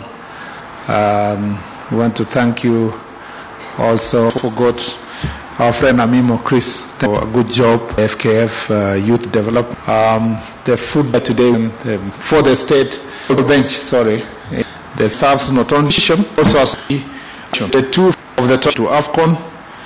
Kenya's involvement in the inaugural competition was way back when I was born in 1979. At that time, it was known as the African Youth Championship. Since its upgrade in 1991, Kenya has not qualified to participate in the new format of the tournament, making the reasons its current success of story. So you've got that way before you for a good job. It means something special in you. Mukona nyota, yeah, pia mukona nyota, as they say. Finishers under 20 tournament with qualification under 20 World from September to October 5. Kenya should apply for the first time following steps of the Kenya and Starlet. The ladies can do it. Now to be normal, to have a World Cup. I can tell you, I'm humanly positive to support because it will be historic next year. So I was that when you go for the Africa Cup of Nations under 20 in February, March, there is a fear that the teams that you are likely going huge size. You let me know if we need to order more ugali and make sure that we just keep you in the gym as you eat. You have the necessary to challenges that are. players are seen as the Kenya football. This, I don't speak for myself. From the time you started your tournament in Tanzania this past week, across the country, both media analysis, social media posts you as the future of football in Kenya. You are actually a reincarnation of the boys or Fabish kids, but we expect you to do better than what happened in mid-90s or it is with the Reinhard Fabish led team. And it is that you are gradually integrated in by the rush of young talent. And I know earlier on there was a discussion of who supports which team, and a number of our players, and we all know the story of Lamine Yamal, who has held a role in Spain's 2024 with the assists. Reason why our senior level should not start integrating in the national senior team to your. In fact, without demeaning the senior team also are trying, they're working, but the joke around was the team.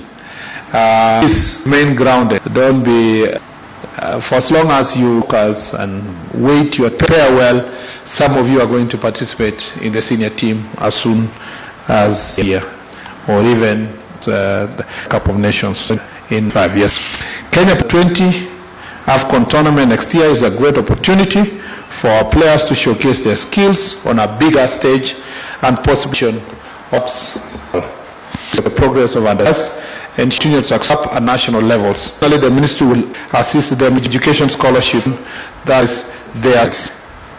The Kenya Academy of Sports holds scouting in school competition and the number of camps to ensure that no talent goes unnoticed. Kenya Academy of Sports will also leverage on technology to aid in scouting and tracking talent. I have Academy of Sports, I have instructed them.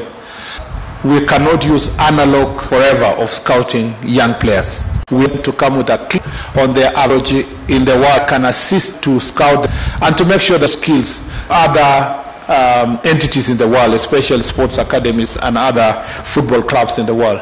The sports academies are plan that is not one technology. Also ask the Kenya Academy of Sport propose matches that are used to the so that when they come with sorts, whether they are 15, whether they can get and train and they are as technology are very regard. We have told the kids they should, and I have made clear that they should stop chasing tournaments out there for other than growing talent.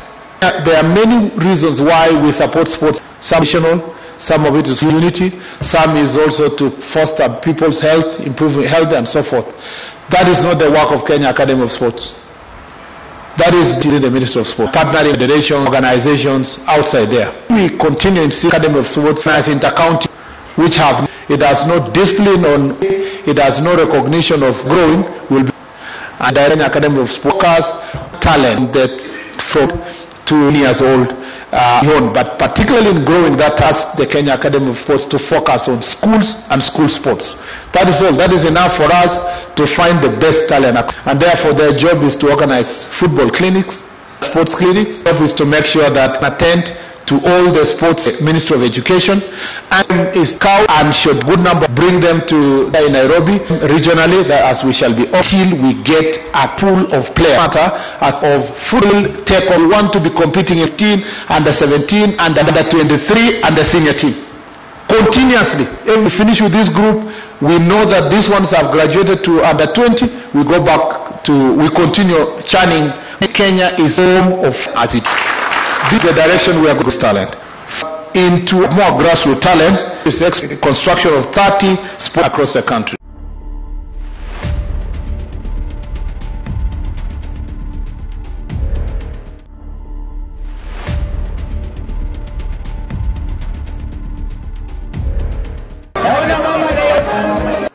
Atakapomaliza tutamruhusu waketi na watu utulivu.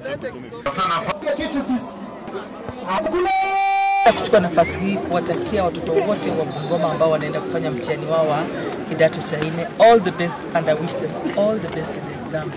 Kitu kimoja tu, msije mkadanganywa kuna mitihani zinauzwa. Kuna watu baadhi ya tembeza mitihani, danganya mzazi hii ni mtihani, leta 20,000 mtoto wako atapita. Ukijaribu kufanya hiyo utakuwa umetapeliwa. Hiyo sio mtihani. Mtihani utakapotoka you will be nullified. Sasa watoto wacha tuwaache waende vile walimu wamefunzwa. Na tuwe tupate mapokeo baada ya mtihani kufanywa. Sasa ningependa tu kuongea pia na walimu wetu ya watoto. Ni bahati mbaya tu walipiga kufanya huo mtihani. Natangaza watoto walimu wakuu ambao mko hapa, kuna wengine ambao tusizuie watoto kwa sababu wanaamini mtihani.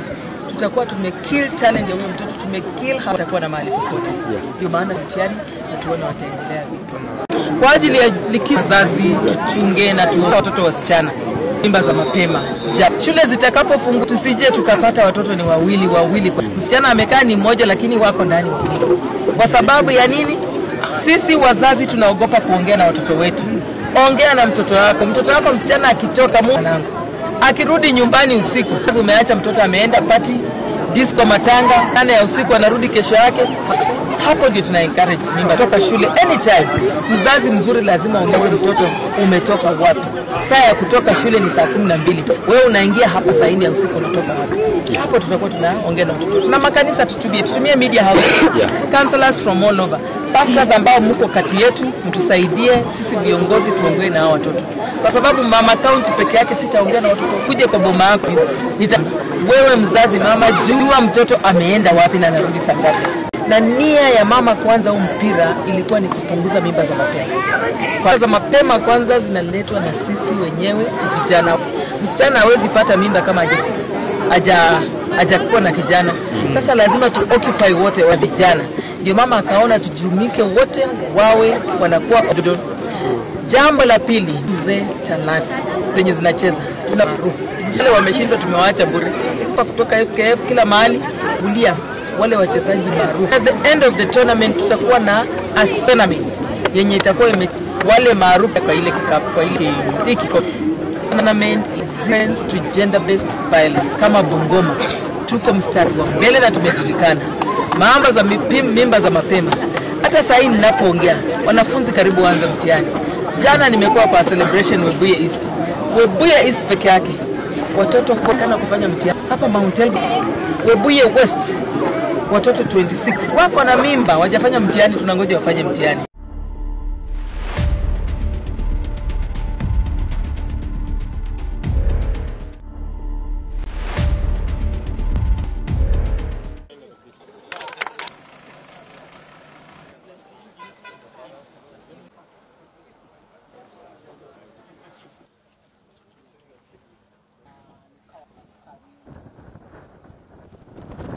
Presently, the daily production of oxygen is 750 tons. There's a need for 2,000 tons of oxygen to be produced under this program to close the gap by a third, because we need 7,000 tons of oxygen in the region.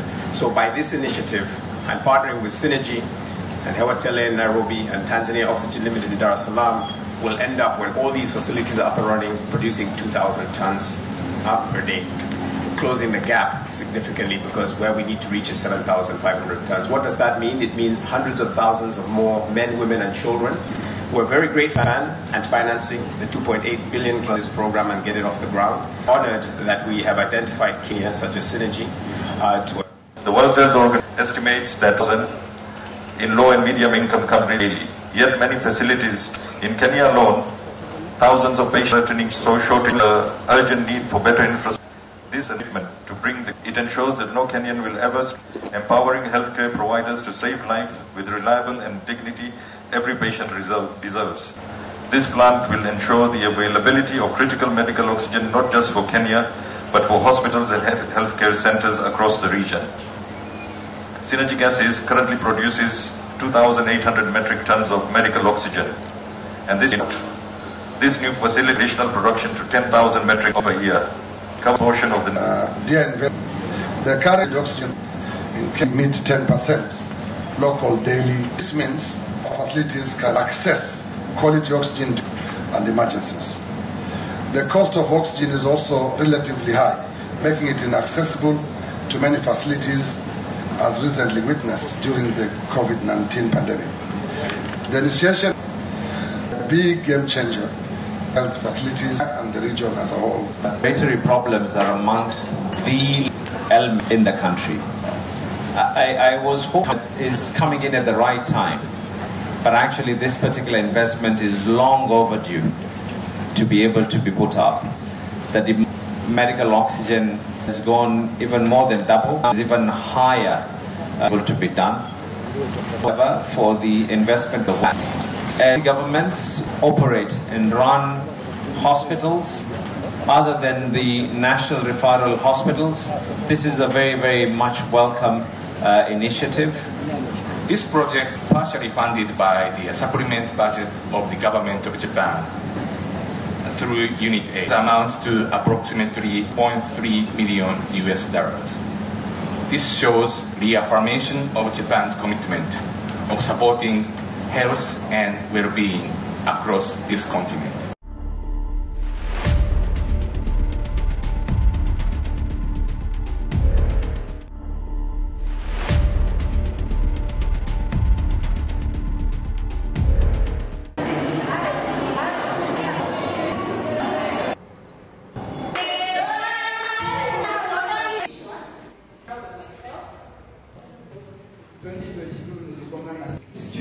Ningependa serikali ituweka mipango zao na kutuweka zao wanafaa kujua walemavu, kwa sababu nafikiria tukijulikana tuko watu wangapi huku Kenya, tutaweza kuwekwa kwa mipangilio ya serikali na tutaweza kufaidika kama watu wale wengine.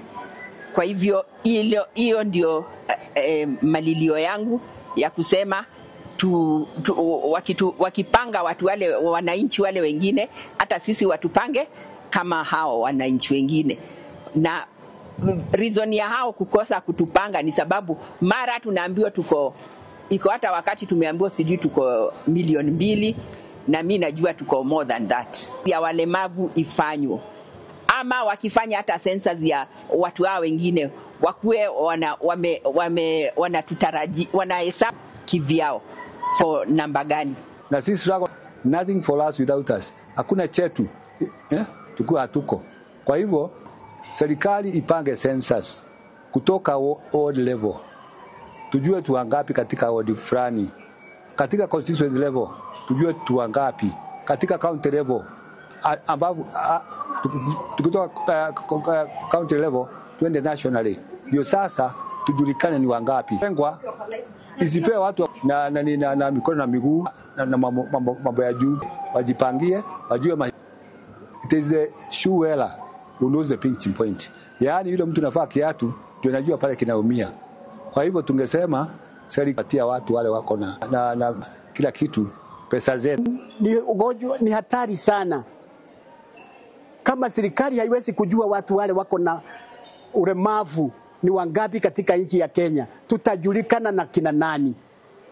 Ningeomba serikali ichukue rekodi nyingine ya kuchukua majina ya watu na kujua mahali mtu anakaa, ili tujulikane wakati serikali inapeana msaada wa tuwe wa kuvuka katika nchi ile inastahili ya Kenya. Kwa sababu data ya walemavu 2019 census ilipunguza ya walio na ulemavu. So unapata hata wakitaka kuimplement hawana the correct data ya kuimplement. So kitu ya kwanza ni data. Kodi yetu ichukuliwe upya na ichukuliwe vizuri vile inafaa.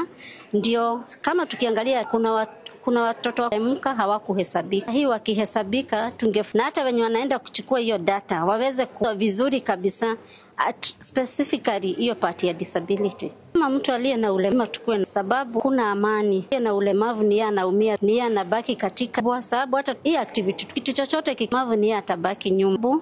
Hakuna mzuri ya wakati wa emergency. Ulemavu ni atabaki nyuma na atabaki kwa shida. So zikiwekwa na wakae chini, sisi ni watu tunaojifanya tuna mambo yetu bora vizuri, kila kitu tutafanya kazi na tutajenga nchi yetu.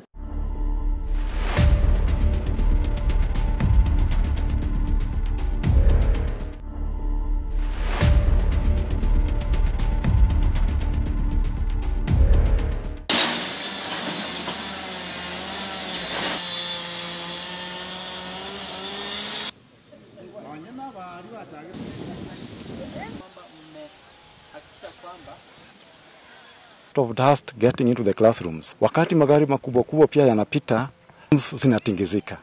kama hawa watasimamishwa, wasirudi juu imekuwa trend. Tunaambiwa wamesimamishwa, wanaendelea. So tumekuwa hii kusimamishwa kwao ni nimefanywa na hakuna mabadiliko kama hii itafanya kabisa.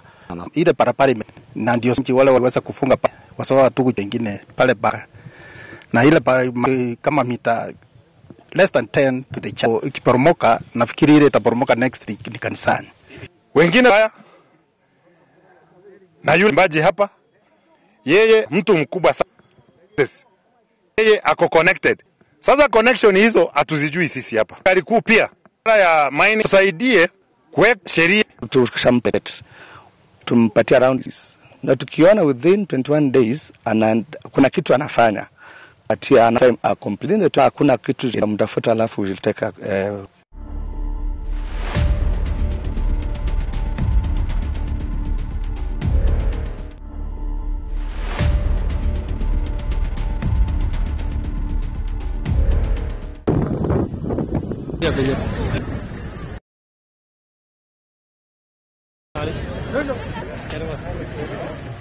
is negative 1,000. We'll put this in.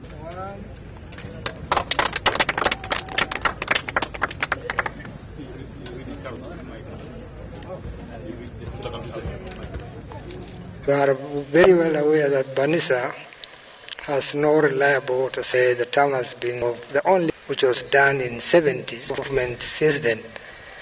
And the water has not been treated, so people have been taking just a raw water from the pan.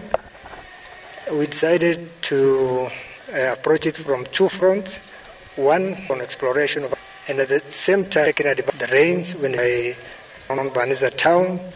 Behind me, treat for water supply. This Banisa water supply center.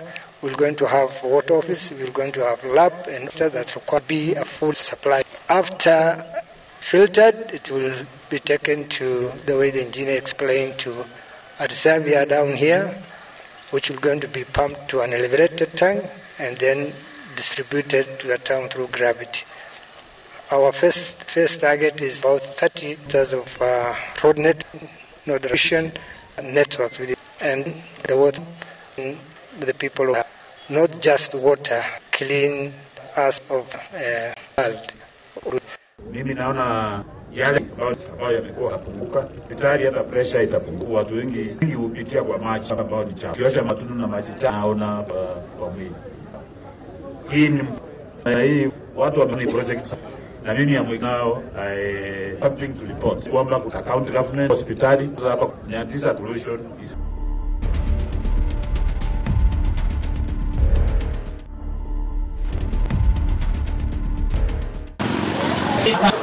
the stressor.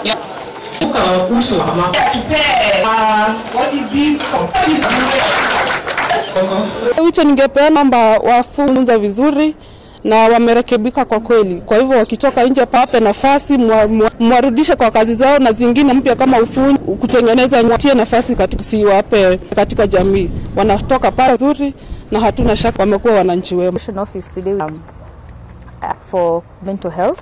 So our theme health and wellness for youth delivery at the and mostly as we experience situations where it's probably because the issues, and we carry a lot of that on our back, help our people in the family issues, and sometimes we can become we have the compassion burnout ngumu sana. Hii wiki tutafanya different with the community. Tumepanga pia activity ya kuhusana na kwa michezo. Tutakuwa tumepanga michezo kadhaa kwa uwanja bana, na pia tuko na kikao kingine na wahudumia kifungo ya nje, sana probationers and also offenders from our jurisdiction. So we are really appreciate our service week, and we pray that everybody comes and joins hands with us so that you can talk about, because it doesn't haibagui kabila, umri, jini na kila mtu na it's that when they are in the community kwa sababu hawapokelewi vizuri. Kumbuka wamefanya makosa, community ndio wamewapeleka pale, ndio kwamba labda watafungwa, lakini nje wengi hawa wako kwa kila siku kurekebisha probation. Leo ya kwamba kati kamili wale wote ambao wamefungwa kifungo ya nje, na kuna programs nyingi sana ambao na kwa hizo programs kabla wamalize kwa watu ambao pia na mienendo pia wao wameweza pia na kuendeleza.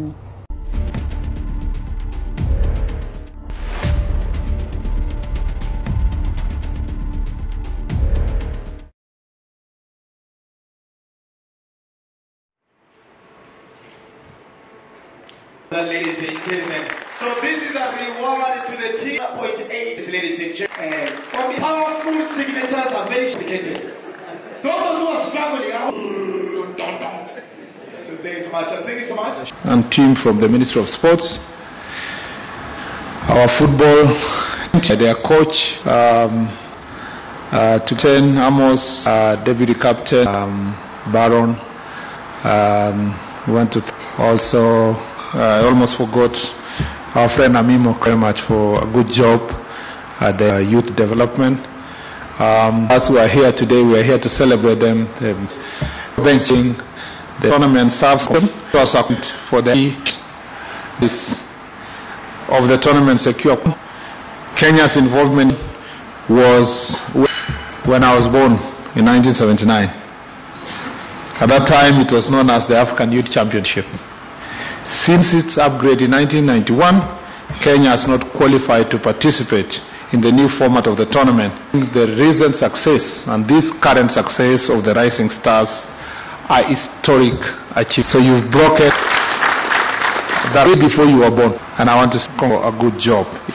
They say, Nyota, Muganatale Nyota. They say, finishers in the 20 AFCON, LAN, FIFA under 20 Chile, take place November to October 20. Kenya should aspire to qualify for the under 20 World Cup for the first time, following in the footsteps of the Kenya under 17 junior. Yeah, and the way we can do it. We want it to be normal. Kenya, but team, tell you, I will do humanly possible in the ministry where we can, because it will be if we can see you in the World Cup next year. So I was earlier warned that the Africa Cup of Nations in February, March, there is a fear that the teams that you are led in the body side. So you let me know to order, make sure that just keep you to make sure that necessary physique to the challenge.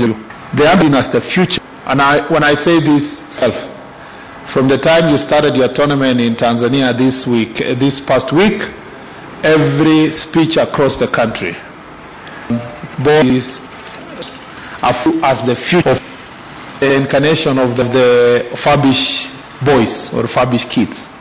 But we expect you to do better in midnight or late. And it is impossible. You are gradually international team, the Stars coach. The impact of young talent is. And I know there was a discussion and a number of our players here with the story of Lamine Yamal, who at 6 played a pivotal win 24, a goal and 4 assists. The reason why our core level should not start this national team, and we look forward to your integration. In fact, they joke around without demeaning the senior team, because the senior team also are trying. They're working very hard, but they joke around the senior team. Please remain grounded. For as long as you keep your focus and wait your time and prepare well, some of you are going to participate in the senior team as soon as the nations is going to be 2025, yes, next year. Participation in under 20 AFCON tournament next year is a great opportunity for our players to showcase their skills on a bigger stage and possibly attract attention of big clubs across the world. The ministry is committed to monitoring the progress of under 20 players, ensuring their growth at levels. Additionally, actively securing education scholarships from institutions recognize their sport. The Kenya Academy of Sports will intensify talent scouting in school competitions and expand the number of camps to ensure that no talent goes unnoticed. Kenya Academy of Sports will also leverage it in scouting and tracking. I was in Kenya Academy of Sports a few days to instruct them that we cannot use methods forever young players. We are willing, and I've told them to proposal on the available technology that can assist to scout the best talent, to make sure that we showcase those skills to other entities in the world, especially sports academies and other football clubs in the world. We have the sports academies there. We have that is not working, but I want it to be modern technology. The Kenyans to present to us on patches of that they perform, so that when the Academy of Sports, whether they are 13, whether they are 17, they can be able to wear those, and we can see and share performances as technology is important role. Number 2, I have told and I have instructions that change funny tournaments out there, other reasons other than growing talent. There are many reasons why we support sports as a ministry. Some of it is recreational, some of it is foster peace and unity, some is also to foster people's health, improving health and so forth. Of Kenya Academy of that is the work of other entities within the Ministry of Sports, maybe federations and organizers there. The Academy of Sports will be to organize sports which have no limits on age. It does not who can play. It does not what talent we are growing will be wasting money. And therefore, the Direct Academy of Sports cars from to these 18 years old, and of course and beyond, but particularly in growth, I have asked the Kenya Academy of Sports to focus on schools and school sports. That is all. That is and across the country. Their job is to organize clinics, they support and all the sports nation, and we put their scout and short list of bring them to here in Nairobi, as we shall be organized team of players, are critical footballers who will take over from to be competing in under 13, under 17, under 20, the 3 and the senior team. Continuously, you finish with this group, we know that these ones have graduated to back to, we continue talent until Kenya is known of football talent as it should be. This is the direction we are going to go. Ensure that through talent, the ministry, the construction of 30 across the country.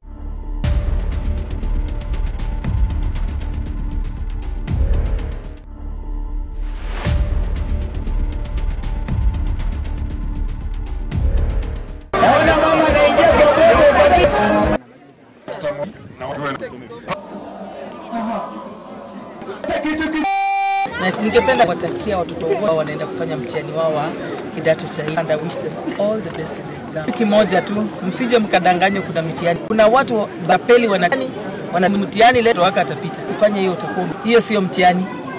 You will be nullified. Tuacha walimu wamefunzwa. Tupate mabaada ya kufanya. Tukuongea pia na walimu wetu tukawazuia watu walipata hiyo. Tusiwazuie. Mama anatangaza ambao mko hapa najua ni mwalimu mkuu kila mahali. Tusizuie watu mimba yani. Tutachallenge huyo mtoto to make kill her future. Ndio maana tunawaruhusu wafanye mtihani na tuone wataenda. Kwa ajili ya likizo ujumbe tuchunge na tuongee na watoto wetu. Hasa watoto tuzuie hizi mimba za mapema. Jamii ile zitakapo tusije tukapata watoto wili kwa darasa. Ni mmoja lakini wako ndani wawili. Kwa sababu ya nini? Sisi wazazi tunaogopa kuongea na watoto wetu. Ongea na mtoto wako. Mtoto wako msichana akitoka muulize umeenda wapi mwanangu. Akirudi nyumbani usiku, wewe mzazi umeacha mtoto ameenda party, disco matanga, anarudi saa 8 ya usiku, anarudi kesho yake, haujui mtoto ametoka wapi. Courage mimba za mapema. Hata mtoto anapotoka shule anytime, mzazi mzuri lazima uongeze mtoto. Saa ya kutoka shule ni saa unaingia hapo kutoka wapi. Hapo tutakuwa sasa tutumie media house ambao mko kati yetu sisi viongozi tuongoze. Kwa sababu mama county peke yake sitaongea na watu. Nikuje kwa kuna mimi nilipata wewe mzazi kaenda wapi? Mama ilikuwa kwanza. Mimba za mapema kwanza zinaletwa na sisi wenyewe, vijana wetu na wasichana wetu. Msichana hawezi pata mimba kama hajakuwa na kijana. Sasa lazima tu occupy wote, wasichana na vijana. Tujumike wote wanakuwa occupied, wasikwe idle. Jambo la pili nikaona nikuze talanta. Among hizi timu zenye zinacheza, tuna wale wachezaji maarufu. Fikiria hata kama wale wameshindwa tumewaacha bure. Tuko na experts hapa kutoka watakuwa wanatoa wachezaji anakuwa na tournament. Wale maarufu wameshinda kile kitu. The team zero to gender Bungoma. Mbele na tumejulikana mimba za mapema. kuongea wana mtihani celebration wewe 6 fanya mtihani wako elimu. Ndio bado sijapata hesabu. Wewe watoto 26 wafanya mtihani tuna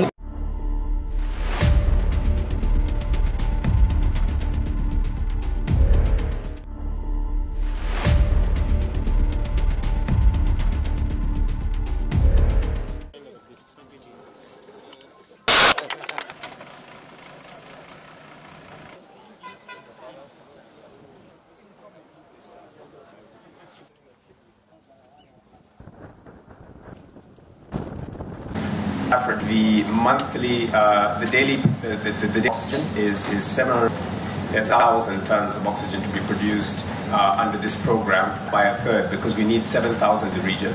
So by partnering with SIP and Hewatele and Nairobi, will facilities up and running tons per day significantly, because where we need to reach is 7,500 tons. Hundreds of thousands of more men, women, and children can have access to oxygen that don't have access to oxygen today. We're very grateful, and to the 0.8 billion will enable us to run the round, and we have identified capable partners to be able to support. Estimates that 500,000 patients in income countries needed oxygen daily, yet many facilities struggle to provide this. In Kenya alone, thousands of shortages. This plan will bring the gap that no Kenyan will oxygen. With relation reserve of critical measures for Kenya centers across the region.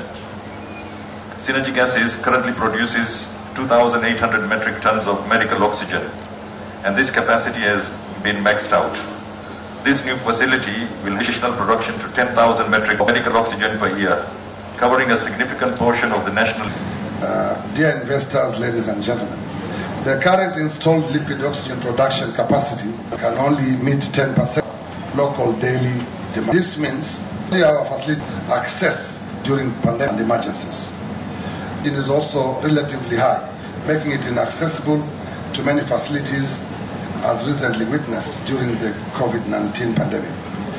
The initiation of this project will greatly change to my county, Kenya, and the region.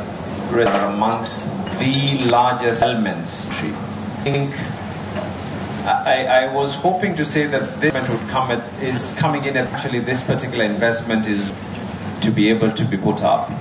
The demand for oxygen after COVID, and I think right now it is the last research that was able. There is no doubt what the investment part that this is of that.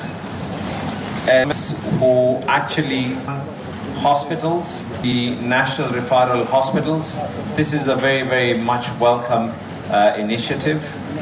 This project is partially funded by the supplement budget of the government of Japan through Unit Aid. This is amount to approximately $7.3 million US. This shows reaffirmation of supporting health and well-being across this continent.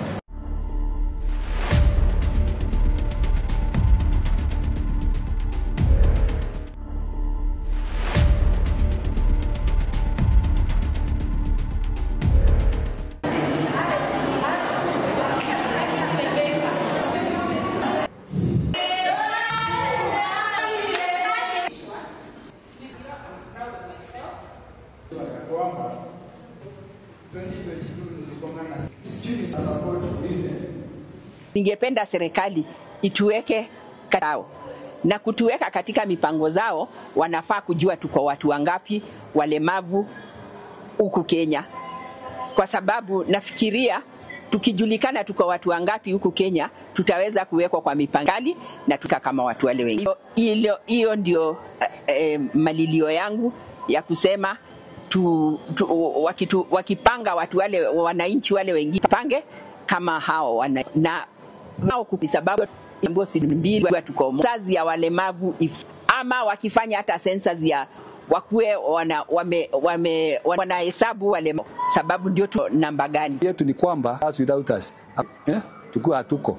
Kwa hivyo tungesema serikali ipange census kutoka ward level, tujue tu wangapi katika ward fulani, katika constituency level tujue tu wangapi, katika county level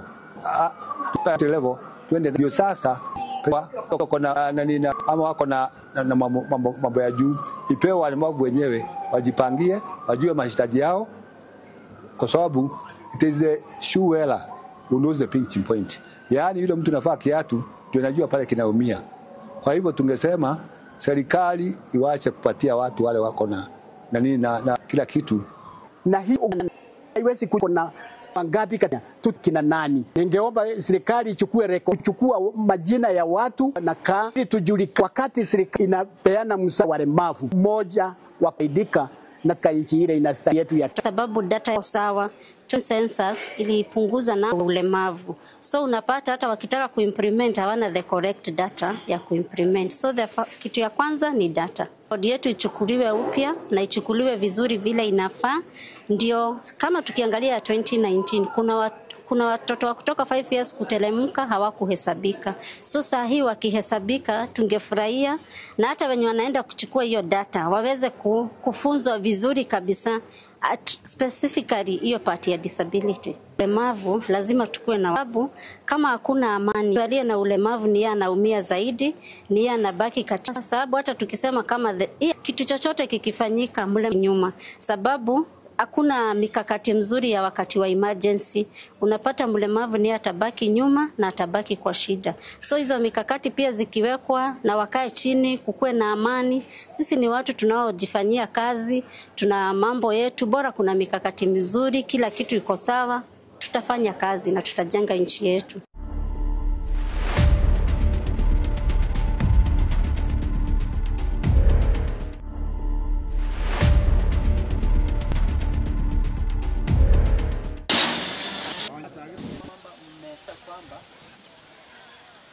There is a lot of dust getting into the classrooms. Wakati magari makubwa pia yanapita, classrooms zinatingizika. Kama hawa watasimamishwa, wasirudi juu, imekuwa trend. Tunaambiwa wamesimamishwa, wanaendelea. So tumekuwa tunajiuliza hii kusimamishwa kwao ni gani? Participation imefanywa na hakuna mabadiliko. So kama hii itafanya wasimame kabisa, tutakuwa na furaha sana. Ile barabara imekatika, na ndio sisi wale walikuwa kanisani waliweza kufunga kwa sababu tu pengine ile mahali kama miten to the church ikiporomoka next week ni kanisa. Wengine anayefanya uchimbaji sema yeye kuna mtu mkubwa sana huko juu akapewa licenses, akasema yeye ako connected. Sasa connection hizo hatuzijui sisi hapa.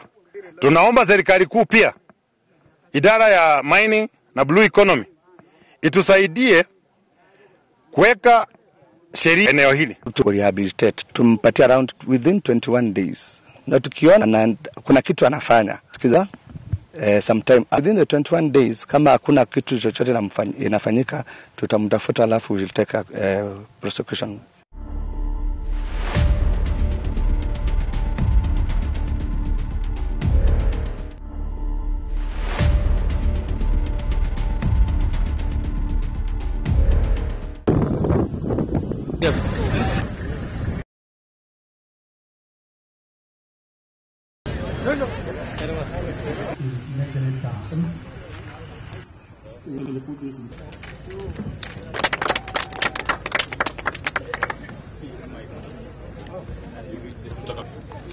We are aware that Banissa reliable water supply.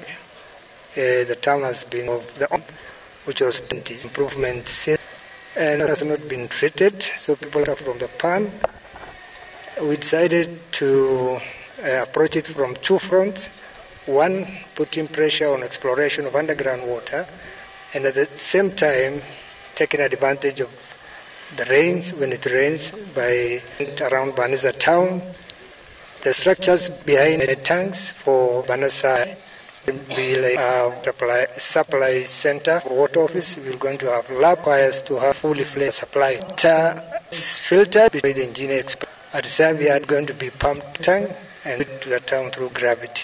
The first target is to have about 30 kilometer networks, rising main vision and apps within the town, and that will mean the water challenges in the town, given the people of Banissa, but clean water as per the standards of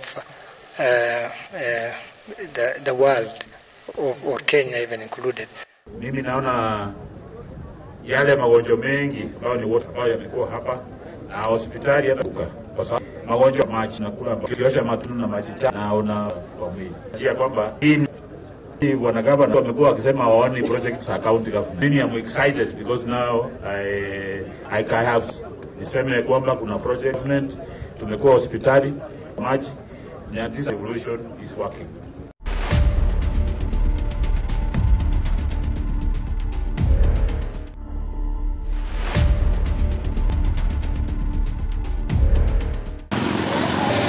Hapana. Stressa. Ilikuwa hapa nakumbuka vizuri sana hata mama. Tupee what is this called? Vizuri amtatoa.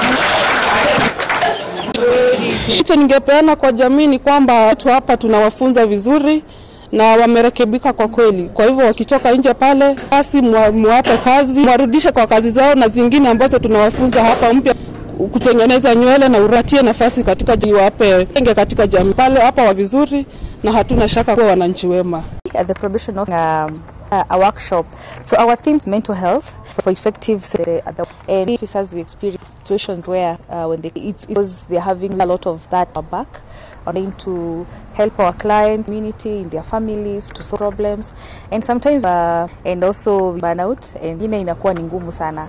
So kwa wakati huu hii wiki different community activity husisha kwa michezo tumepanga kwa utakutana na pia tuko na kikao kinga wale wote ambao wanahudumia kifungo ya nje, vision of also community service our jurisdiction. So appreciate the question that everybody comes in with us talk about mental health and haibagui la umri, jina, kila mtu anaweza kuwa affected na the mental health. It's also good to note that most of our clients when they are released back to the community kunakuwa na changamoto kwa sababu hawapokelewi vizuri pale kwa jamii. Kumbuka wamefanya makosa na sana sana community ndio wamewapeleka pale kotini wakitarajia kwamba labda watafungwa, lakini hawaliwa kwa community waendelee pana maisha yao ya kila siku, rekebishwa hapa katika probation. Waelewe ya kwamba tuko na mili ya kurekebisha wote ambao wamefungwa, na kuna programs nyingi sana ambazo wanapitia, na kwa hizo programs kabla wamalize kifungo yao wanakuwa watu ambao wamebadilisha tabia na mienendo zao, na pia watakuwa watu ambao wameweza pia na kuendeleza na kuweka amani.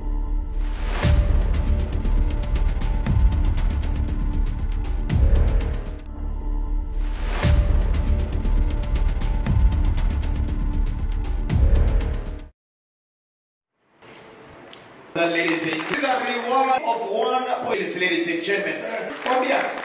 Powerful signatures are very short and not complicated. Those who are struggling are. Thanks so much. Of sports, our football 20, led by their coach, Captain Amo, Deputy Captain Ocheng, Baron. We want to thank you also, Namimo, very much for youth development. The footballers who are here today, we are here to celebrate them for the state. The technical include the officials, not only qualifying the under 20 nations. The 2 finalists of the tournament secure qualification to AFCON. Kenya inaugural competition was in 1979.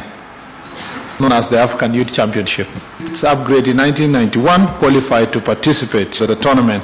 The recent current Rising Stars historic. So you've broken a record that has never been achieved way before you were born. To say congratulations. It means, especially in you, Nyota, Mugana Gona Nyota, as they say.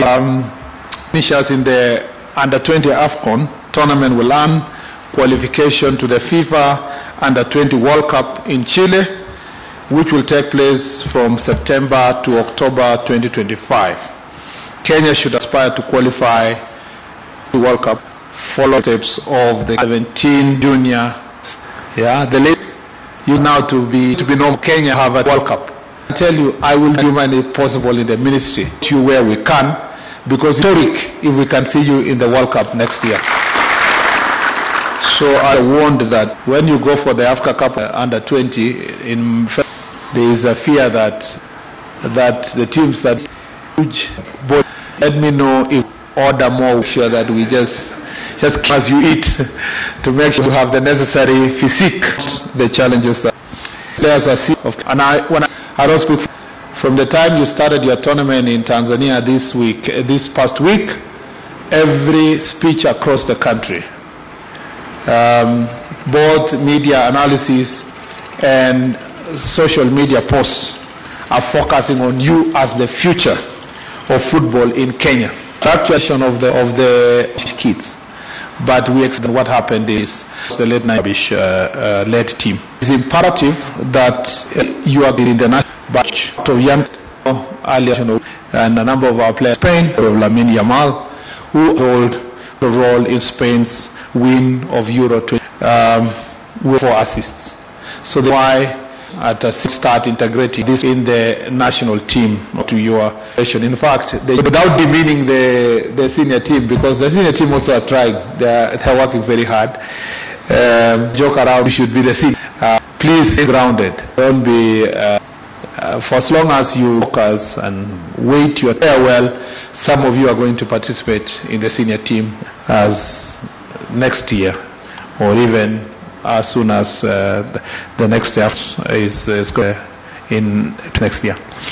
In under 20 AFCON tournament next year is a great opportunity to showcase their skills and possibly attract attention. Well, the minister monitor players their both at a club. Additionally, the actively secure education. Their sports talent scout competitions sort of comes to ensure that no goals are noticed.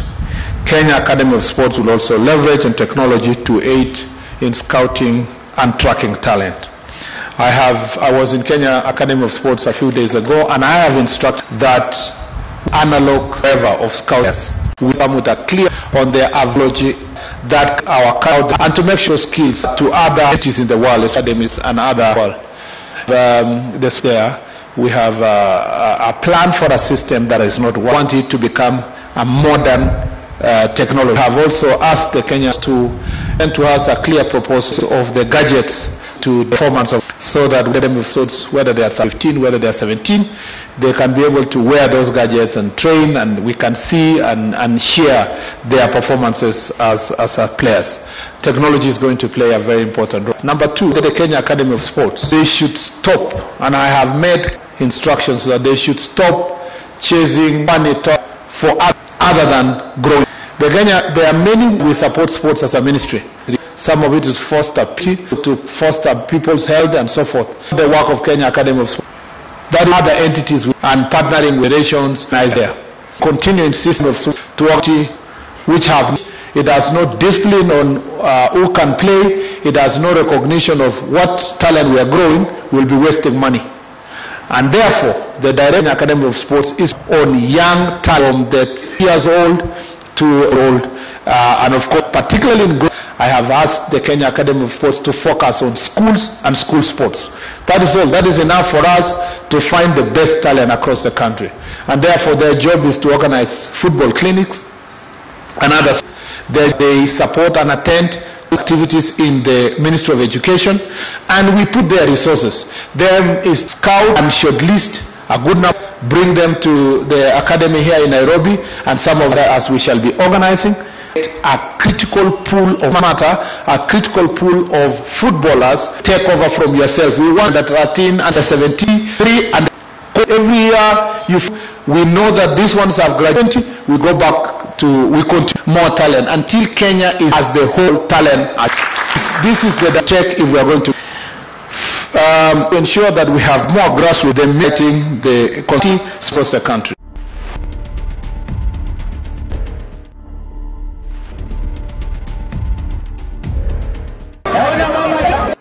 Atakapomaliza tutamruhusu waketi na watu wote tuwe na utulivu. Tafuta nafasi. Anipiga kitu kizito kule. Ningependa kuchukua nafasi hii kwa wote wa Bungoma ambao hawa kidato cha 4, all the best, and I wish them all the best in the exams. Kitu kimoja tu, msije mkadanganywa kuna mitihani zinauzwa.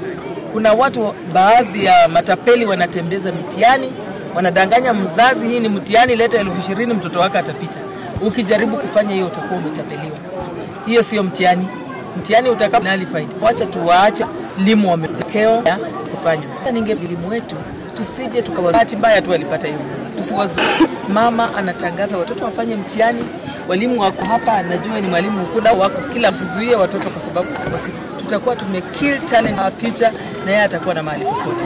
Ndio maana tunawaruhusu watu wana wataendelea kwa ajili ya likangu. Ni wazazi ongee na watoto wetu chana mimba jameni kufunguliwa, tukapata watu wili kwa darasa ni mmoja, lakini wako ndani wawili. Ya nini? Wazazi tunaogopa wetu.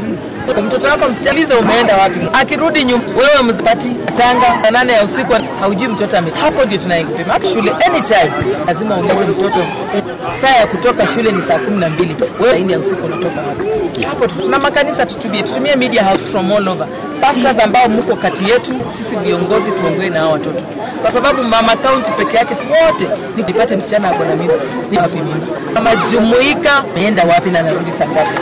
Na nia ya mama kwanza huu mpira ilikuwa ni kupunguza mimba za mapema. Kwanza mimba za mapema kwanza zinaletwa na sisi wenyewe, vijana wetu na wasichana wetu. Msichana hawezi pata mimba kama hajakuwa na kijana. Occupy wote wasichana tumike wanakusikwe.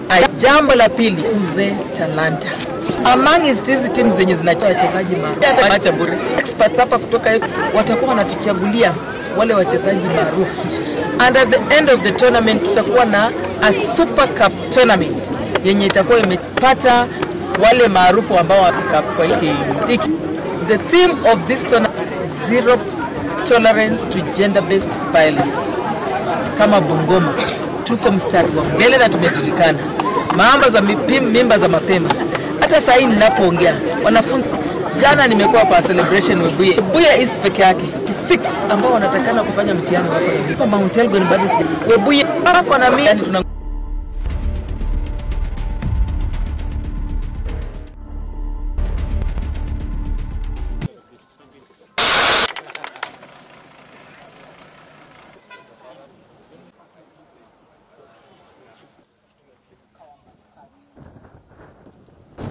Presently, the monthly production of oxygen, 750 tons. There's a need for 2,000 produced under this program because we need 7,000 tons of oxygen. So by this initiative, partnering with Synergy in Nairobi and in Dar es Salaam, all these facilities are up and running, producing per day. Significantly, because where we need to reach is 7,500 tons. What does that mean? So more men, women, and children can have access to oxygen. Today. We're very government of Japan and to the government the financing, the 2.8 billion get it off the ground. Very honored in Kenya and Tanzania, such as to spearhead this work. The World Health Organization estimates that 500,000 patients in low and medium income countries struggle to provide this. Thousands of patients face life threat, underscoring the infrastructure and supply chains.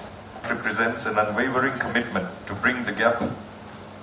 It ensures that no Kenyan will ever struggle for oxygen. Empowering healthcare providers dignity deserves of critical medical oxygen, not just but for hospitals and healthcare centers across the region.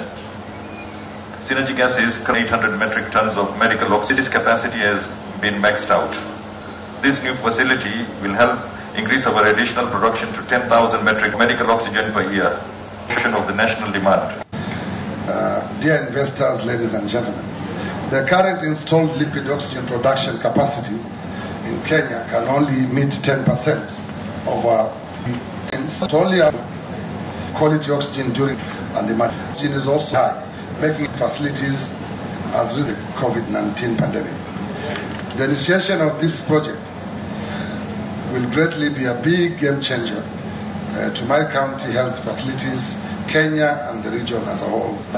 Respiratory problems are amongst the largest ailments in the country.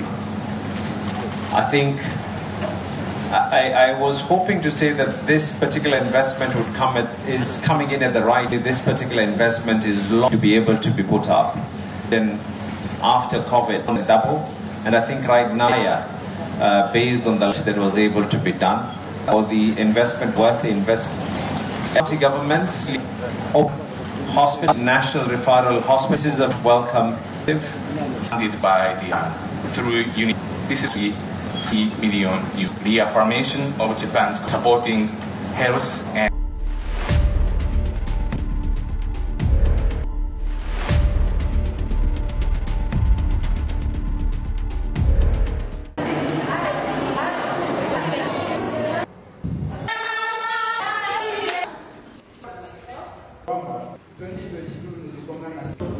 Ningependa serikali katika mipango zao wanafaa walemavu huku Kenya kwa watu tutaweza kufaidika kama watu wale wengi. Kwa hivyo hiyo ndio malilima wale watupange kama hangine, kwa sababu iko hata wakati mjua tuko moja census ya wama wakifanya hata watu hao wanahesabu kivyao tuko namba gani yetu ni kwa chetu kwa hatuko sema census world level tujue ni katika tujue level twende nationally ndio sasa tujulikane ni wangapi tusikitengwa sipewa na mikono mambo ya juu ipigie wajue mahitaji yao itezea yaani yule mtu nafaa kiatu. Kwa hivyo tungesema serikali patia watu wale wako na tuna mikono na kila kisa zetu ni ugumu sana. Haiwezi kujua watu wale wako mavu ikajulikana na serikali ichukue rekodi ya watu mtu anakaa ili tujulikane wakati inaidia wale mavu mmoja na tunaona tuko katika hili nchi yetu. Shida inatokea sababu data haiko sawa. 19 kuuza namba ya ulemavu unapata hata watawana ya kitu ya kwanza yetu ichukuliwe vizuri vile ndio kama tukiangalia 2019 kuna watoto wa kutoka 5 years kutelemka hawakuhesabika. So saa hii wakifurahia naenda kuchukua hiyo data funzwa vizuri kabisa specifically ability. Kama mtu aliye lazima kama hakuna mavu ni yana baki kubwa sababu hata tukisema kama hii activity tuko nayo kitu chochote kikifanyika mlemavu ni atabaki nyuma.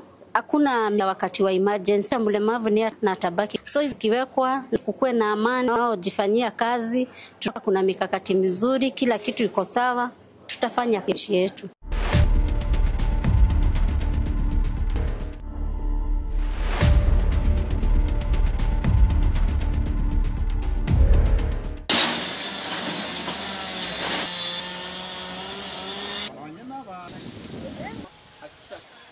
Into the classrooms. Wakati magari pita gezika.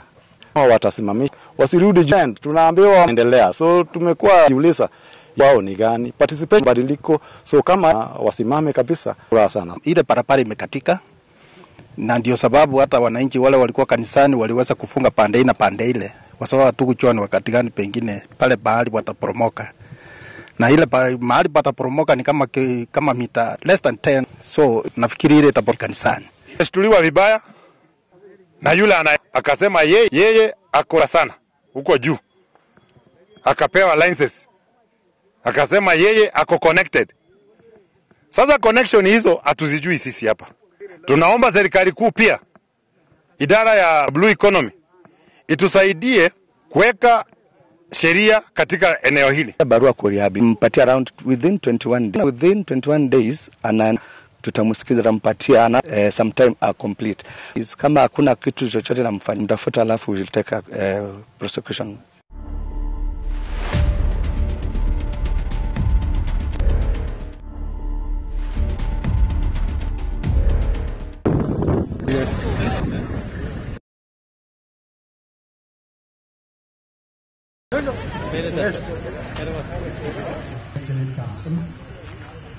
Why we have actually put this in.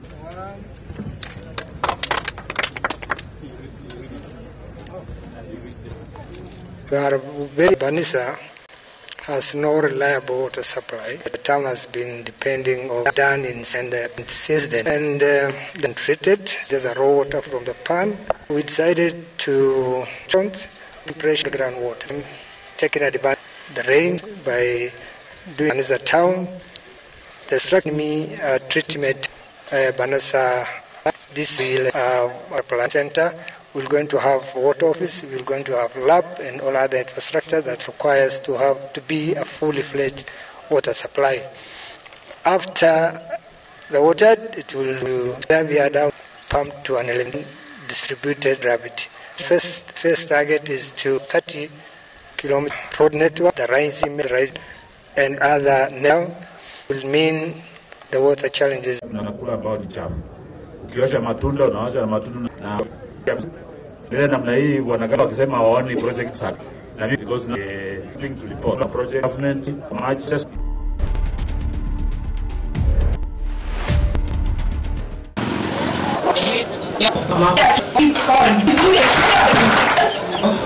wafungwa wetu hapa na wameli. Kwa hivyo wakitoka nje pale muwape kazi, mwarudishe kwa wengine ambazo tunawafunza hapa